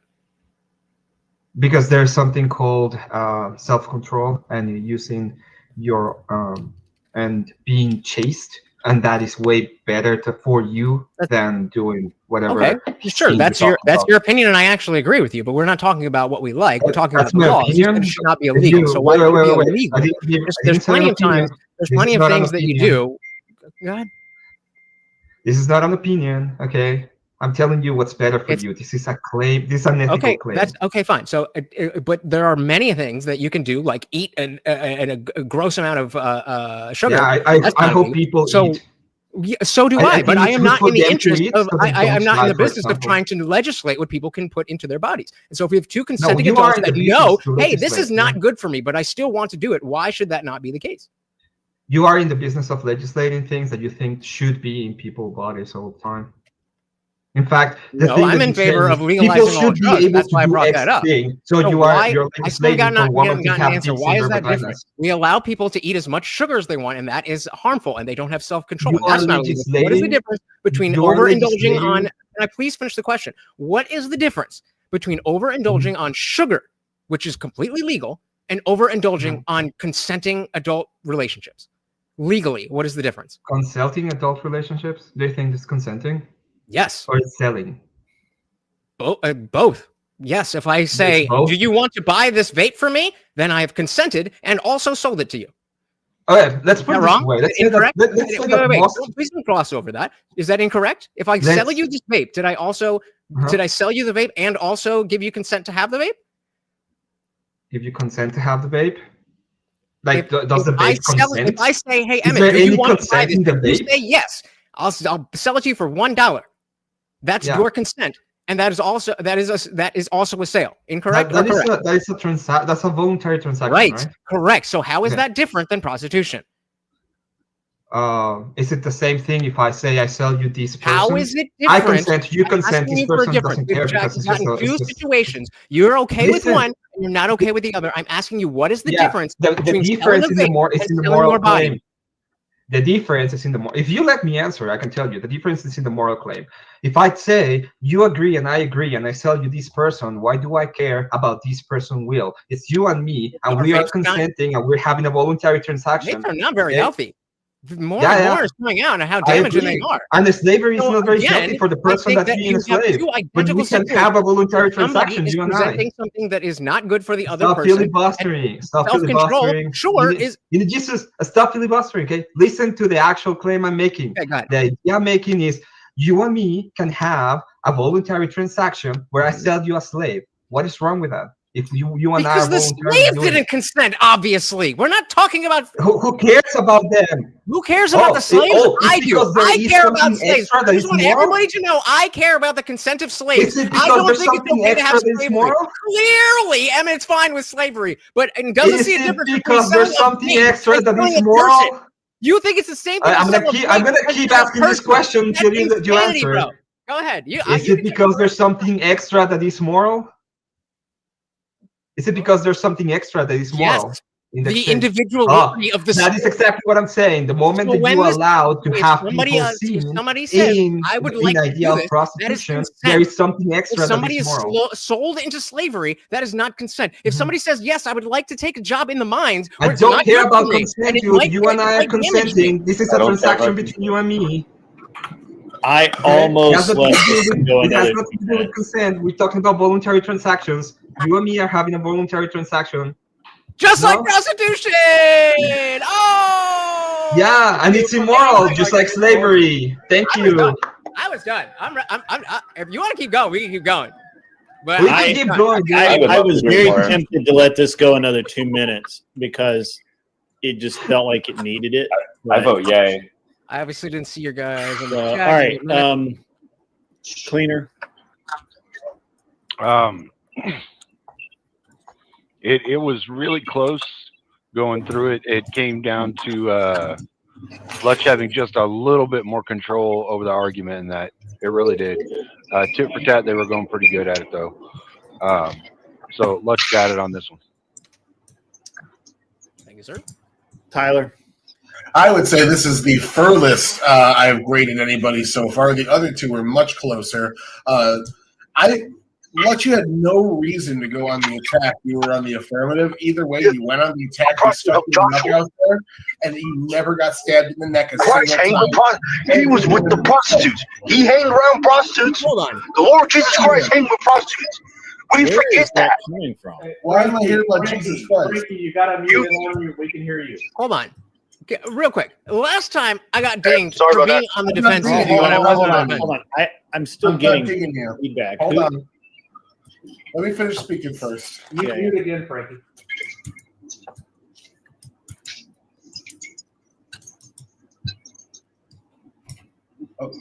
1 minute. I got it. Go ahead.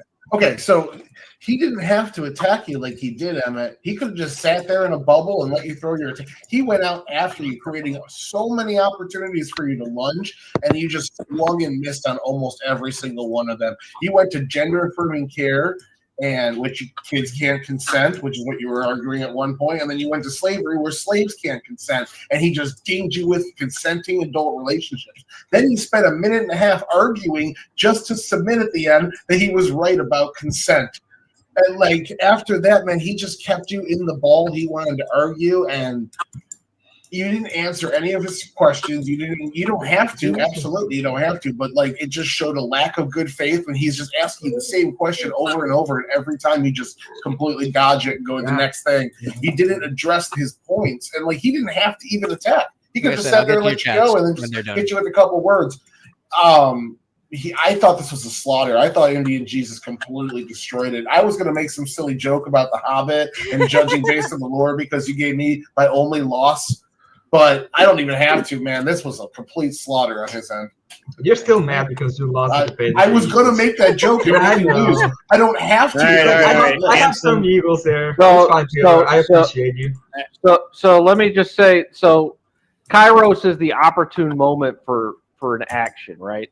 Emmett, you had the opportunity to question Indian Jesus's ought claim that consent is equivalent to morality, right? You never once did that with an internal critique or anything, and that was a total missed opportunity to achieve Kairos, right?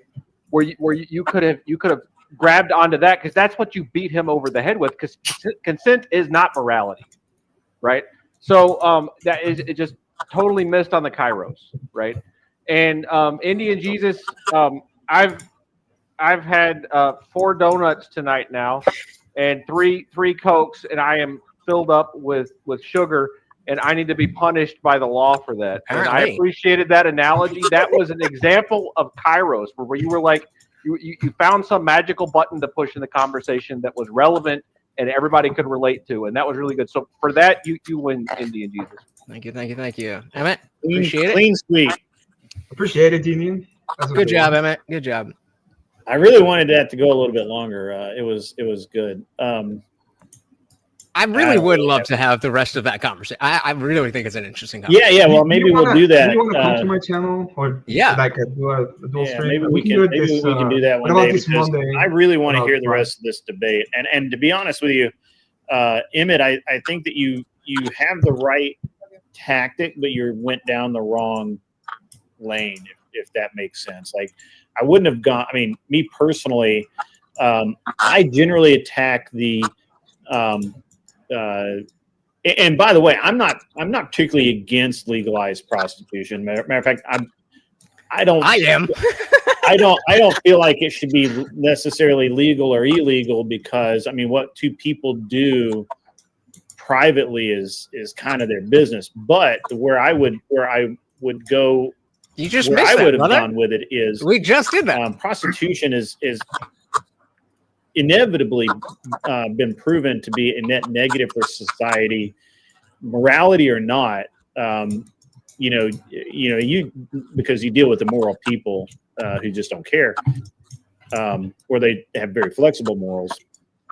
I would have gone with, yeah, sure, okay. You think it's good for these men who haven't been laid in a while to be able to go buy companionship? Great, that's fine. But what happens when they buy a 12-year-old? Because that's what inevitably happens, is we have sex trafficking when you legalize prostitution in literally every society that prostitution's legal in. So that's where I would have gone. I would have just gone straight to the trafficking. Anson is going to be like, it's not true. I did not buy that. I'm sorry. What were you saying? No. I was just agreeing with Gray that if you had gone down the S trafficking route, I would have been screwed. No, I didn't want to go directly with that. I wanted to go more into the moral claims, because it takes too long for moral claims, Emmett. You got 5 minutes, bro. This is why I fucking hate these debates, and I don't come up. We'll do it long form, brother, and it'll be. You got. Well, I'll let you make your moral debate. You guys come back on. Besides, it's I thought it was funny. I thought it's funnier that way, and we can spark a little bit more, which is better when it comes to clipping. Yeah, it was good entertainment for everybody, though. I thought everybody had a good time. Everybody put Emmett in the chat. Good job, Emmett. Yeah, I just can't. I can't believe you I'll didn't send immediately you- go to the S trafficking. Are you in Greed's I'm Discord? not. Tyler, you have me on Discord. Can you send me an invite to Grid's Discord? Yeah, I got you. Yeah, absolutely. Shout out there, Robert. I'll send you. I'll contact you. We can have one. Yeah, that was fun. I'm gonna leave because I lost anyway. Okay, you guys suck anyway, so it's fine. Yeah, you can tell Kel is safe to come back over now. Yeah, no, if she comes back over, I'll use my I'll go on the strike, but I come back here. Okay. Emmett's gonna pay himself back onto the panel. Oh, that's so funny. What's up, forget you, Jake? gotcha. I'm coming back to the chat. Give me a Deacon. minute. Give me a minute. I'm not sure how you say that, but I think it's always important to get people's names right. That's why I ask all the time, how do you say that? Why, So Indian Jesus, that S trafficking claim that Grid made is fallacious because it's not fallacious. He basically said that if prostitution is legal, then we would have S trafficking. It denies the fact that prostitution is illegal and we still have S trafficking. So his logic It's true. is down. No, that is true. But literally every society that tries to say, well, it's going to solve the problem of S trafficking, and it makes it a lesser deal. It always devolves into that. Yeah, they're different issues though. They're unrelated. Same issue. No, you're trying to cure. You're saying the cure is to make it legal, but the cure doesn't cure the thing that you're trying to cure. Yeah, so curing the criminalization of consenting adults doing as they wish is unrelated to crimes against people who can't consent. Yeah, I mean, I don't disagree. I personally, I think it's immoral. I think that you shouldn't do it, but I also don't think that it's. I just don't believe in the legislation of morality. So that's my personal. I just got a question in terms of like the like offensive and defensive. Like I get it. Obviously, one person is supposed to be more aggressive, and one person's supposed to be on the default. Can I just Tyler, before when you were saying that I didn't need to go as hard, was that a critique on me specifically, or were you saying that Emmett's argument? No, okay, it's not a bad tactic. Gibbs, when he's the affirmative, goes hard too. It's just when you do those attacks, it opens you up to being. Yeah. It opens you up to self-contradicting. Yeah. It's better if you are the affirmative to just be the affirmative and just kind of operate from that. You think this is the way it is. The confusion comes, as I've already told Tyler. This is the last time you guys ding me versus Cal for being on the defense when I was not on the defense. So I'm undefeated on this I think that was a problem in my debate with him of saying because I was on the defensive there, and like a good strategy if you're on the affirmative is to give out as little information as possible except for what is specifically asked for, because all they can attack is what is said in the debate about whatever view it is that you're making the prompt towards, or the affirmative. When you're on the affirmative, the reason that you'll get dinged usually is because you don't state your worldview. You don't say my worldview. I'm not. You didn't need to state it in this case, but usually, like in your not speaking for you, but kind of interpreting where you're at. Yeah. I would say if I in your position, I would have said, I'm looking at this through a agnostic, atheist viewpoint. Morality is dictated by whatever. Book of Ra or what, I don't know what the fuck it is, but and so this is my morality, and my morality doesn't have a problem with prostitution, and so I don't have a problem with prostitution. So I don't see it as an immoral act. I see it as something between a transaction between two consenting adults, and the government has no business being in it. And if you do that, then there's nothing really someone can attack about your argument, except to say, well, from their viewpoint, now they have that uphill battle of saying, well, I'm coming from it from a Christian worldview, and this is why I have a problem with this because it's immoral. And then I have to get you to say that, yeah, okay, I see that as immoral, and now you've conceded a point. And then you say, well, I can see where it causes harm, and you've conceded another point. Or I allow you to have the I allow you to take the affirmative, and nobody can do this in 5 minutes. I mean, nobody. There's nobody who can do this in 5 minutes. But I allow you to take the affirmative. You state your worldview. You state your case, and then I start a internal critique, and I start tearing apart your worldview. Well, as your entire morality is based on a book that is irrelevant. It's a bunch of preferences. It wasn't even written until 1995 or whatever. And then I can do an internal critique of your worldview and tear that down, and then I can call your argument dog water. Gotcha. The reason I ask is because that seems like clearly for this specific format that works, but especially like you're in the Crucible. I did the last modern day debate. The 5v1 with Andrew and Rachel. And it like outside of this particular context where we're being judged based on, what Kairos, Tyler, and Cleaner are saying, it seems like if I'm in a position to just hammer it, why would I not do that? That's a good question. It's really, and if you do it effectively, man, again, I thought this was a slaughter. Yeah, again, and if you can do it effectively and keep the other person on the back foot and keep them from attacking your worldview and being able to, so what Andrew would do, because he has time, right? So you have 5 minutes here. This is why you can't do an internal critique in this debate. You just can't do it. You cannot set somebody up. You can't tear their worldview down. You can't. I mean, you got 5 minutes, man. And all you have to do, if I try and do an internal critique on you, all you have to do is just filibuster and just burn the clock down.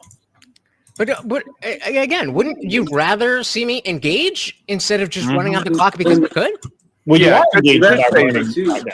that was faith tactics would be better than bad faith tactics. I'd say like filibustering somebody so that they couldn't ask you questions would be on the edge of a bad faith tactic. Yeah, like Gibbs. Gibbs is bad faith. Was a point when he called me out for gish galloping when I was specifically making a point, but I was like, okay, I have been kind of, a little bit there. So, and I got dinged for that last time, even though I was on the affirmative. And so I was like, let me lay back a little bit. But okay, I'm getting an understanding for the context of what you guys are saying. Yeah. Well, and on the affirmative, you have the advantage of being able to either go into attack mode or sticking to defense only, and being able to pull it off if you're good at it. Gotcha. On the refutation side, you kind of have to stick in attack mode and just keep trying to poke holes in somebody else's paper cup. Yeah. Gotcha. I would say too, because we're coming. I'm coming.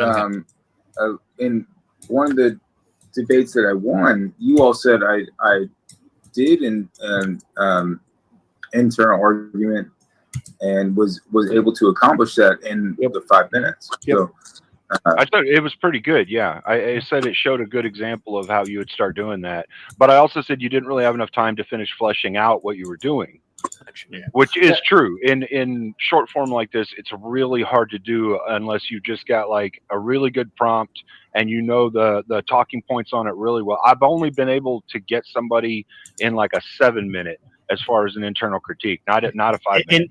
And even then, the other person has to be on the back foot pretty much the whole time. They're just allowing you to run your whole game on. Yeah, basically, you have to debate somebody that sucks. CT is what he's saying. I voted all 4 of my debates tonight. I voted for the affirmative because I feel like all the attacks aren't significantly separating their argument from the prompt in a good enough way. So I just haven't seen good enough questions being asked tonight. Right. So as far fuck it button, I'm not a libertarian. I'm a constitutional conservative. I don't believe the government has a lot of business in my life, right? Beyond the Constitution. Libertarian. Shockingly, prostitution's not in the Constitution. I know. I'm shocked as anybody. That's shocked. That's not a First Amendment protected act? I thought it was. All right. No. Let's go But that's through what funny. you guys That's are hilarious. saying. All right, and so happening. that was an interesting debate. Who do we want to see next? Okay. I'll go up with whoever. You'll go up because you want to. Lutz Yeah, versus finish your game. Jamaica He wants to lose so and you can World finish his game. Claim. Nah, man, That's cheating. The Confluence and Evan. I'm gonna win It my looks game. No, Thumble Evan, and I'll Evan take haven't gone Evan yet. slash But they even. brought up. Yeah. Thumble and That's Even okay. haven't gone yet. Thumble is Oh man, I really wanted to see Confluence versus Socrates. I want to see that too. Especially because he's distracted. I feel like I can get up for that. Now's your time to strike. I'm down for that. Yeah.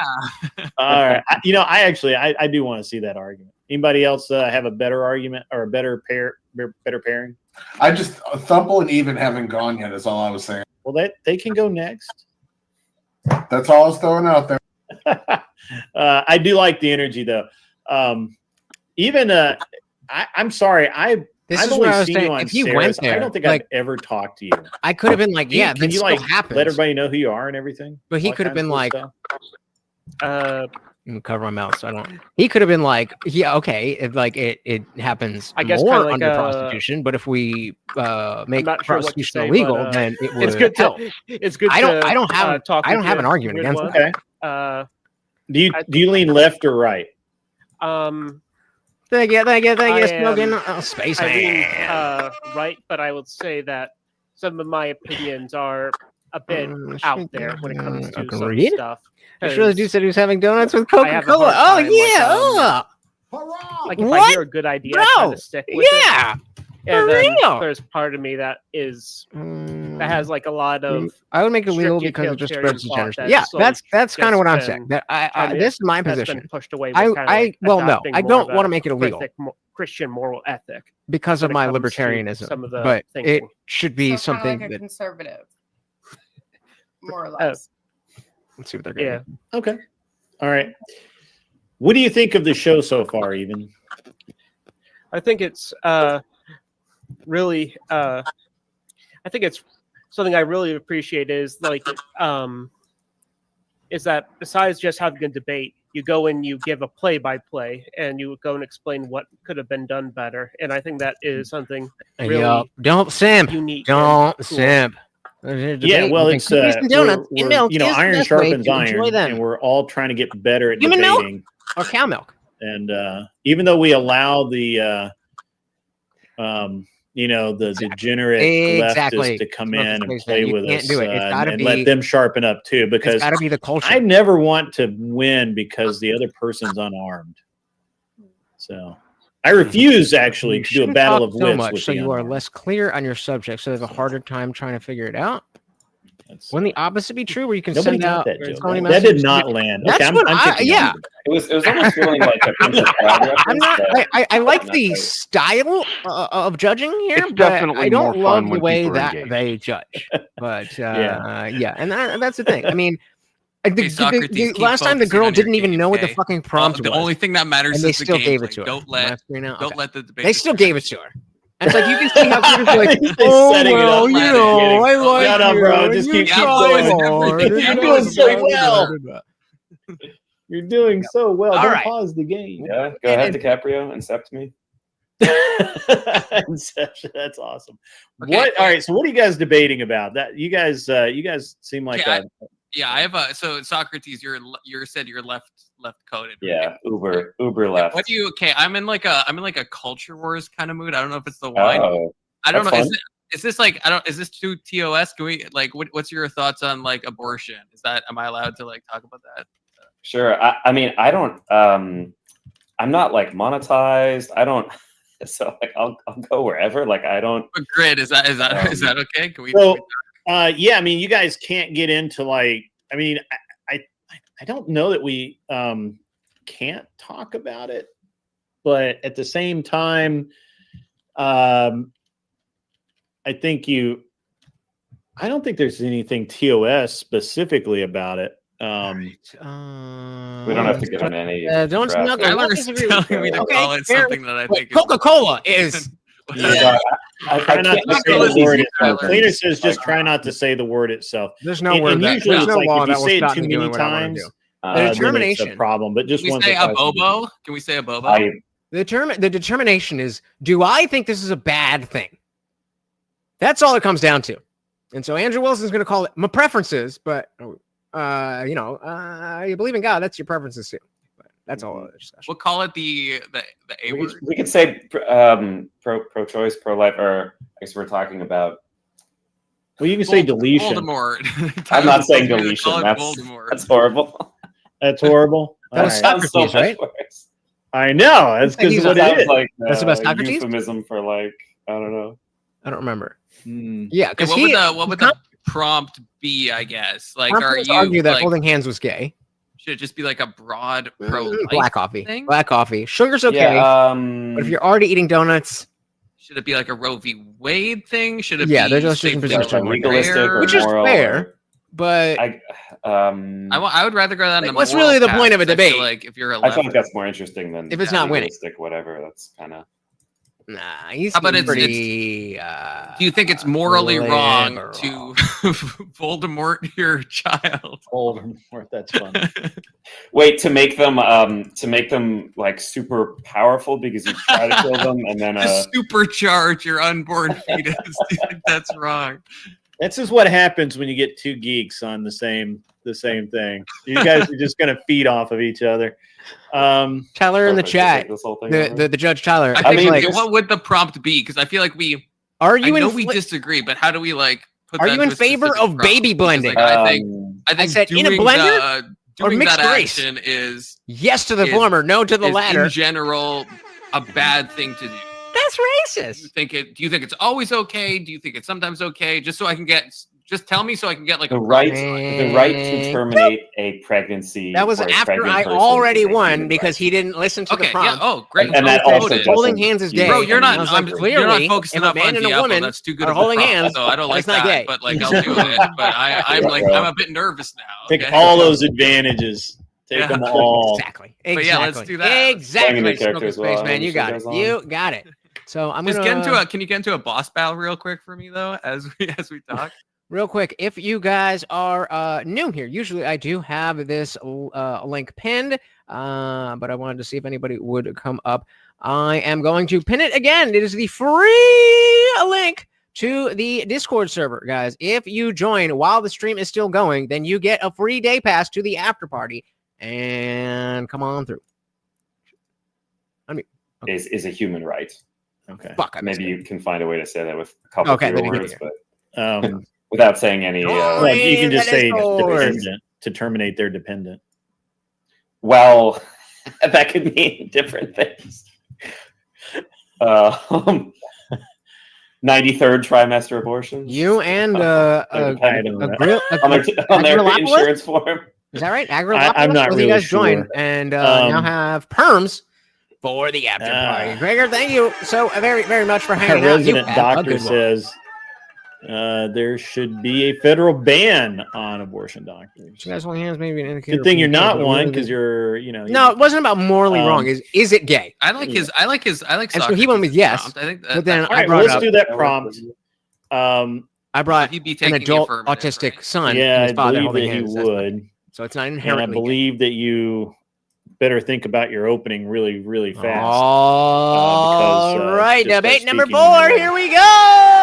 So that's for me because I'm the affirmative. Yeah, you're the affirmative. Yeah. Okay. Okay, give me. You don't have to, 13 but seconds. Bro, there's loot. You got to pick up the loot.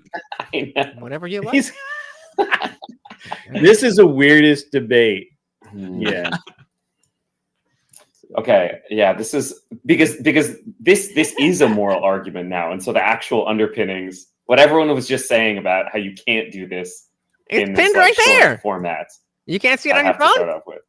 It's right Okay. there. It's pinned to the Okay, top you of the can you can start the timer whenever. Just let me know. Yeah, just start talking. Okay. Okay. So if you make it impossible for someone to control what they do with their body on a fundamental level, as basic human biology What was as the prompt? abortion, that is taking away fundamental rights. You're instantly criminalizing people doing what they've done for all of human history.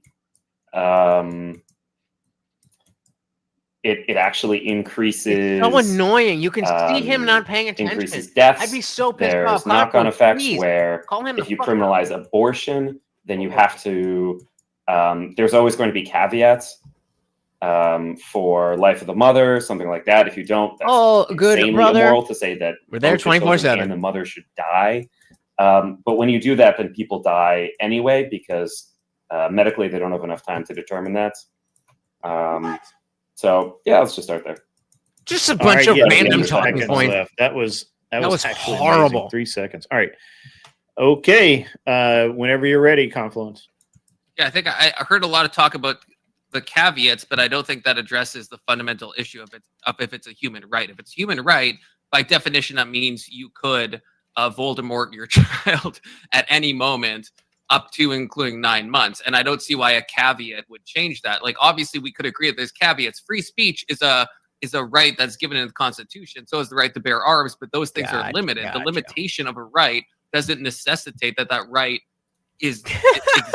So there's no, just because you can find caveats about like the life of the mother or about like some Is like it loading? grape and, Or did he you know, actually the other- stop? I don't know what I can say, but you guys know what I'm talking about. There's It's certain loading. instances where we'd allow it, but obviously those There's caveats smoking don't spaceman. guarantee we're right, and they don't in any rights. There's no right I can think of where the caveats would guarantee you the right. I guess I had to end my argument there.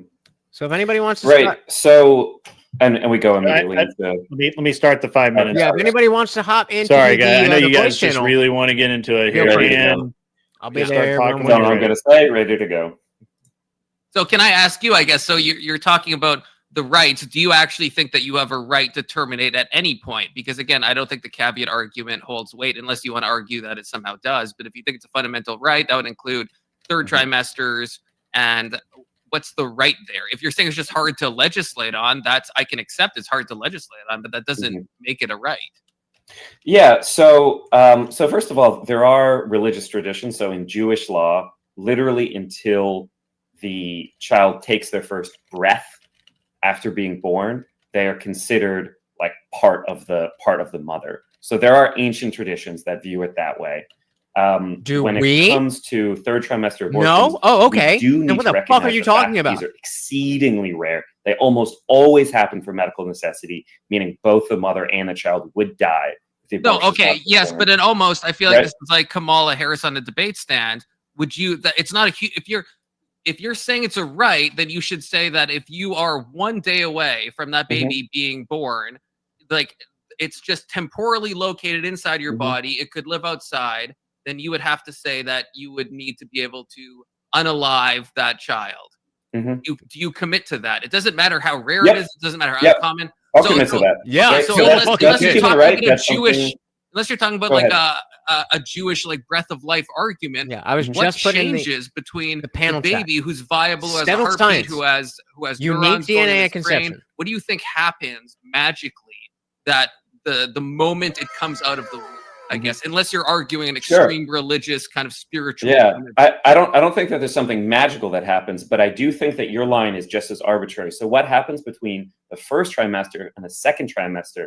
My line isn't arbitrary at all. The magic line is the zygote, and that actually is, that's not arbitrary. That is the point. So that the moment of conception, you would say?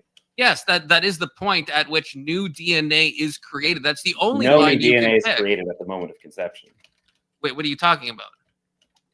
There's the sperm and egg, and they come together, and it's unique and you get DNA those- that's not those of the mother chromosomes and it's like not of the attached to each other. father. That is unique DNA. It's an organism that has unique DNA. It's all traceable back, other than We're all traceable back, but it's new DNA. The DNA is not identical to the mother. It's not identical to the father. Right? It's mappable. There's no It's argument trivially left mappable. here. It doesn't matter if it's mappable. I mean, you and me are Wait, what's triviable. new? Like what percent of it is new? Guys, Morty needs some The same food, percent please. that you are. Like, you are trivially mappable to your mother and father. So I guess my point is that the zygote is the point that it's an So it's not the actual DNA new. then.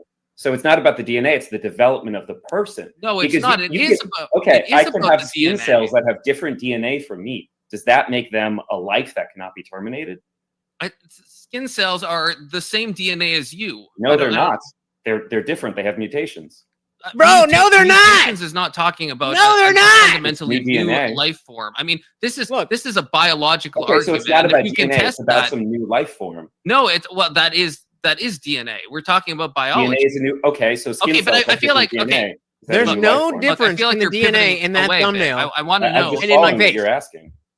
No, I don't think that you are, because you're saying That's I guess I would crazy. want to know what do you think happens at the moment? Not a third trimester, you're about to pop.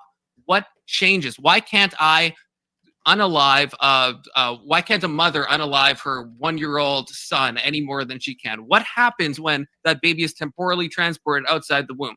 Because you could argue that the DNA, you can go to mutations, which is like a 0.1% difference. You could argue like, yeah, a cancer cell is like slightly what's mutated. the difference in the DNA between the mother and the father and the child? What percent difference?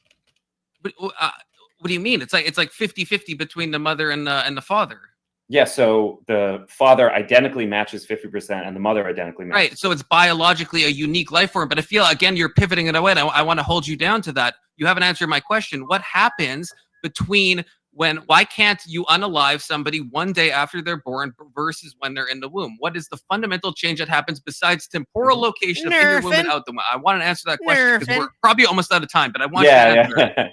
Yeah. So I think that fundamentally there is no magical thing that occurs. That's not the way I think about this, but there are differences, and this is why we recognize it at this line versus another. No, but give me the difference, please. What's the difference? Let me. Never happened to me. So Okay, just once the child is born, the umbilical cord is cut.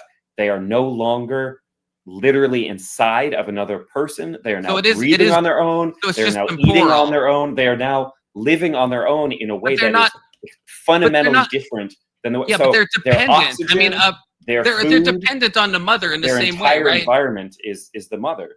Right. No, but that's it's a significant the same difference. It's No, not it's magical, but I don't believe in magic. It's just a temporal difference because again, they're temporally located outside. They need the same dependence on the mother. They'll die without any care. right, So there's absolutely no difference besides location. There's no way. So somebody else See can what the feed the judges have child. to say. I don't see any way. Who else can feed the child? Anyway, we saw Grid saying that. Okay, guys, all right. That was freaking awesome. Let's see. That was interesting. I had fun. Anson, that was really fun. Thank you for that. Good debate. Good debate. Yeah. I really, really loved the DNA argument because it was an appeal to biology and I'm a biologist also. So. Yeah, and Socrates' entire argument was an appeal to biology too. Y'all basically just did fallacious nonsense the entire time, which I loved, right? Neither one of you talked about living in accordance with nature or like the virtues of confluence. You could have just simply said, hey, if it's good for abortion or whatever you want to call it, right? TOS, I'm sorry. If fetus deletus, if that's good, then everyone should do it, right? And if you can't say everyone should do it, then why not? But that's not okay. Wait, I know I'm not supposed to push back into judges, but No, a right doesn't mean that, right? Like a right yeah. means you have a right to bear arms. It doesn't mean you like ought to or like have to bear arms. But this is a moral. This is a moral conversation, right? If it's good, then everyone ought do it. But the question was, is it a right? The question wasn't. Well, should rights you ought rights do don't it? exist. That's irrelevant. You should. I know, but that was the That's a different conversation. That's a completely different conversation. Look. In terms of Kairos, which is how I'm judging, Socrates had better zingers in terms of his ability to come back to you, even though he was distracted playing a video game the entire time. So I gave it to Socrates because his ability to basically come back against everything that you had to say, very effective. You hate me, Anson, don't you? You fucking hate me. Admit it. Admit He it. does. I think he does. It's your beard. It's better I than know. his. All right, go ahead, Tyler. There it is. All right, so this is actually going to be the first time I don't vote for the affirmative. I feel like you finally asked a question that he didn't give a sufficient answer to, and you kept hammering. You had to ask it 3 times in order to get an answer, and the answer you got, it seems like you were waiting for, and you'd already asked about temporal location. I feel like your question was not significantly rebut enough. Did he say this? Maybe just He because didn't you guys say ran out of time. He did a really good tactic. Socrates did a really good tactic. Did he really say this? Into basically, as Anson said, a fallacious argument about biology. He kept you trapped there for like a good 2 minutes, and then as soon as he tried to get past it, he tried to pull you right back in, because the longer you're there, the less time you're invalidating his stance. And just the fact that you were able to keep going back, I wasn't going to give you points for it the first time, but when you asked it 3 times and said, I'm not going to let you run away from this, and all you got back was a quick just differences, and you're like ready to jump on that, you're ready to jump on his answers. I feel like the main question you were asking from your introduction on was the right one, and it just didn't get sufficiently met. So I'm actually giving this is the first critique I'm giving a vote to tonight. All right. Cleaner. Yeah, I thought it was pretty good. There was a lot of back and forth, and throughout the whole damn thing, the openings were pretty close. The meat and potatoes of it was pretty close, with the exception of one thing that really showed that Confluence had a little more command over what was going on in the argument. And that was that, like Tyler said, he said, no, look, I'm going to hold you to this question. I'm not going to let you get away from it. And that's a tactic that if you really want to show that your side is way better or something like that, right? If you know the other person can't refute it, keep holding them to that question. And that's a really good tactic to do. It's a strong way to do things. So I gave it to Confluence on this one by 3 points. Yeah. That was good. That was good.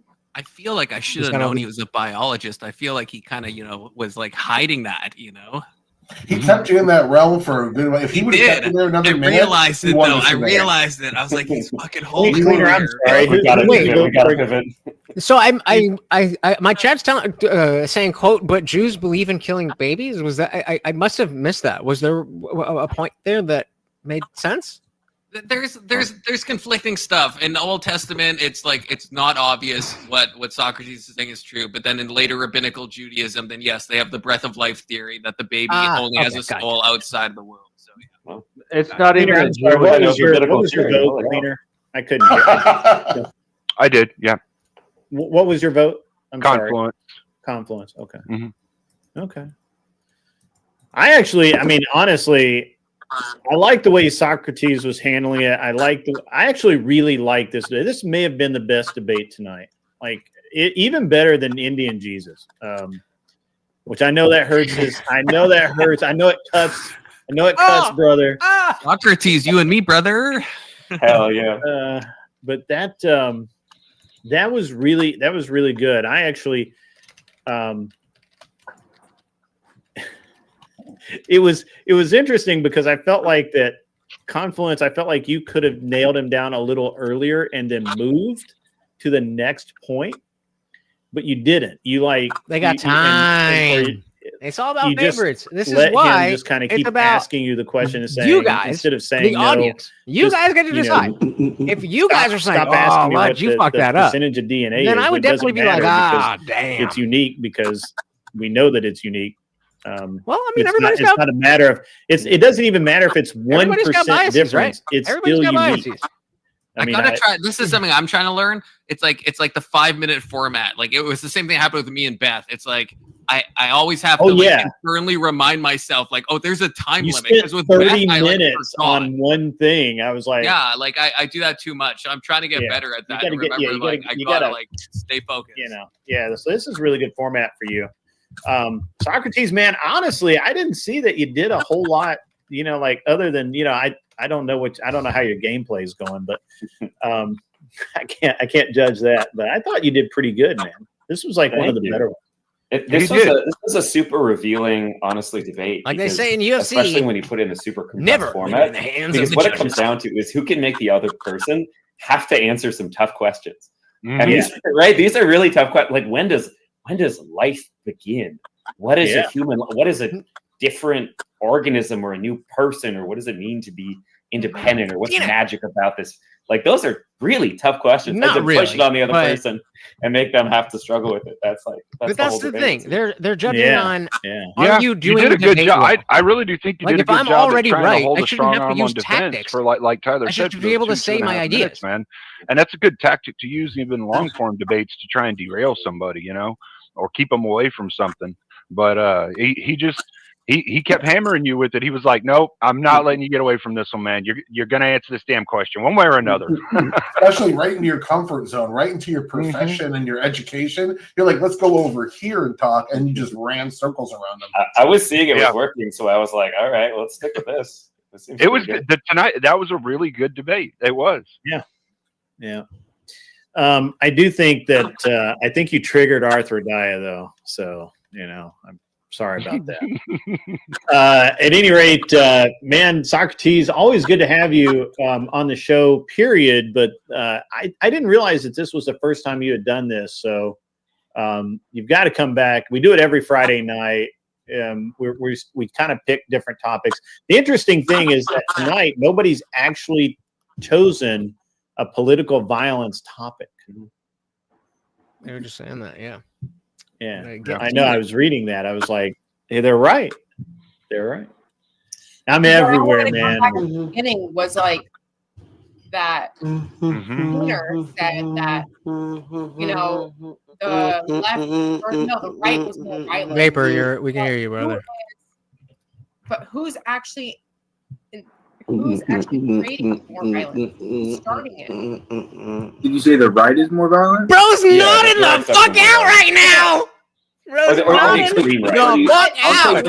All right. Like against civilians. Been there, man. Been there. I am a Starting little bit more jealous. violence, like civilian wise. All right. So I want to see even. I mean, obviously, we got to do even and Weevil because they've not debated at all, and everybody else has. So I'm going to kick everybody back to the back Good luck, y'all. because we're running a little bit long, and I'm trying to. Yeah. I'm not trying to be on here all night. I am. Although you're all cool. You're all cool people. You know, you're all good. You're all, you're tops in my book, but you got to go. Okay. Tyler Aid. That's hilarious that he puts his name like that. Bro, what did I do? Who's Even? Where's Even? Oh my god. Yeah. Where did Even go? Oh my god. I am jealous. Where did Even go? There he is. Jealous of that. Oh my god. I gotta get rid of this damn. guy. Hey, This guy always hangs shout out around. to me. Hey. What is good? What is good? There Welcome, we go. welcome, All right. welcome to the party. All right, what are we going to debate? What do you guys feel strongly about? And hopefully it's about political violence. But I assume that you guys are going to end up being on the same. Welcome. Yeah, I guess. So yeah, I'm on the panel, but on a I've lot done of stuff. one debate so we're far. gonna have a little and bit I of won. right on right violence So now here. it's their That's turn. okay.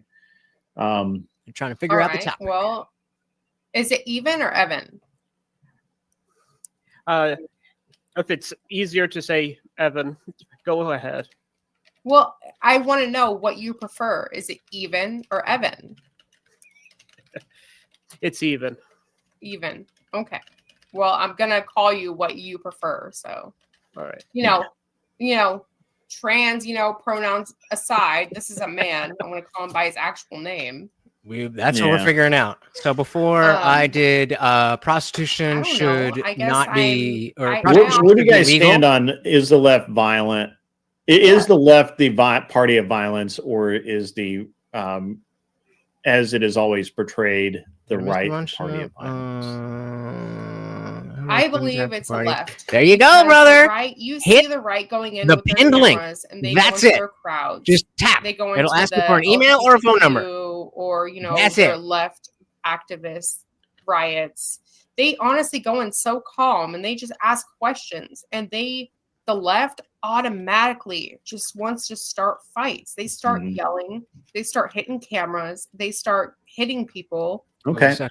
And Even where do you stand on that? I'm sorry, I gotta. I would say the right is much more effective at using violence, so much so that they get suppressed immediately when they use it. And typically when they go and do it, it is so effective that it de-escalates the situation. I agree with that. Yeah. So I would say I guess the left in a sense is more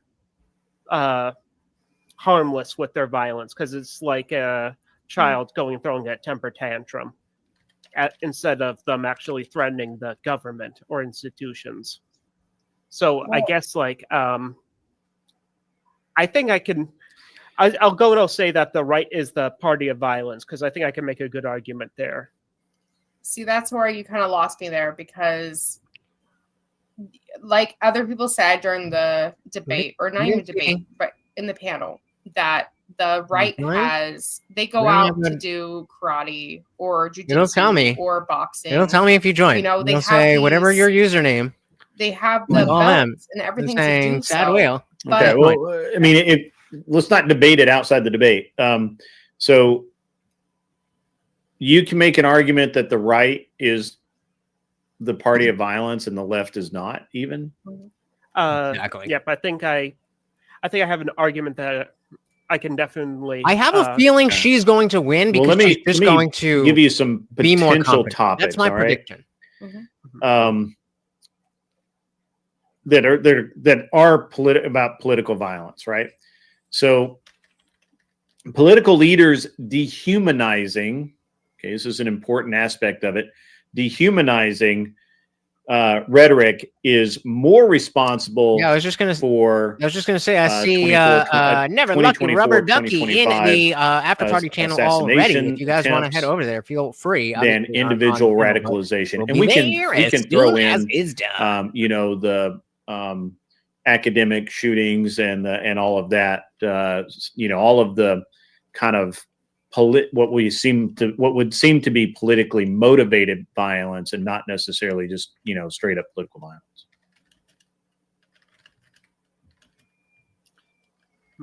I think that'd be interesting to see, because I think that would you agree with that? Would you agree with that statement first? Political leaders dehumanizing rhetoric is more responsible for 2025's assassination than individual radicalization. Would you agree with that or disagree with that? I would personally disagree with that. What do you think? Something. Well, if you're talking about the Republican side being assassinated, then yes. Okay, so you guys are on the same side here or not? Okay, no. Perfect.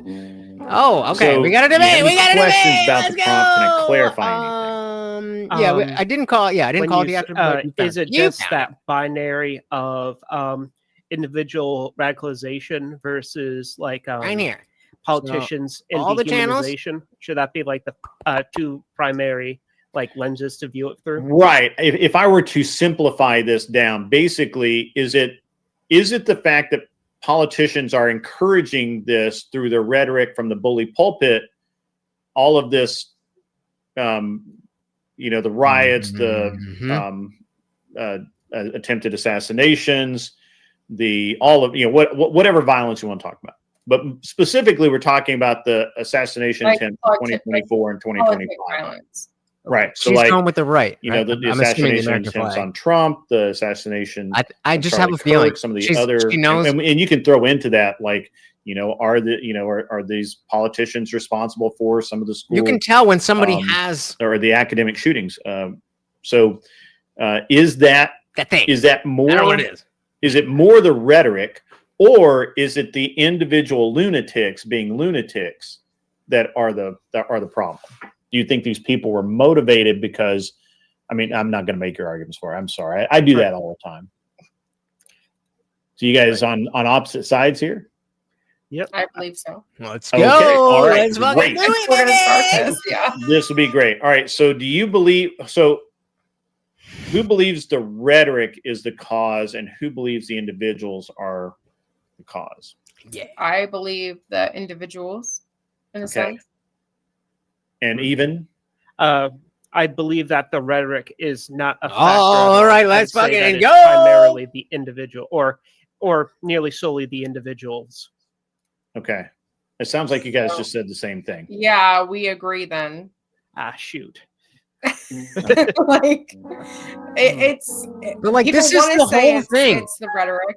People want to say it's the politics, but honestly, it comes down to the person that's gonna go in there with the pew pew and do the But just job. take the other fucking side. Who cares? It's an exercise. Arthur Dye wants to suggest, how about this prompt? Should we ban trans people from having guns given their extreme mental health issues and high risk of self-deletion or academic shootings? That sounds like the same exact thing that I had with Kel, that she tried to bring up. Yeah. So what? But I'm we're all fucking waiting. Weevil would agree on that, because I would, or I don't know about you, but I would agree that that would be a good ban. You can't see, that's my thing, is you can't ban firearms. You really can't ban Okay, all firearms. right. Oh, so we have a disagreement then. Yeah. Okay. Great. Perfect. All right. So now, even you have the affirmative. You believe that it is something that should be done. So I'll give you a minute to get your head together, and Queen's like then disagreement. Just start talking Jesus. when you're ready to go. You get 1 minute for your opening statement. All right, I'm gonna try and look at Right. the clock here to keep an eye on. Well, I would say that 4:50. given that a lot of states and counties have red flag laws in place where, in background checks, where they go and Background limit checks, right. personal firearms, and people can get called upon to have their firearms temporarily or permanently removed, and felons are banned from firearms.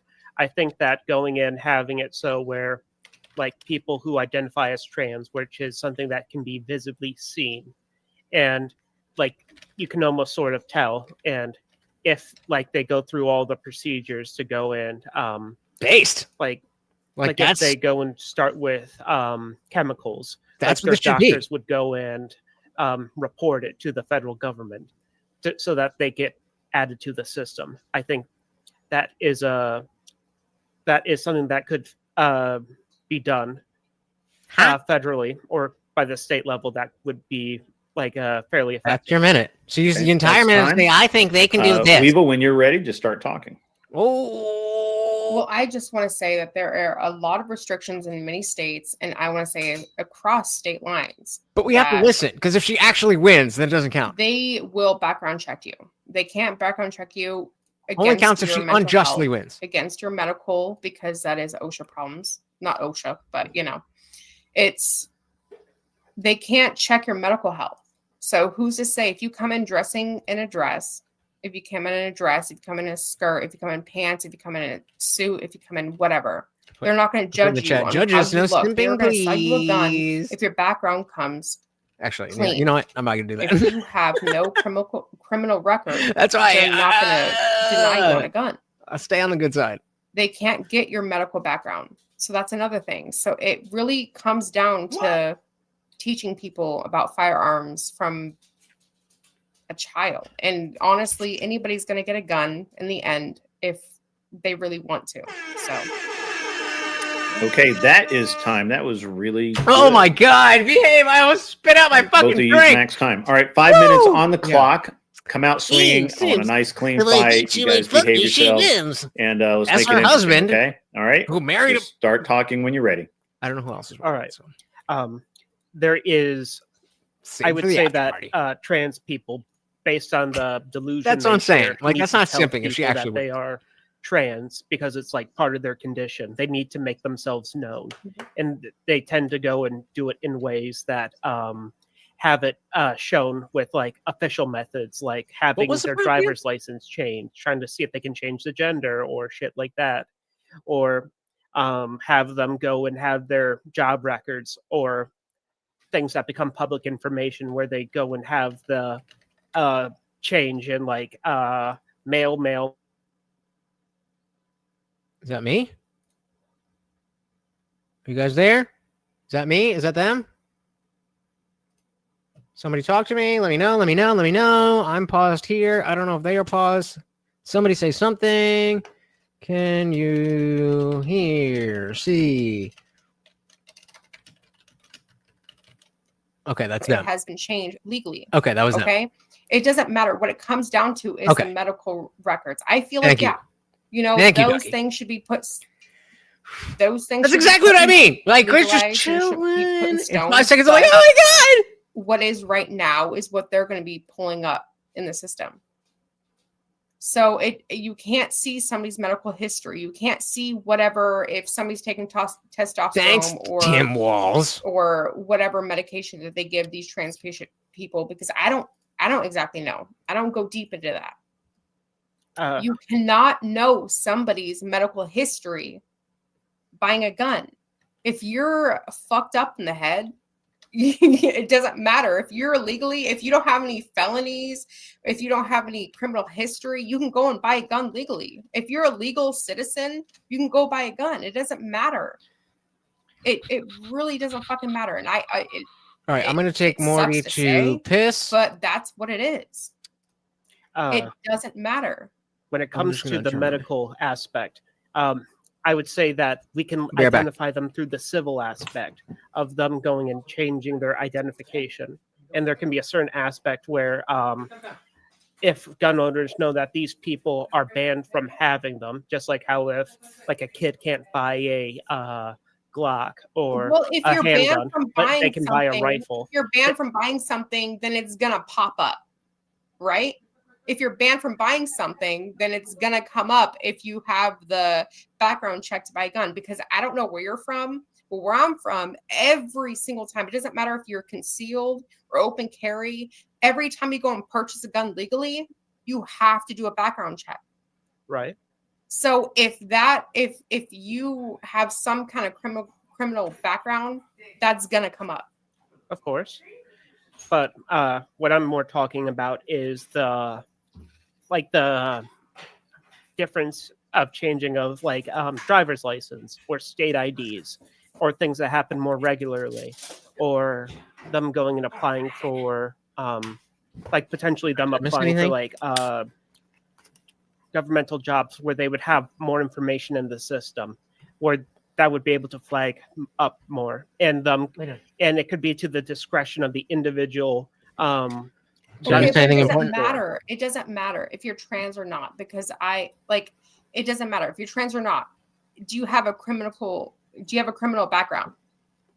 Are you saying that only criminals should not be allowed to have guns? Ooh. Because I'm saying legally. Mm-hmm. If you have a criminal background, that's Nicolas Cage, right? That is my point. Right. I'm not saying that everybody should own a gun, but they're going to get it either way. But legally, it doesn't matter if you change your sex, your name, whatever the fuck it is. Trans people not having guns, maybe? Change it. When it comes up, is how they're going to react to selling you the firearm.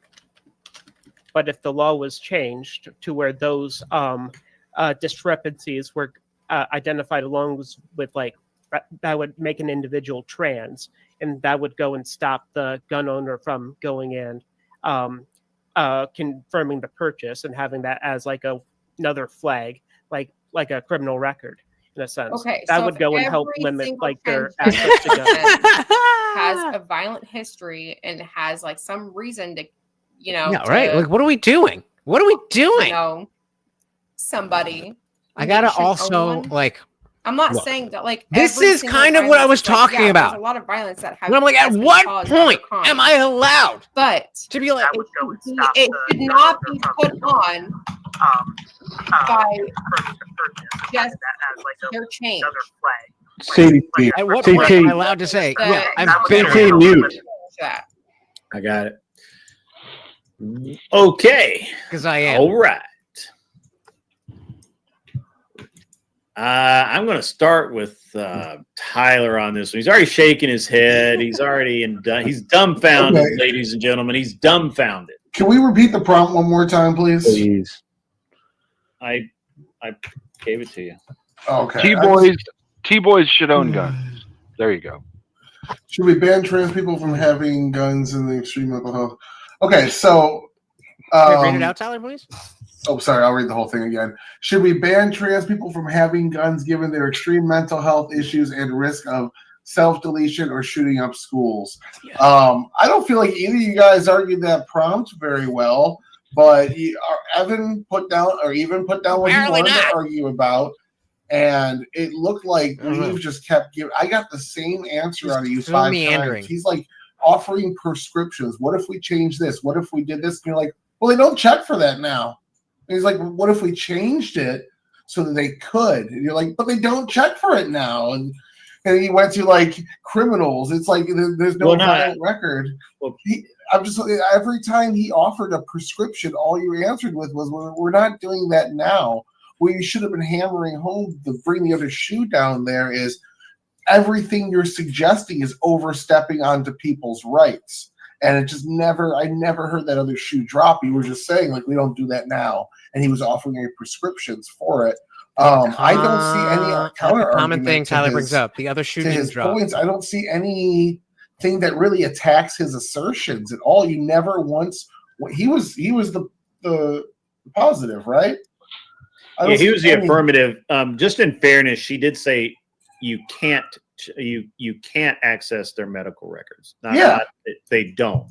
But he advocated for changing the law. She even wrongly attributed it to OSHA when it was actually HIPAA, right? Yeah, but he's saying, what if we change the laws? He said that multiple times. What if we change the laws to allow some sort of database to take place? We do this with other things. We infringe on people's Second Amendment rights. What if we change the laws? Making statewide databases. No. Why can't we change the law? What's wrong with that?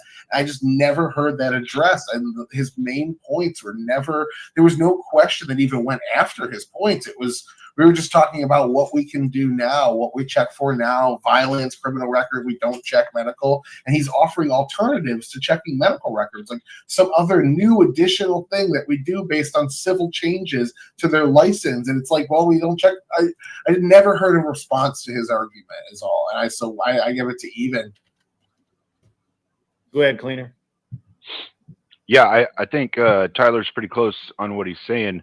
What we saw here was a perfect example of how two people can start out in a debate on a topic and move off it and have nothing but talking past each other through the whole rest of the debate. And I got to give it by 2 points to Evan. It wasn't too close. It was 9 to 7. Anson. So both of y'all missed opportunities to advance yourselves, right? To make your position stronger and communicate more effectively. It's kind of like Grid I was passing going to say up on Grid. Tim Maybe Pool for and your whatever, right? own, Massive like, L's for your Grid own channel. in terms Maybe of you his own want to get advancement. rid of this dude. And massive L's for both I did do that. I would do that. For not being able, both of y'all not being able to have any kairos whatsoever in either one of your arguments. I was really stretching to find it. I think y'all both sucked, but I gave it to Evan just because I like him less. Can I I'll can I chime in, even though I'm not an official? Yeah. Go ahead. Yeah, I mean, so as other judges were saying, kind of going back and forth on it's like, oh, maybe we could do this, maybe we could do this. But these were like technical aspects of like, here's how we could maybe find trans people and deny them Second Amendment rights. I didn't hear a single thing that was like, here's why we should do this, or here's why us doing this would spare other people losing their Second Amendment rights, that we don't want to have them do that. Yeah. And the thing about HIPAA rights, I mean, you can say, oh, hey, here's a certain class of people, they just shouldn't have access to these civil rights. I guess you can do that, but that's like, that's not just like, oh, maybe we could change our policy. That's kind of a major thing that's like a fundamental thing about these rights that everybody enjoys, or everybody should enjoy. The right to privacy when it comes to their medical records, which is something that I wish, I'm sorry, what's your name? Thumping. I wish that you'd pounced on that directly. My whole thing is like, I mean, there should be a line of who can own guns, who can't, but it doesn't matter if they're legal or not. Everybody is going to fucking access them. You know, but rights. But is that's what kind of really gets people. it's not speaking directly to what Okay, you were no. arguing about, which is like, should you try? Should you legality. try to prevent certain Yeah, I types of kind of got people? away from the subject, and Mhm. I'll take the L. Well, I think Socrates is right when he touches on like what Evan was saying was a should claim, and a should claim could come with a why. What you were saying is like a data driven thing. It's like, this is what we do, and it wasn't approaching what he was saying, but you weren't asking the why, and he wasn't giving the why, and so y'all were just talking past each other the whole time. Maybe we could do this. Oh, that wouldn't work. Maybe we could do this. Yeah, Oh, that wouldn't work. Okay. I think. Yeah. I think Well, we're let me. both kind of misdriven. So I think we're just both misdriven. There were two. There were really two missed opportunities here. First, the fact that we currently regulate firearms, and even do you live in the United States or are you in Canada? I live in the United States. Okay, good. All right. So because Canadians often fuck this up, and I wanted to make sure before I made fun of somebody. So all gun laws violate the Second Amendment. All of them. There's not one that is okay by the Second Amendment. They're all wrong. All of them. And so saying that we should have more illegal laws is not helping the argument. I don't care which group of people we don't want to have guns because we're afraid they're going to commit some heinous act. Your fear is not worth giving up liberty and for. It just isn't. And you missed an excellent opportunity to make that argument. Right? Yep. The Second Amendment does not give us the right to kill Bambi. It gives us the right to delete specific people as necessary. And the fact that we don't like that one group of people is misbehaving doesn't mean that we literally. Yeah, so apparently he got invited on Timcast. I was like, nah. Prevent those people from a basic right. Instead, what we do is we solve that problem. And solving the problem is not by limiting the rights of others. As far as the medical stuff, you missed another grand opportunity, which you kind of touched on, but you really didn't get to, which was no matter what, a person, all the way up to the Supreme Court has decided that a person's medical information is so private as to be criminal to release it. So you and then you missed the third thing. I almost forgot about this. In asking doctors to inform on their patients, not only are you asking somebody to violate their Hippocratic oath, right, by informing, by sharing confidential information, you're now relying on something that's not even a real science. Psychology is not a real science. It's all opinion. So somebody's opinion could have somebody's rights taken away. In America, we don't tolerate that. It has to be beyond a reasonable doubt to deprive somebody of their rights. Weevil, you're awesome, but you missed some really, and I'm sure that you know a lot of this. Like you know. I know. Trust me, I know. When I was saying these things, I was just trying to get them out so fast. I was honestly trying to, I guess, spurge them out without thinking about it. But yeah, we honestly. That's okay. He was having a Nick fit, or not? Pardon me. Confluence was having a Nick fit. So you weren't the only one. Like it was just, honestly, yeah. The psychologically, like it's not real. It's not fucking real. I don't care about your fucking feelings. I don't care who the fuck you are. But if you're gonna have some kind of background, you can't get a fucking gun. Yeah. So background checks are illegal as well. I mean, those things. Anyways, besides all of that, it doesn't matter. Like just like, the format like is tough. Anybody can fucking do it here in the United States. That's I should say that's what's great, but anybody can fucking anything. Look, Weevil, I know. Look, the thing is that had you had more time, and or maybe if you were, the better you get I at got my this, degree you'll in realize psychology, these so there's things definitely a bunch of faster bullshit. and be able to but there's some pivot real shit in there too, and all of that. So the- anyway, Yeah. I guess I have to address this since Anderson threw me right directly fucking under the bus. Yes, a few months ago, I was approached to be on Tim Pool in the to discuss the Carmelo Anthony case, where he and I was what they wanted me to do was make a Second Amendment argument for Carmelo Anthony using the knife in self-defense, which I couldn't do. There's a couple of reasons why I couldn't do that.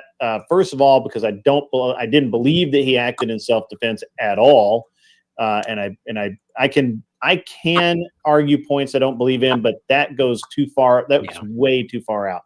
The second thing is there's no Second Amendment issue there. He was at a he was at a school event. He was not in danger. He was armed, which was, as far as I'm concerned, it's his right to go armed. However, his right to go armed had nothing. His Second Amendment right was in no way impeded, nor did he have the right of self-defense. That's because you're not trying to fucking build a brand. Attacking, and now, If you of were course, going I've to been build a vindicated brand, in that viewpoint because and the biggest brand that's in exactly that what happened. The video avenue shows it. was like, Everything hey, is exactly you want all as this we free described exposure? it. But the point is that I couldn't make the argument. I wasn't going to try and make the argument. If I'd been on the other side of the argument, then yeah, I've been happy to go. But they wanted me to come in and make a bad argument. I just wasn't going to do it. So you forgot the second half of me throwing you under the bus, where I noted that you didn't go on whatever. Yeah, I didn't go on whatever earlier this year because Brian and I, first of all, we had some scheduling problems, and I don't go to LA very often, if ever. And second, I just didn't feel like I was really ready for it yet. I didn't feel like I was going to gain the maximum amount of exposure, the maximum amount of usefulness out of burning that chip up. If that makes any sense, right? I can only get so many chances to go do these things. It needs to be worthwhile. Yeah. I was like, what? Can I say? But you convinced me. You convinced me. Go ahead, IJ. Spurg out on me. Go ahead. No. I was saying originally when I saw this in the chat, I was like, "What? Are you crazy?" But you won me over. You made a good argument. Yeah. I'm actively seeking to go on Tim Pool now. Like I've talked to the people I know that can make it happen and said, look, if a topic comes up that I'm going to be right for, can we get rid of that person, I'm in. Please? Right. So yeah, Confluence. Yeah, we could totally hear you smacking your dip can around. Is that a euphemism? What do I pay you, motherfuckers? No, for? he's literally smacking. What do I pay you, motherfuckers? I'm for? What the muted. fuck is this I don't know. bullshit? Look, I've been smacking my dip can around too. Yeah. I'm sorry. I don't want to That's smack all right. my dip I can just out. vape, but I can Mute do that again. thing. I was muted though, to be clear. Okay. Right.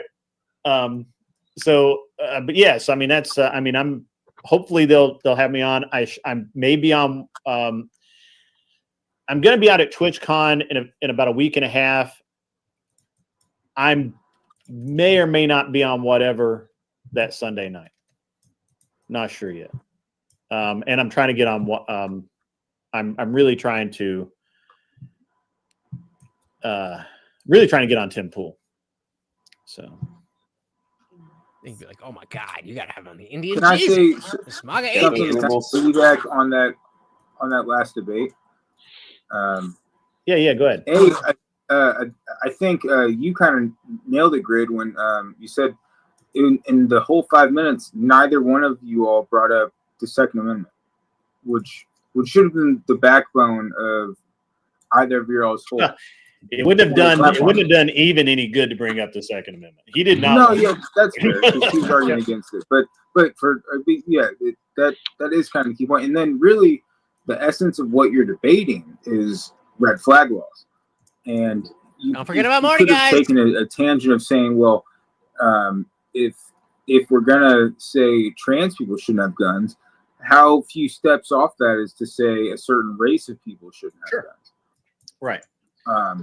That's in essence what the debate was. Well, he did actually. I'm gonna actually take Evan's side here for a minute. He did diffuse that early on by saying we have red flag laws. We have, we don't allow felons to have guns. There are currently restrictions on gun ownership. Why not one more? Basically, he didn't say it that way. I'm paraphrasing. So he did cover that part of it. I've been in this chair for never, five he never touched fucking it. Neither of hours. them touched Second Amendment again. Can we And get he on certainly with it? didn't want to. He looks like a relatively smart guy and knows better than to Yeah. go there. No, he is. think I've seen him on for Sarah. him, that was He's definitely- a very smart guy. For Weevil, that was a layup. You should have totally slam dunked that whole debate. And Yeah, there were 3 arguments to be made that she should have made to counter Yeah, his I argument. know. But here's the problem with this, guys, and everybody thinks this is easy. Ethan is a very smart guy, and it's a fast debate, and I'm still not used to the fast debate, and I'll take the L on it. Hey, will. everybody thinks it's easy until the buzzer goes off. Exactly. Until you know freaking you're on on. a timer, it's like all these thoughts come to your head, and you're just trying to scramble to get them out, It's and tough. it doesn't come out how you want it to. Yeah, you got Mike Tyson. Everybody has a plan to get hit in the face. Yep. I have to say, it was really funny for me. You were great to talk with. I don't think I've ever talked to you, even on Sarah's channel. I'm sorry, not Confluence. That makes 2 of us. I'm watching Confluence over there. So I apologize. You can Socrates, what were you actually saying? help that. I just have to say, it was bringing in really a super funny guy, for and me he'll as a get a treat. leftist to see I'm stuck.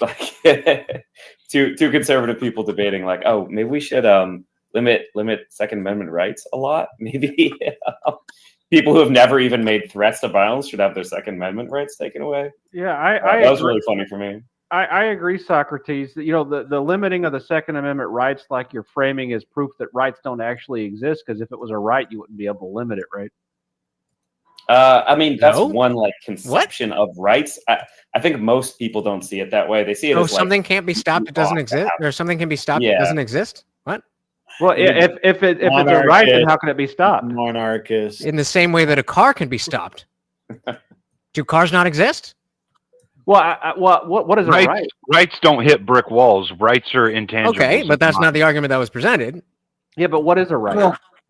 Entitlement absent a duty. It's an entitlement absent a duty. I have to get into the next That idea doesn't round exist. of debates. I know you all want to get into the rights argument. Maybe we'll do that one next. I'll do that. All right, so I took on Andrew Wilson, and he couldn't debunk me. So take your pick. Yeah. All right. So I have even. Who's left alive over here? Even, Confluence, Jesus, and CT. Right now, I don't know what's going on with Vapor. Does anybody know Vapor? I had to put him in the back because he looks passed out. Yeah, I was gonna say maybe next time. I don't know. I don't know. He just showed up, and I assumed that he was like with somebody else's group. Yeah, because he's not from here. So, I mean, if he wakes up, About 4 hours. No, I'll be gone. Trust me, I've been there. We're gonna be gone. I've been that gone 4 hours. CT is out. It's okay. I'm sorry. I didn't realize CT was out. My bad. CT. Am I out? No, vapor. Why am I out? No, CT's talking about vapor. Because he did the practice argument earlier. That's why. I'm sorry. I got a message. All right. So we got 4 people left. That means 3 debates left. Let's get to it. So good. I would like to see. Actually, I don't care. Somebody give me a matchup. Somebody throw something at me. Emmett's already back. What's up? Undefeated on the platform. Confluence and the Jesus. Confluence and Jesus. You're just gonna fucking cook me. Just read the. Just make sure you know what the prompt is. Yeah. Nobody ever reads the prompt. Yeah, who fucking read? What a fucking nerd! What a fucking nerd! Reading Obviously, prompts. Connor didn't read the fucking prompt last night. He did not understand the assignment. That's all I'm saying. Good luck, guys. All right, here we go. All right, Oh, here we go. no. I'm liking this more and more. You know, this is. I'm hating this more and more. Oh. I was thinking Oh. like me and Evan or even whining early on. My heart is warmed by the fear. The It's not fear. It's respect, brother. Okay. It's respect. Dilly to that. Your bones will feed the fires of our. So, do we want to go with the rights don't exist thing? Where do rights exist?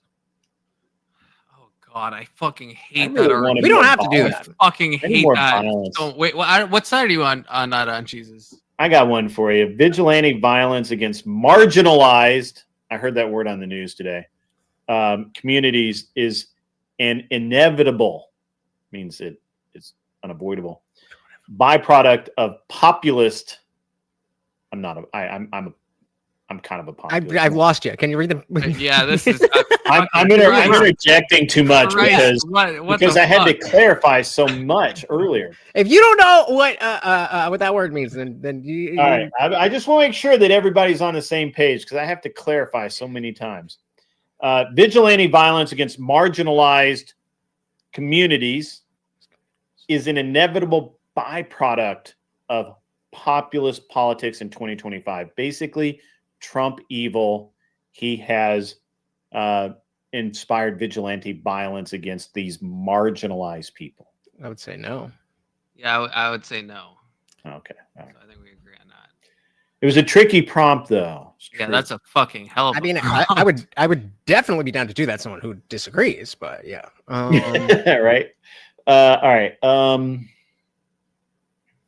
What are some more of your like fringer beliefs that don't like fall directly in line? I wish I was a part of the H-1B visa one because that one's already been done. You go back to religion. I don't know where you are in religion. Oh, I'm so strong on that one. Well, no, I mean I'm not like strong, but like strong opinion, I guess I should say. You're an atheist, right? Yeah. Despite being named Jesus, kind of sus. Okay. But Grid, I feel like Grid says he doesn't like religious stuff because they like. Yeah. I don't debate religion because I'm not qualified. You guys can debate all the religion you want. Oh well, then fucking hell. Okay. Okay. So- What's a good religious topic? So I mean, I don't necessarily want to do the same exact topic that I did with Abe last week, but my whole thing is basically that the right's adherence to Christianity is a detriment to the political success of the party.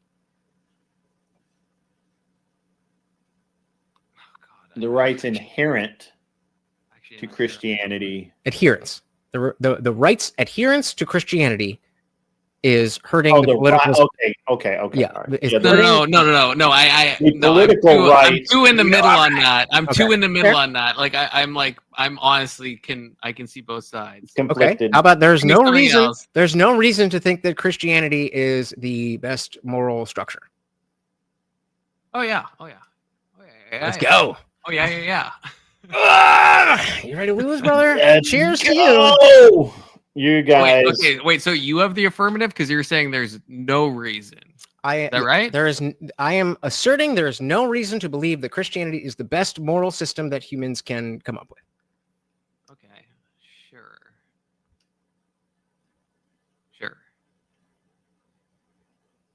Good. All right. So then Jeebus has the affirmative, right? Yeah. Ready for me? Okay. All right. Just let me know when you're ready.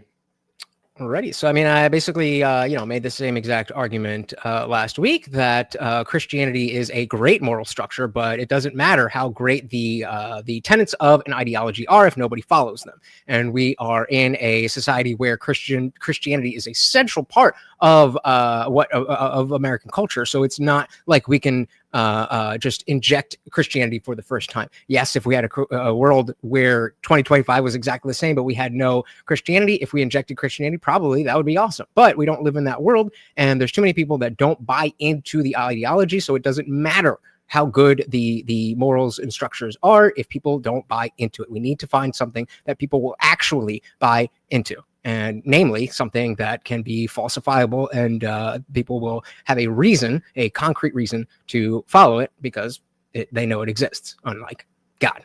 You know, Andrew likes to talk about, Andrew Wilson likes to talk about my preferences, but preferences exist. I don't know about my God. All right, that's time. Whenever you're ready, Confluence. Okay, I think that's way too utilitarianism. The prompt was, is Christianity the best moral structure? I think the adherence to Christianity is neither here nor there. The question is it the best moral structure that exists? And it is.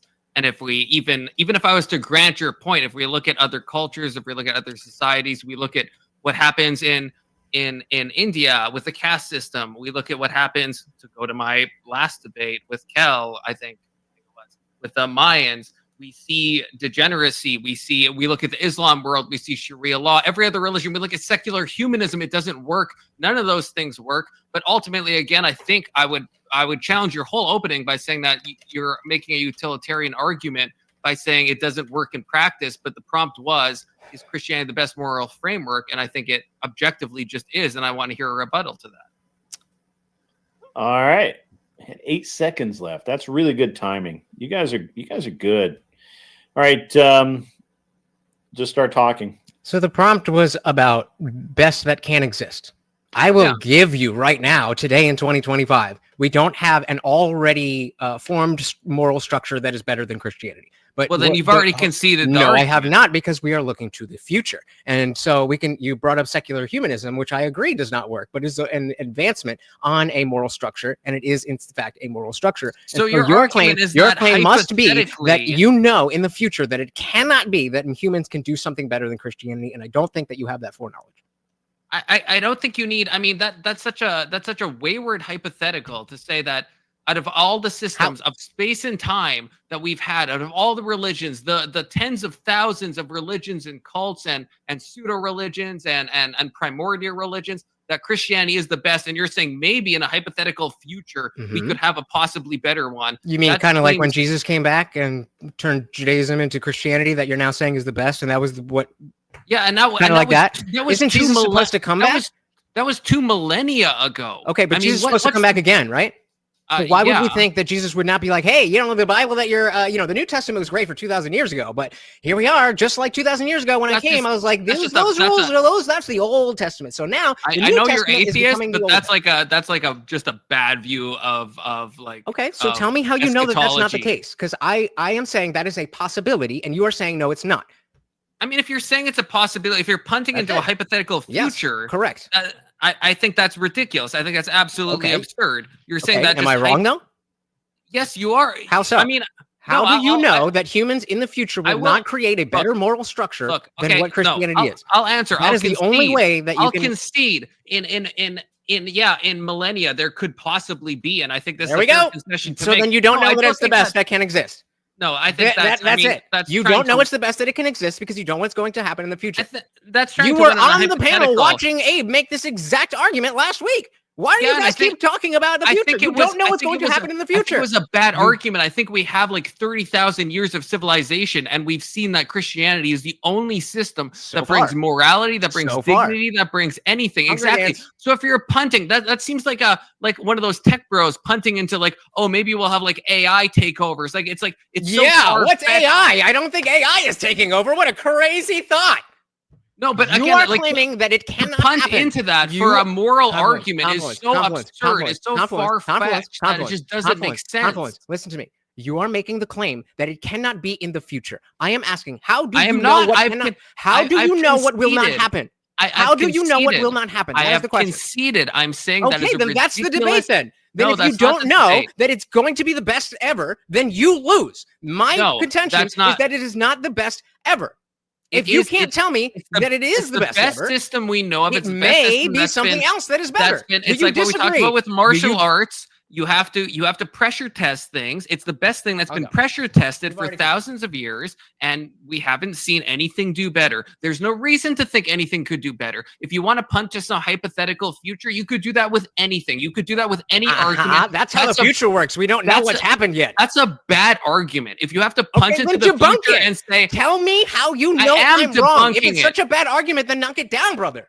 I am knocking it down. No, you're not. Tell me how you know what will not happen in the future. Jesus, let me talk. I'm saying if we have like your argument is we have like a sigma % chance of like maybe in a hypothetical world there's something better, but out of the 30,000 years of human history, from all we know of human biology and human psychology and human spirituality, there has been nothing been better than to punt into the past. Time moves forward. You are claiming that everything that happened in the past is going to be exactly what happens in the future. That I'm not claiming humanity that. has I'm developed not all the claiming way that. up to Christianity and then stopped. And there will not ever be any more moral. I'm Kairosing your ass. I'm saying history repeats itself and history is cyclical. And if we So don't, when's slavery coming back? When's slavery coming back?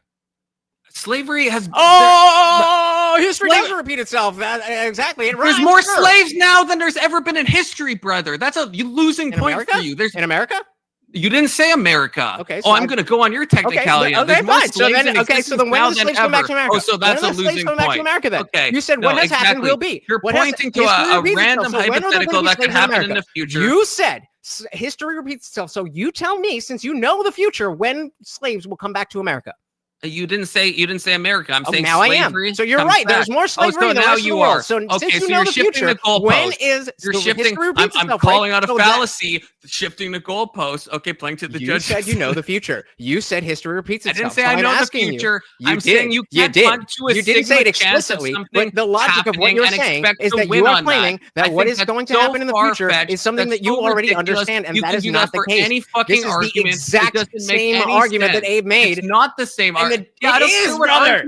Go back and watch it. I just posted it days ago. I don't care. It was wrong if you made that argument. It's the exact same argument. How do you know the future? You don't. I win. It's the same argument. It's a bad argument if you're talking about future. All right, gentlemen.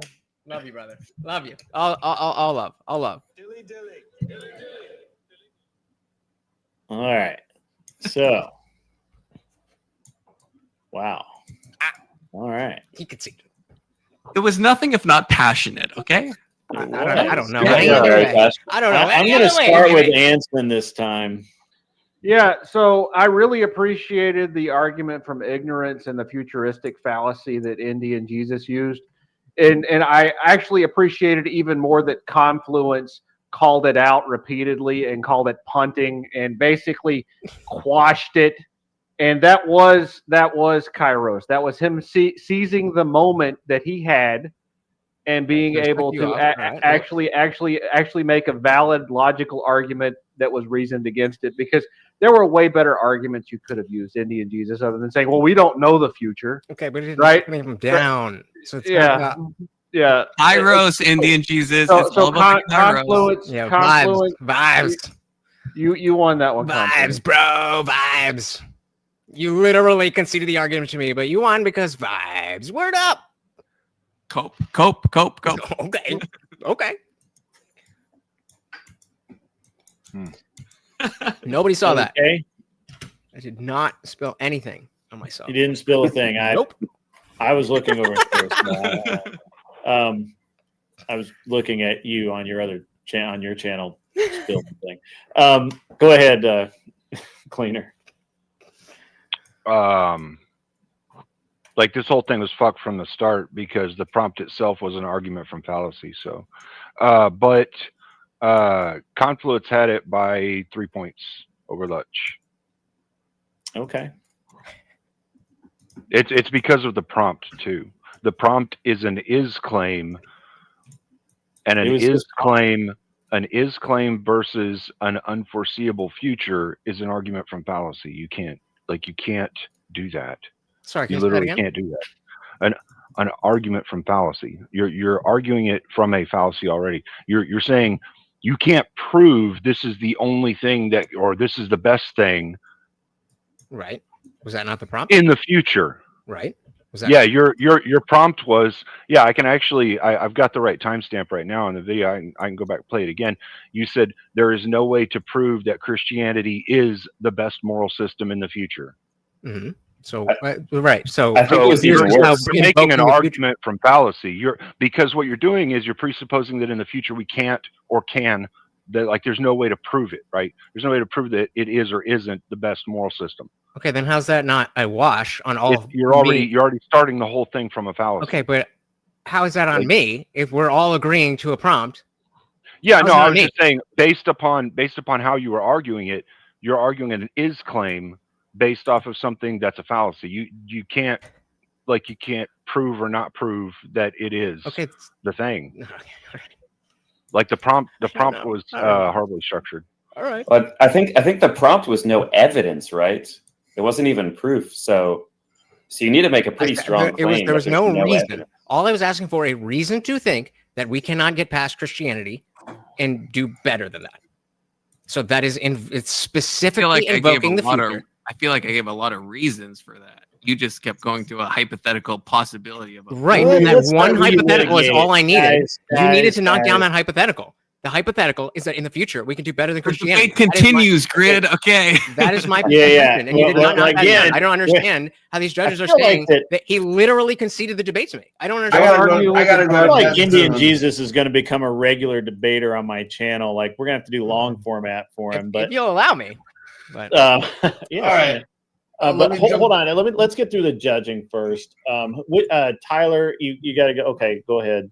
Yeah. So come back to the chat, guys. Christianity, you were arguing that we could hypothetically come up with something greater. He met that argument directly. He said, yes, I can see there is a possibility, a sigma possibility, I believe he said, that we could do this. Right. But if we look at past events and all likelihood, the possibility of that happening is very minute. So your argument is based off the premise that we will discover this, thus it's not the best. But he's saying that that's such a minute possibility that to base your argument off of it, the likelihood of your argument off of it is shit. And that's why you're saying it was a shit argument. That's what you were saying. No, that's not at all what the prompt was. Your argument. Okay, I'm not going to argue on this. I know what I did. I know what I saw. If you guys judge it for him, congratulations. I'm looking at the arguments you use. I was writing them down. You're not. In the same way that you thought I was on the defensive last time and I wasn't. You're wrong again now too. But it's fine. I transcribed the whole thing. We're all here for fun. Confluence, congratulations. We're 1-1. Good job, brother. I'm not done yet. So again, he kept going back to this. He kept going into what we can prove right now. The is claim, as Cleaner was saying, is what we can prove right now that this is the best. The possibility of another in the future is likely. I mean, it's not likely, he didn't say, but is a possibility. He couldn't completely discredit it. But just the possibility of it does not mean that thing is foreseen. I never made that argument. That's the argument he made. That was his counter argument to you, which dispelled your argument. I don't understand how that dispels the argument. That's what I'm saying. When I'm saying when we're saying X is the best, and I say, well, what if we could do better than X in the future? And you say, well, that's weird, or I don't understand how that's knocking down the argument.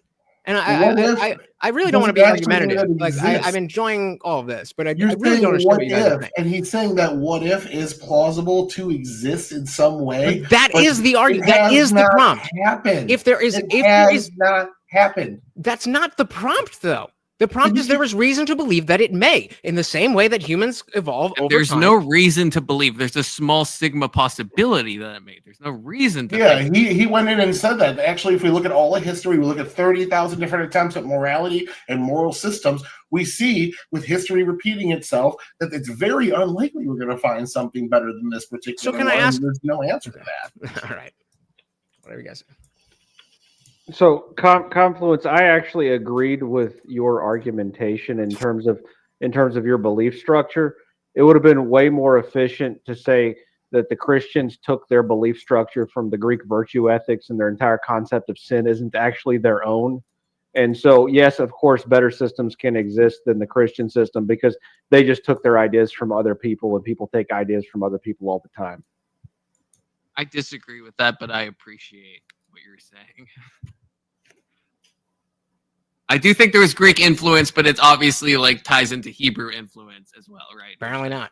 Oh, sorry.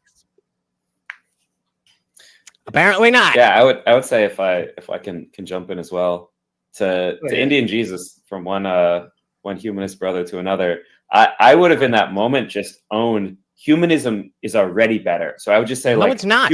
It's not better. That's the problem. But you're based Jesus, based Indian Jesus. It's not better. Christianity is better than secular humanism because even though secular humanism tells you what is right and wrong, it doesn't give you an incentive to do what is right versus wrong where Christianity does. But the fact is that Christianity doesn't apply to everybody and is unfalsifiable. And so my claim was that potentially, maybe, theoretically, hypothetically in the future, we could get to something better, and Confluence directly and explicitly said that I was right. So there's no reason to think that. There's no reason to think that. You can think that. That is a different claim than my claim that there's no reason to think that what you are saying. That was the prompt. No, that's the opposite of the prompt. There's no reason to think. There is no reason to think. Right. There is no reason to think. Okay, there's a sigma possibility in the future. Okay, there's the reason. The sigma possibility is the reason. That is the reason I do what I do. This was a really easy one just based off the prompt, right? The prompt was there is no way to prove that Christianity is the best moral system in the future. So all you have to do is say, well, so Indian Jesus, can you prove that in the future we cannot come up with a way to prove that Christianity is the best moral system at some point in time? Can you prove that? Can I prove that in the future we won't be able to come up with prove that. Some type of no, hold on. Okay. Can you prove that? Yes or no? No, I cannot. Okay, then it doesn't matter whether or not I can prove that in the future, in your hypothetical, it is or isn't the best moral system, because you've already said that it's possible somebody might be able to come up with some way of proving it in the future. But that's my this is what I'm confused. It. No, I mean that's it. That's the end of it. That's the way that you argue. So that means I'm right. That somebody in the future may hypothetically, potentially, that's the claim. Yeah, it's ridiculous though, is what it is. Okay, fine. It's a ridiculous claim, but he chose to he chose to debate it. It's not my fault if he chooses to debate a faulty claim. Weren't you? That's fair. That's fair. Affirmative. So how do I lose because he agreed? You were the affirmative. He agreed right? to a bad prompt. I presented a claim. Wait, am I crazy? I don't know. It's one of us. Brother? It's one of us. You were the affirmative. I presented a claim, and you specifically, explicitly stated my claim to me, and somehow I've lost this debate. It's fine. I just don't understand. No, I didn't actually vote you based off of that itself. Okay, the points that he got were because he actually made better claims.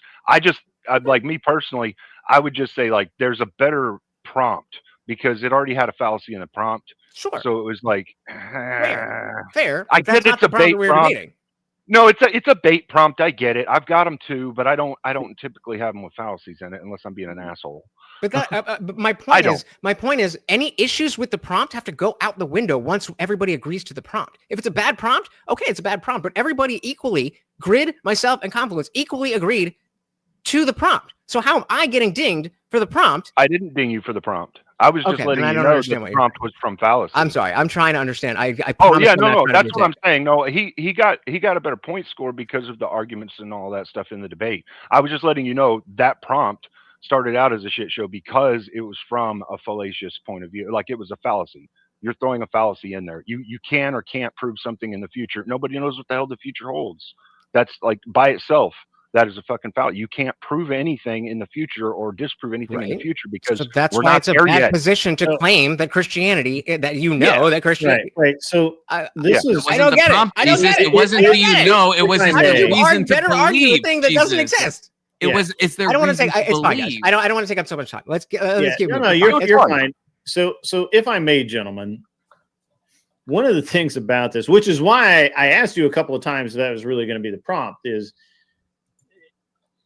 anytime we're talking about something in the future, it's unprovable. So I don't know what there is to debate about. Okay, then you guys literally. And I asked you a couple of times if that was the prompt, and you guys were like, yeah, all right. Well, and look, I'm going to let you. I'm not here to tell you what you're. I mean, I You're try. gonna let us fail, Grid. Well, hey, look, now I'm very consistent about this. If you make a bad prompt, I sometimes have to stop myself from saying that's fair. I agree, because I don't want to make your arguments for you. But Confluence, I would not have taken. Look. From where I'm standing, you lost the minute you accepted the debate because you. There we go. What are we talking about? Jesus, what the fuck? Oh, you were stupid enough to debate something that's going to happen in the future. Grid, I know you're gonna turn into a pumpkin. I'm trying not to only like that, move but guys, all forward, four of you were on this panel a week ago when I made the same exact argument. You were like, "Oh, lunch cooked." I don't understand. That's why I'm so confused. It was literally. Watching last week, again, it was the same exact argument. I wasn't. That's what I wasn't as brutal last week, but I'm sorry, Confluence. In my opinion, you lost the minute you took the prompt. Now you argued very well. I think you did. You made good arguments. They were cogent. You called him on his bullshit when he was literally, like when he was dancing around and he was trying to shove some more fallacies in your face. You're not fallacies, you bastards. Fallacies. Whatever wins the debate. Whatever wins the debate, right?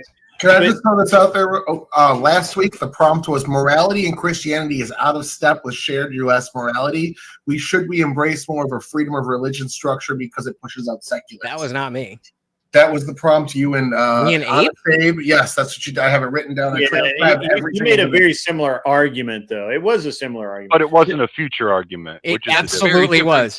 It 1000% was me asking Gabe how he knows what the future is, and I mean, do we want to watch it? I have it as a VOD right here. You might have made the same argument, but that's not the same topic. No, it was the same. He made basically the same argument, and again, Abe kind of let him.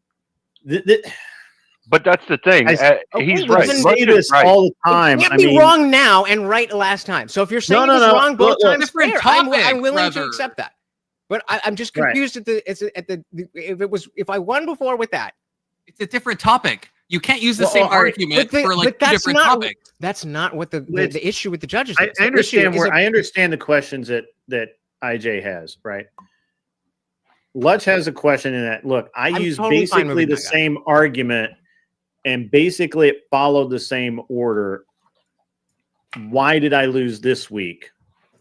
It's not about loss. It's just about, why is this or not. But I'm totally fine moving on. Confluence wins. No, man. I look, I want everyone to understand this because, again, to me, it's personally, I think Confluence lost the minute he took the prompt, but he literally did very well in the debate. I honestly felt like he had a better performance, IJ, than you did. I think that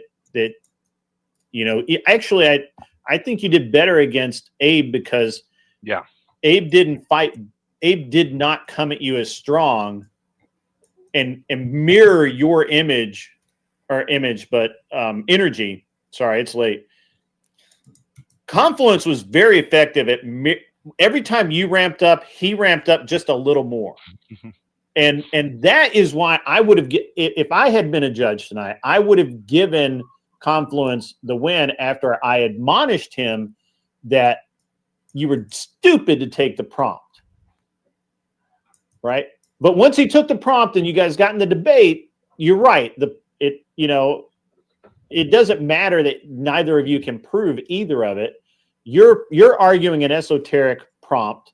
He's arguing against an esoteric prompt. So now we have to all we can judge is the arguments that you guys are making.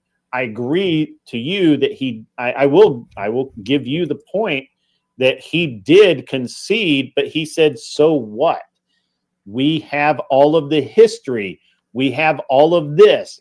We have all of that. So even though, in some mystical presence, we can say this might happen in some alternate universe, it could happen even. Nope, this one. But what we have is history, and that's how we predict the future. And I think he was right to do that. I thought that was the most brilliant move of the entire debate. was actually saying that. If you guys were talking more about his tactics versus my talking about the future and the prompt, then totally fine. I think Confluence did a great job here. I don't have an issue with. I'm just confused about my own performance. Where the last time I was like, "Oh, look, you did so great with that." Now I'm making the same exact argument. I'm just confused. When I said I'll tell you the exact reason why that wasn't "you're wrong, Jesus" or this was a fallacious prompt. Like the prompt has a fallacy in it. He shouldn't have accepted it. You shouldn't have proposed it. That wasn't just one of you. That's both of you. Last week when you won against Abe's energy didn't mirror yours. Right. You were able to score more points based on aggressiveness, based on control of the argument. It wasn't the argument itself that won you the debate. It's just two different types of opponents. Gotcha. Honestly, if when he ramped up, if you had immediately gone calm and just said, "Hey man, calm down. This is what it is," I would have given, I'm not a judge on this, I would have given you control points as a judge. Yep. Fair enough. So it's not that because we don't, at the end of the day, we're not trying to prove who's right or wrong here. Right. All we're trying to do is battle is to try and improve the technique, improve and I appreciate you guys taking time. Because I was genuinely confused. Now I get it. I get it. So no. I mean, honestly, once it started, you made solid points. He made solid points. He just had my opinion. I'm not a judge this time, and I'm not saying. I don't think I'm saying anything that the judges said. I think I'm maybe saying none of them said this.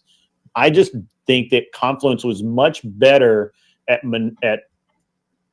ramping up in energy, and honestly, he forced you to kind of almost hit like a couple of high notes there. Like I don't think that you were used to someone coming back at you as hard as he was, and so that's my opinion. The judges can have a completely different opinion, but I would have given him the win based on that, even though he fucked up and he should have fucking lost. Fair enough. Yeah, the couple of control points that he got over you was when he made it look like what you were saying was ridiculous 2 or 3 different times, and you didn't just go, "Well, it's not ridiculous. This is the argument. We're sticking to this prompt. This is or try and do it in a calm way or a structured or logical way, or try and diffuse it back down and make it look like, no, you don't know what you're talking about. I'm not being ridiculous," or something like that, right? He was able to get you in that. You weren't refuting it. You weren't saying, "No, I'm not." You're just not able to understand, or something like that. So if I had articulated, wait, but that's the prompt, so you just conceded the prompt to me in a calm voice. Yeah, that would have got you you would have got the win off of there if you'd have pointed out. So when I watch the VOD,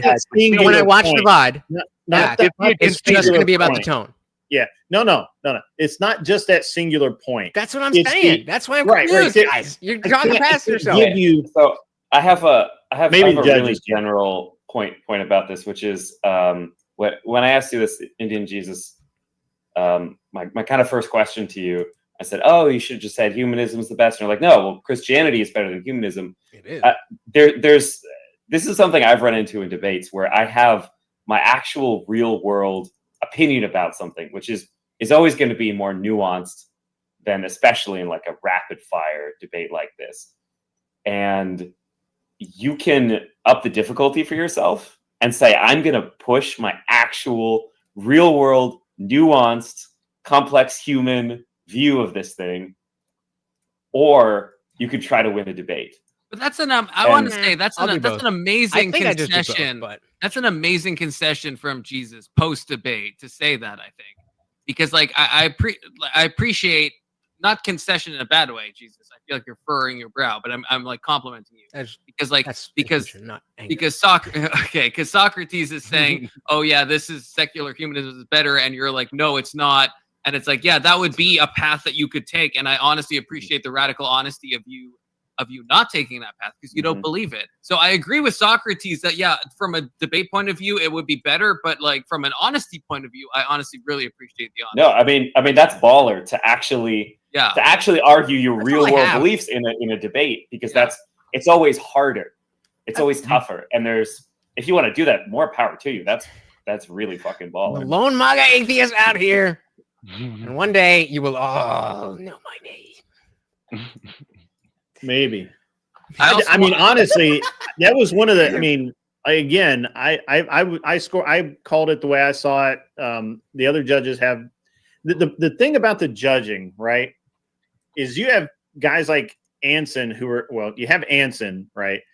There's no one else like him, who will score it on a different pattern every fucking week.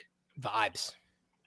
And then you have Tyler, who probably has a fucking spreadsheet up right now. Consistent. He does. Yeah, he does. Right. He's got a spreadsheet, and they're literally like, okay, attack. Oh no, he fucked up. Attack. And then they're just literally like putting in points, and so that the idea of whether you're right or not doesn't come into it. Right. It's just the amount of points. So. I will say, sometimes it right or wrong does matter. Like last time with Weevil, there were 3 arguments she could have made that would have gained her points, but she didn't make them. And all she really did was spend her time defending instead of actually making an argument. And that hurt her. Right. So even if she had not made the arguments necessarily well, it would have at least been making a clean argument. Does that make, man, I feel like I'm kind of stumbling a little bit, but I hope I'm making sense, right? I completely understand where you guys are coming from. I have my own personal disagreements and obviously personal biases, and I got my entire chat, on my side. So, I think, your chat should be on your side. I think at the end of the day, I agree with the debate tactic aspects of it. I just can't get past, if you concede the debate, you can't win the debate. But hey, if you guys see it differently, fair enough. Well, I don't. That's fair. That's fair. Yeah. Fair. It's about tactics. I didn't see it as him that is fair. conceding. We can agree to disagree. But in my personal opinion, if I was ever a judge, there is no way that somebody could concede the direct prompt and also win the debate. I didn't see. I mean, that's just me. All right. Well, let me ask the judges something. Anson, did you see it as conceding the entire prompt when he said, in the sig in like some really small infinitesimal or what low sigma, is that what you said? Confluence, what did you say? Yeah, that's so I said there's a sigma chance, like an infinitesimal chance. There were times when both of them claimed that the other one conceded the entire argument, and I didn't feel like there was weight to either one of their claims. What the?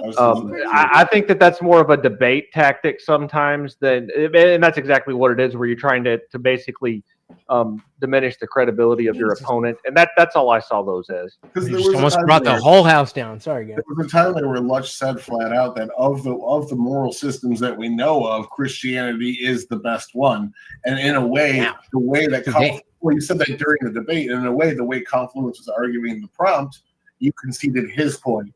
And the way you were arguing the prompt, he conceded your point. But I didn't. But saying, Morty, stop, man. What are you doing? Sorry. He's behind you on the couch. Then how is this? What is shaking behind me?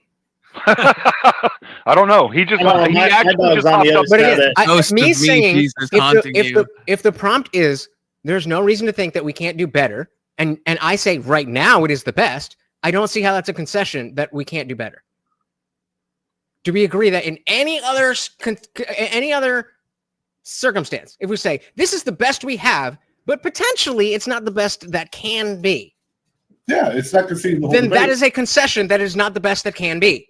Yeah, and if he so that is what he did. Is there a remote possibility that the future could be better than Christianity? That was not the prompt. Wait, let me just type on it. Let me just type on it. So by me saying right now this is the best is not conceding the argument that tomorrow somebody could come up with in this sigma. I don't even know what that means, but whatever chance. That's what it's that is the argument. Chance. 0.00000000001 chance is my point. And is there reason to believe that that will happen, Jesus? Yeah, but that was not. No. It was not. No. Go back to the prompt. It was not. Is there a reason to believe that Lutch's ideology is right? There's the reason to believe that Christianity is the best. 0.0001% chance that there is something better means that I win the debate. You were wrong. Sorry. I was right. There is a chance. Does anybody disagree with the idea that there is a chance that potentially maybe something better than Christianity can come out in the future of humanity at some point? Does anybody disagree with that claim? Yeah, I do. It's a futuristic fallacy, and he pointed out that it was a futuristic fallacy using other words. So you're in the making debate. the same argument as Confluence and Abe that you guys know the future, and that's fine. No, I'm not. You can pretend that you know the future. You don't know the future. You don't know the future. That's not what I'm doing. I'm saying that devising an argument based on ignorance is a bad idea. So the thing is, the reason I didn't count it. I'll concede all of them. I'll explain why I didn't count it as a concede so that you can understand.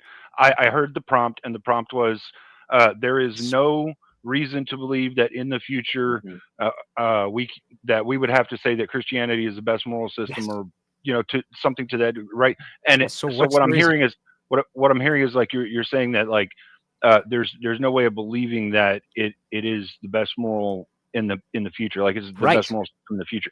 He says, okay, well, yeah, I mean, there's a small percentage chance that maybe that's possible, but also right now you've conceded also that right now Christianity is the best moral system for now within the people that believe in it. So it's like, well, okay, so there's a small percentage chance on either side that could have been the thing, but the thing was, the argument wasn't about whether or not it is the best moral system. It was about whether or not you could prove in the future that it is the best moral system. No, it wasn't. Proof was not in that's what your prompt was. Reason is not proof. Reason and proof are two very different things. I have a reason to believe that Morty is somewhere in the house, even though I can't see him in the frame. I have a reason to believe that Morty is somewhere in the house, right?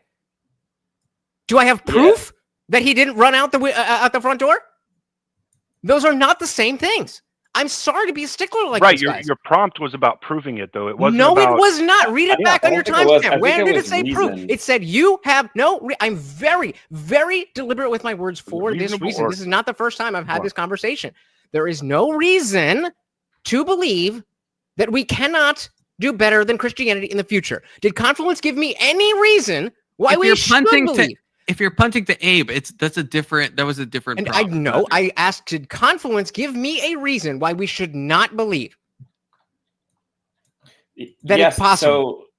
So I heard one, which is, and so I heard the prompt as, is there any reason to believe that Christianity is the best moral system that ever could be? Something like that.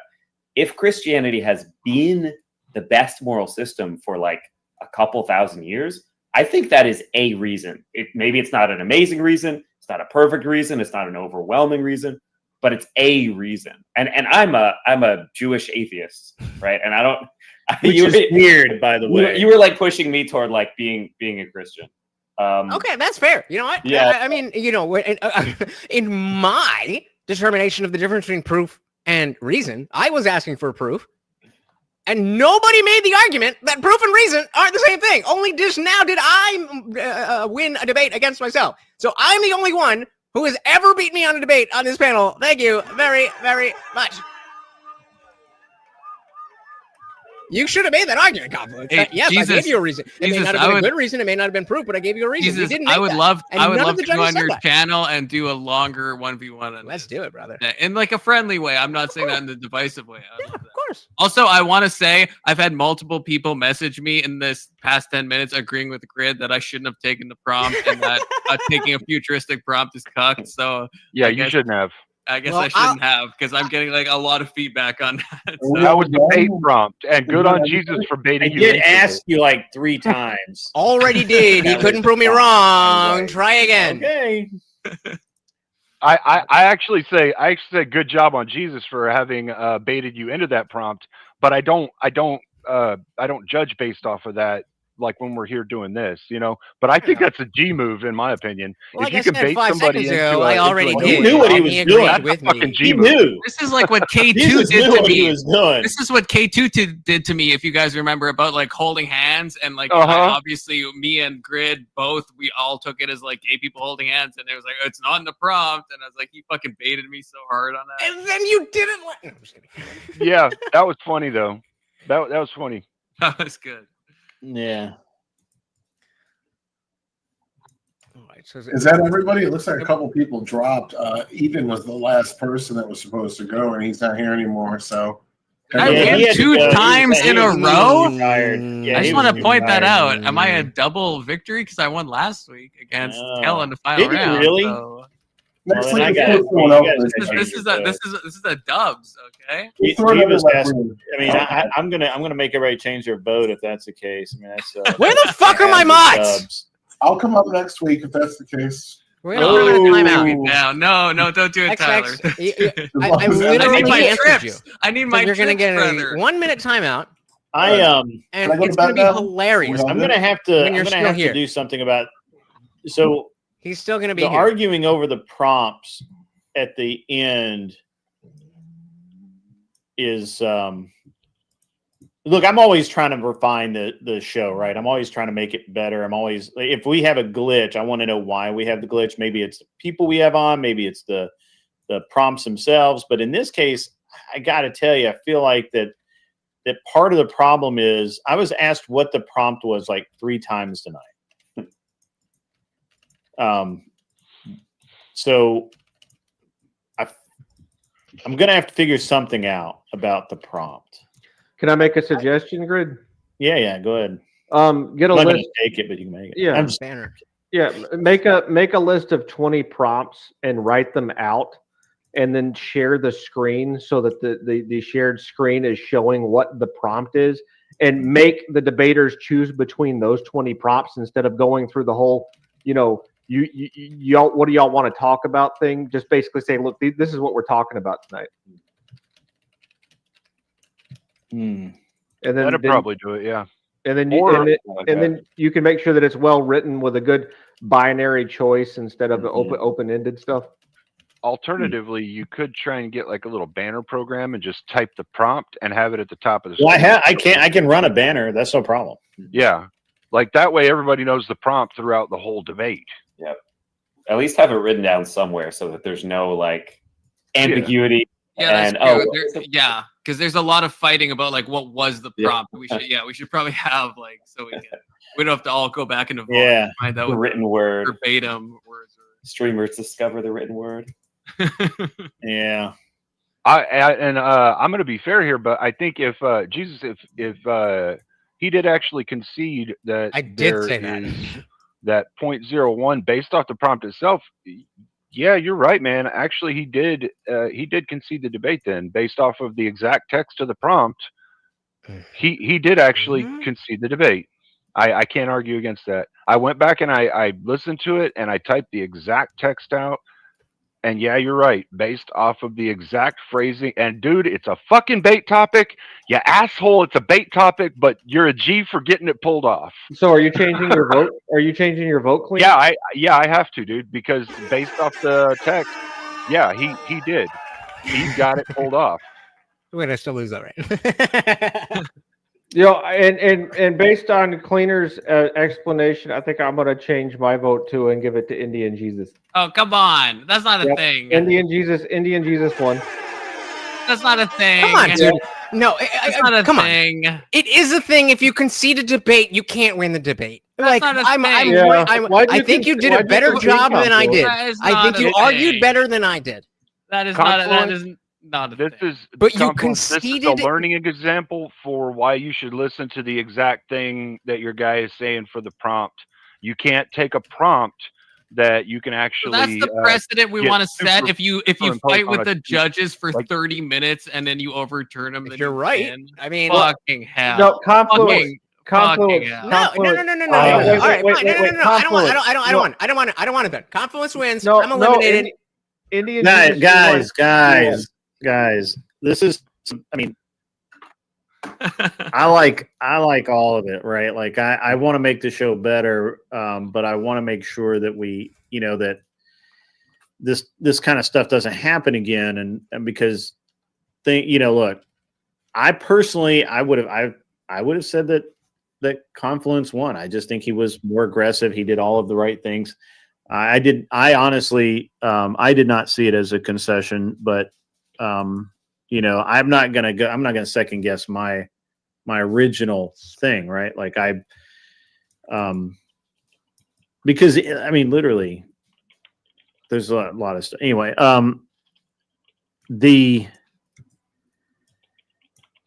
there should have been. Man, I'm a little tired. I'm a little punchy, so this may not come out quite right. But there were a lot of arguments that could have been made, right? There's Confluence could have made the argument that while anything technically is possible in the future, it has no bearing on reality, and we live in reality, right? Like we absolutely live in reality, and we have all of this history, which he did touch on. I think Indian Jesus actually did a really good job on his side, just constantly keeping the heat up, saying, but there could be, right? There could be. Again, I thought Confluence made slightly better points. He matched energy very well. I would have given it to, I was more on Indian Jesus's side to begin with, because he got Confluence into that stupid ass prompt. I was on your side. I mean, but I wouldn't change my vote. I mean, look, if the judges want to, that's fine. I don't disagree with what they're saying. So next time we'll definitely be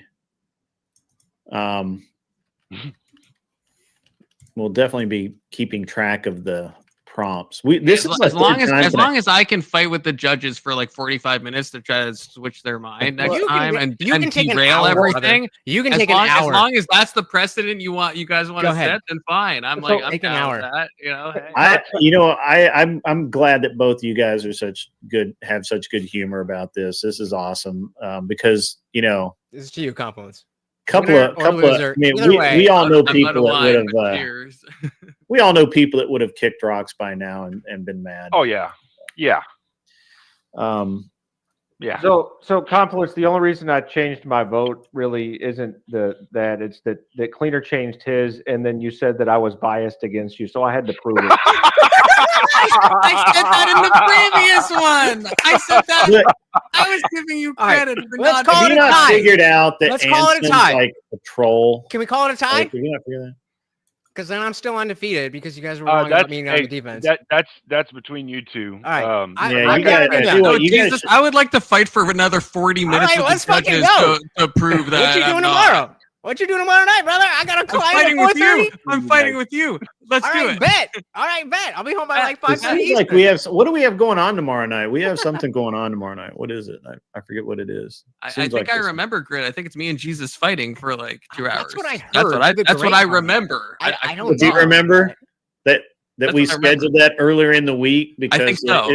Because of the infinitesimal possibility that you would be fighting on Friday night? The possibility of the future that me and Jesus can get into a heated argument. So possibilities of future can manifest in reality. Is that what you're saying? If that gets us a debate tomorrow, absolutely. If that gets us a debate, yes.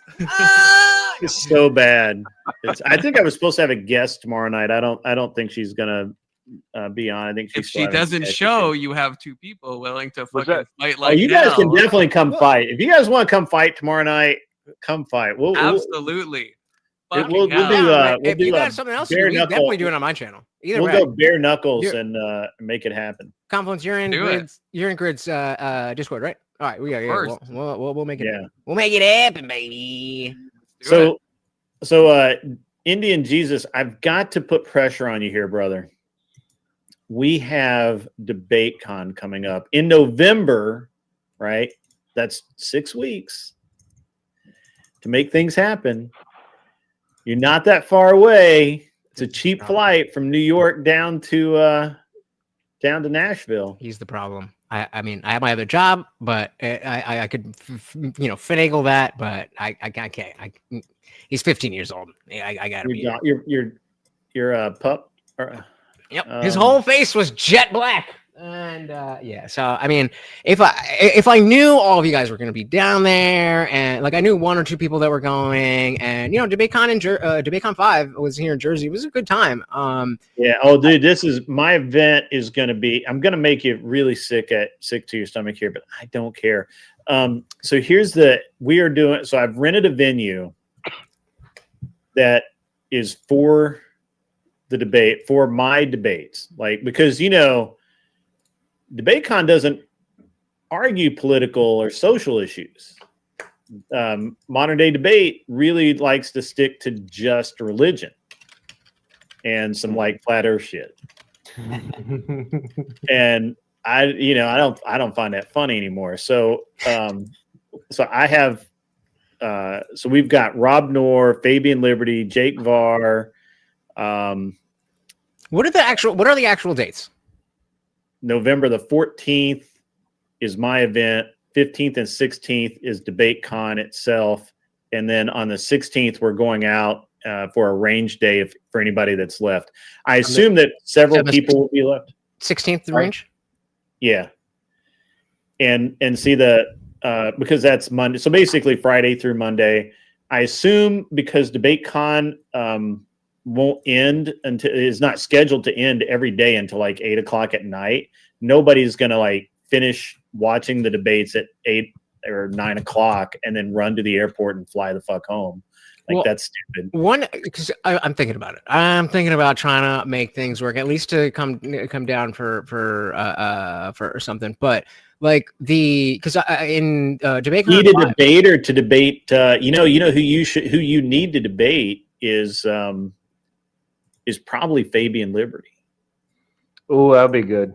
That'll be real good. I'm gonna try and make it happen. My parents are moving this month, so they're moving to South Carolina. So if I pretty please, my mom does not like dogs, but if I pretty please, maybe they can hang on to him for a few days. But that sounds too good to give up. That sounds too good to give up.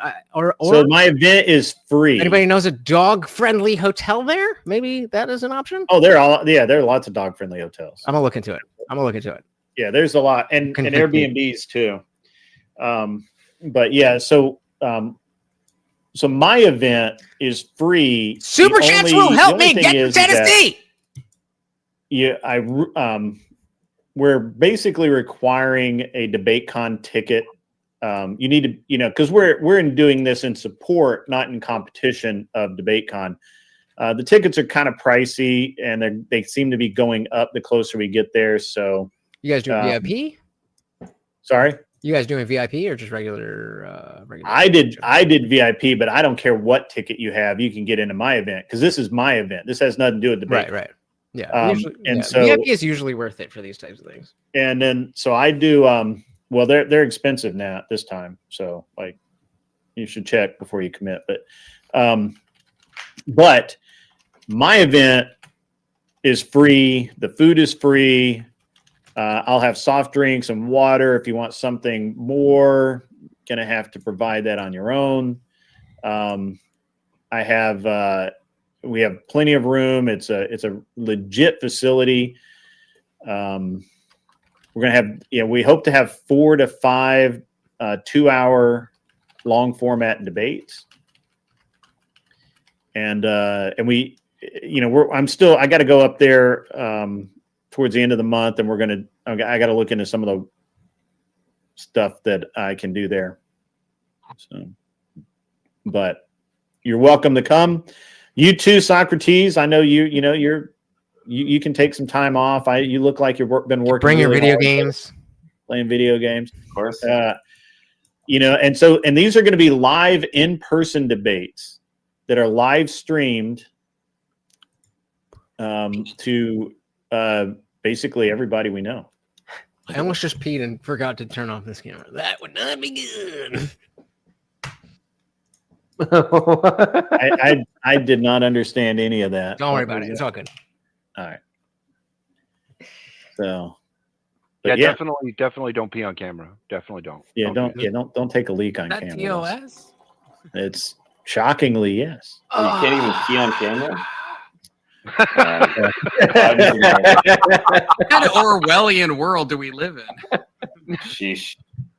Orwell is right. Why does Indian Jesus stream from his bathroom? More importantly, is why has his bathroom got a dog in it? Yeah, that's weird. So many questions. So many questions. Take the bathroom out of the dog. I'll have to save those for tomorrow. I mean, bathroom? I just got a piss jug. What y'all talking about? I just piss off my porch. I just walk outside and piss off my porch. Don't lie. Don't lie. Don't lie. I'm not lying. Piss jugs.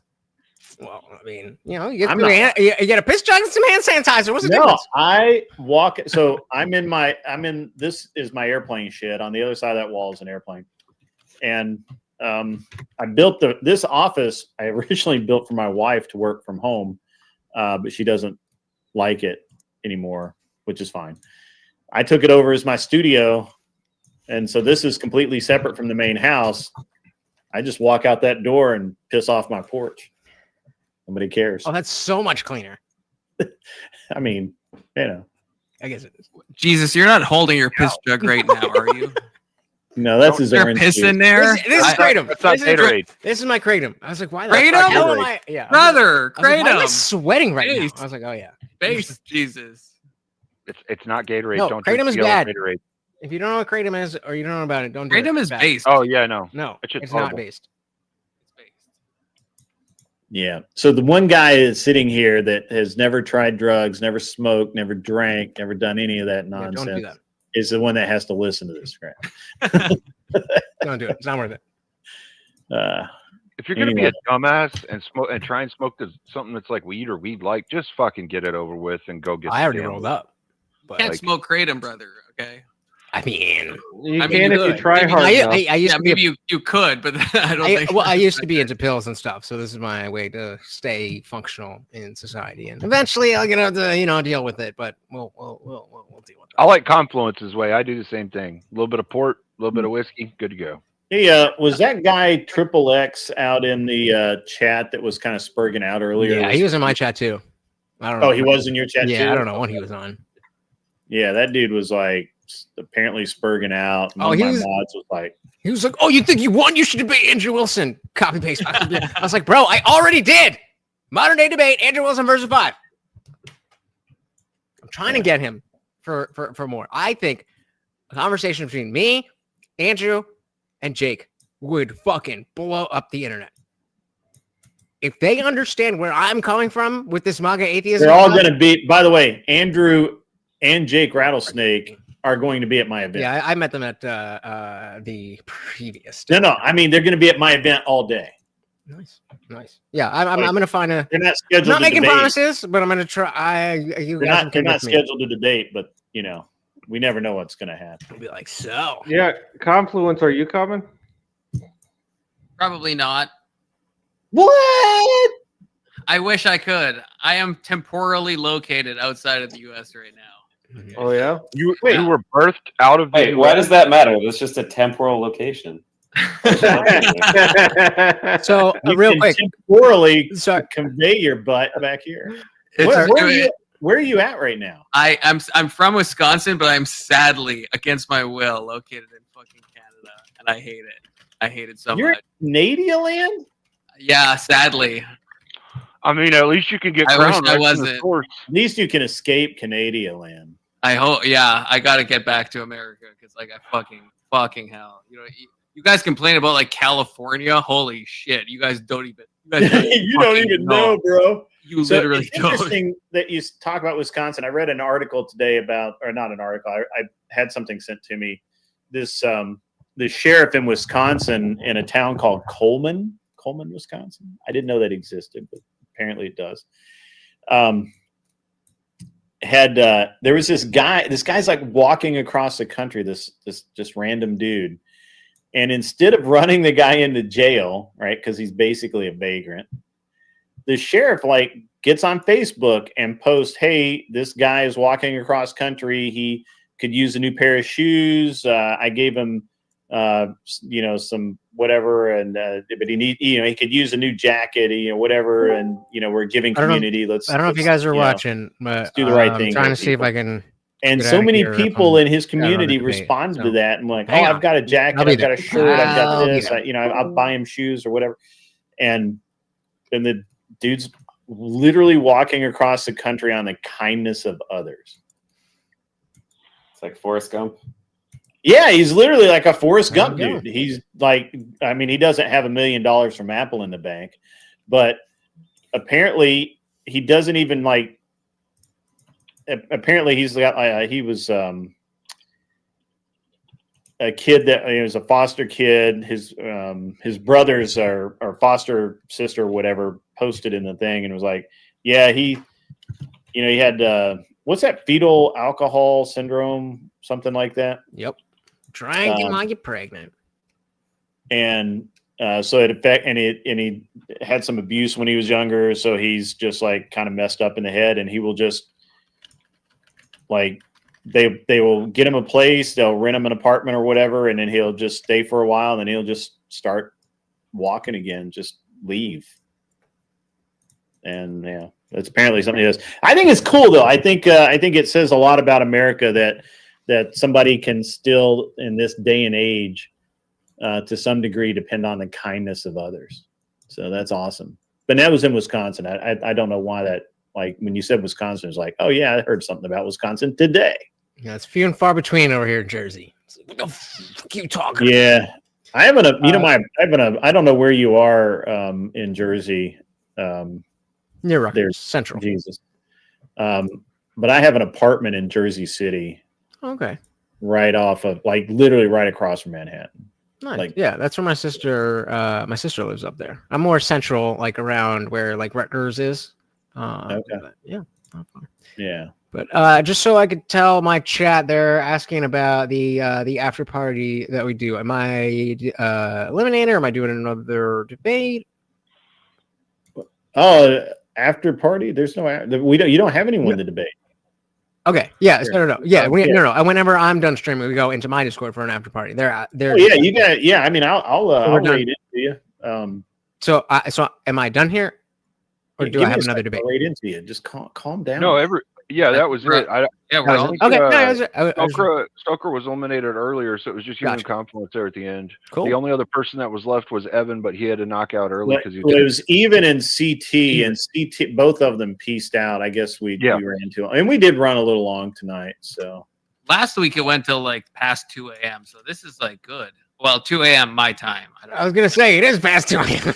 It's 1:13 my time. So yeah. Well, in that case, guys, I am going to give you a very, very big thank you for having me. Thank you for listening to me. Thank you for taking the time. Okay, wait, Jesus, wait. So is this happening tomorrow? Yeah, I'll hit you as soon as I hop off. I'll hit you up. Grid, if you have nothing else I'll be going on at the same time, 8 o'clock Central. So sorry. We're gonna do it on this channel, or are we doing it on? Yeah, I don't care whose channel you do it on. Yeah, Grid. If you got nothing going on, me and so we'll start a group between 3 of us, and we'll figure out if it's my channel, Grid's channel, whoever's channel. Yeah, I mean it'll be on all the channels. Well, but that's it.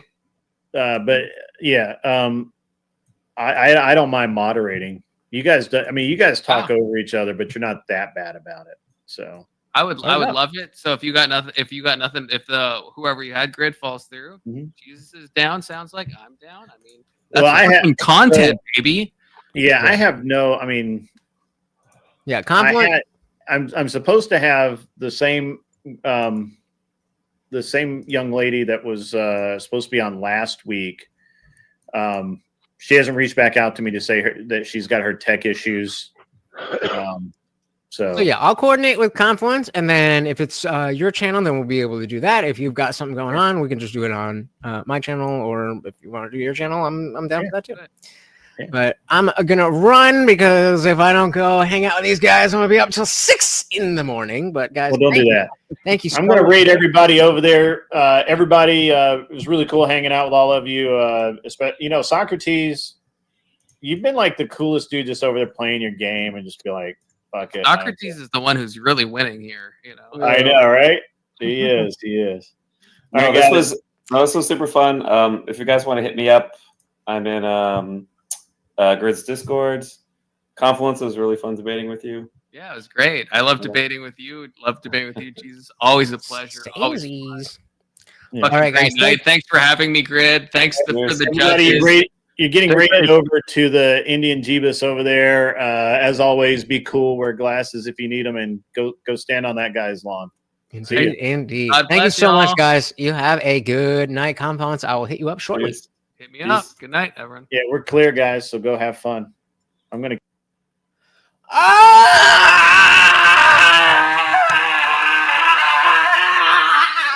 All right, Jesus, fuck. Jesus, fuck. So when you motherfuckers ask me, what do you mean? What do you mean? You guys, what do you mean, all you people? That's what I mean. Every single fucking second, I am fighting for just an inch. Just an inch. Oh my goodness. But eventually, of course, undefeated, baby. Undefeated. Hey! Shout out to OX, what is it? OX Cat, OX, oh shit! With the $10. Thank you so much. Oh man, Morty's like, it's a good thing I waited up this late, guys. Thank you. We got W in the building. Welcome. Hey, Dinkus. What is good? We got Clayton. Welcome. Very good to see you. Oh, Kairos. I was gonna,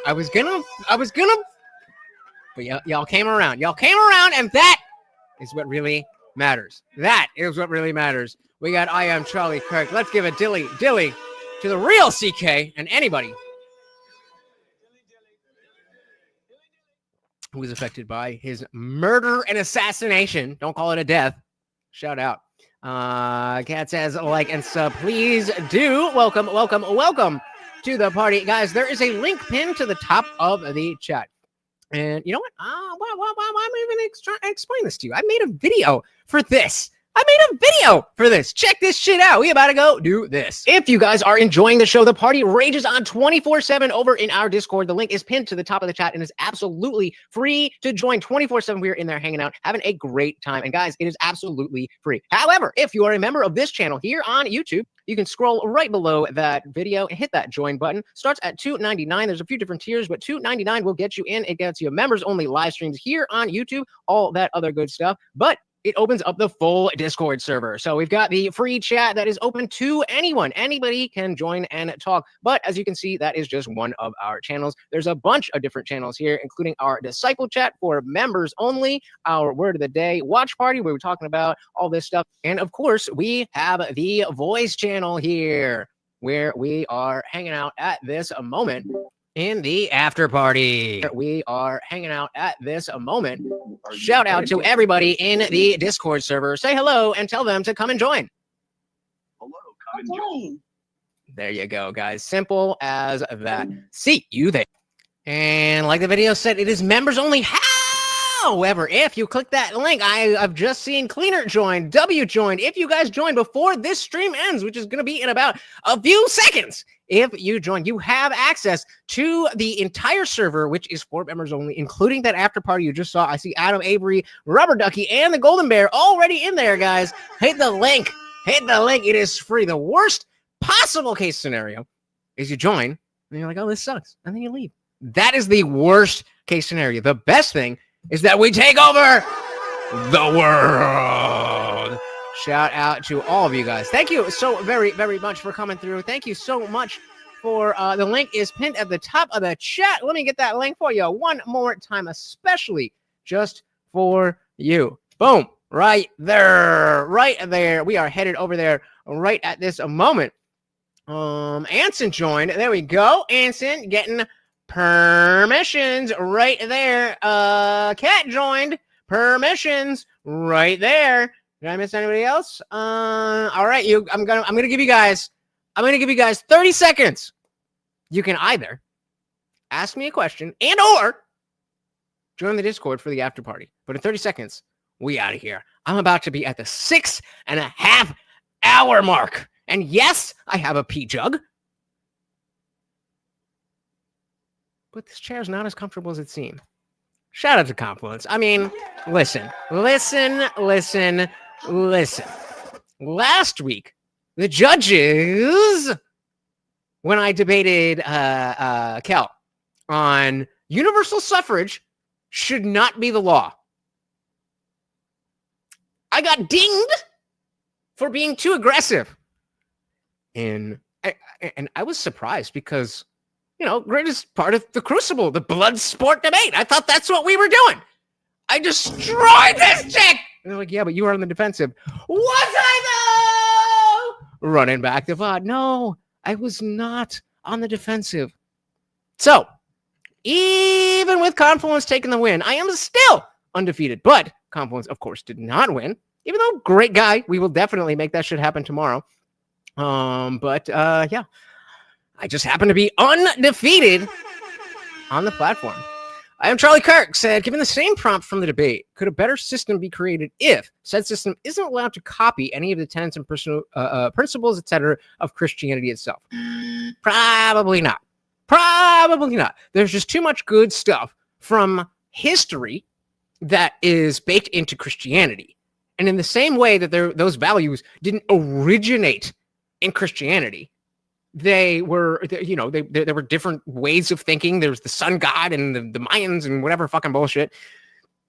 Don't we all love Kel? Shout out to Kel.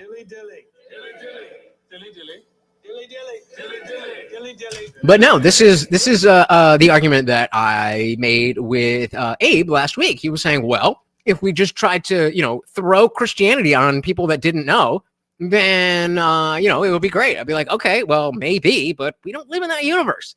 And you are telling me that you know for sure that we can't do better than Christianity. And you don't know that unless you have a crystal ball or some type of powers to see in the future. You cannot tell me that what we have today, what is the best today, is the best for the future.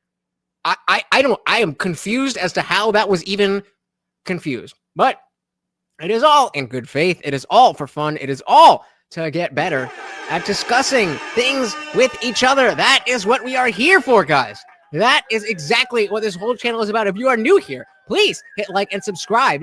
The entire point of this is so that we can be better at talking to the people that we disagree with.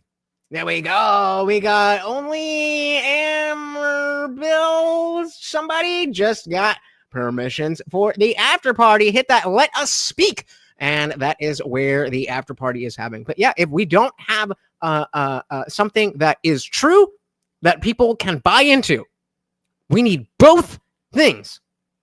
People can buy into Christianity, but there's a lot of people like myself who unfortunately cannot. I do not have the option to believe in God any more than you, as a Christian, have the opportunity to choose not to believe in God. What we are convinced of is not a choice that we have.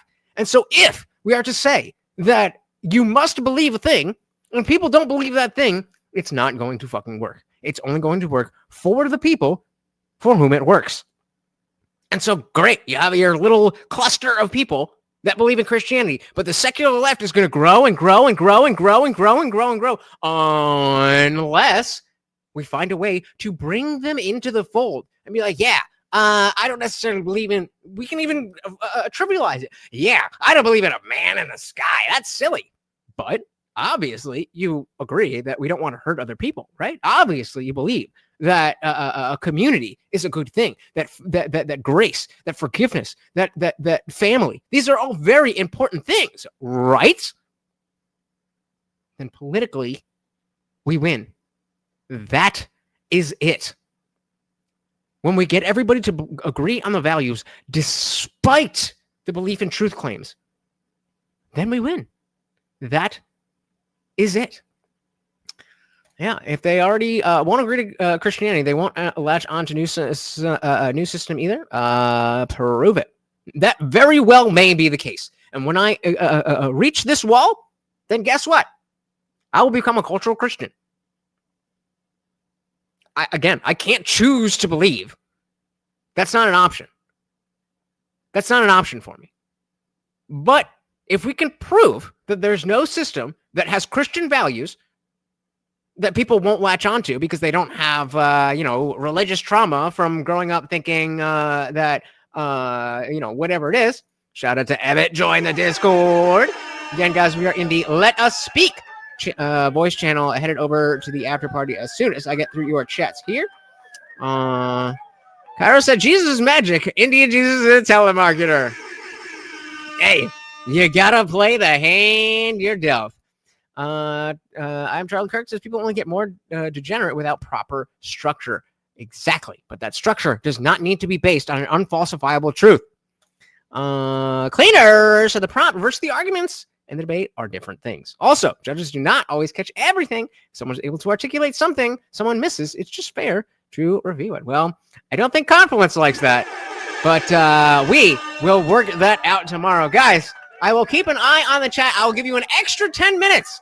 We are going to be hanging out in the Let Us Speak voice channel of my Discord server. The link is pinned to the top of the chat. It's also right there in the chat. Come on through, guys. A big shout out. I mean, we definitely didn't hit the goal today, but big shout out to Arrow and Quantek for coming through with a dollar make you holla.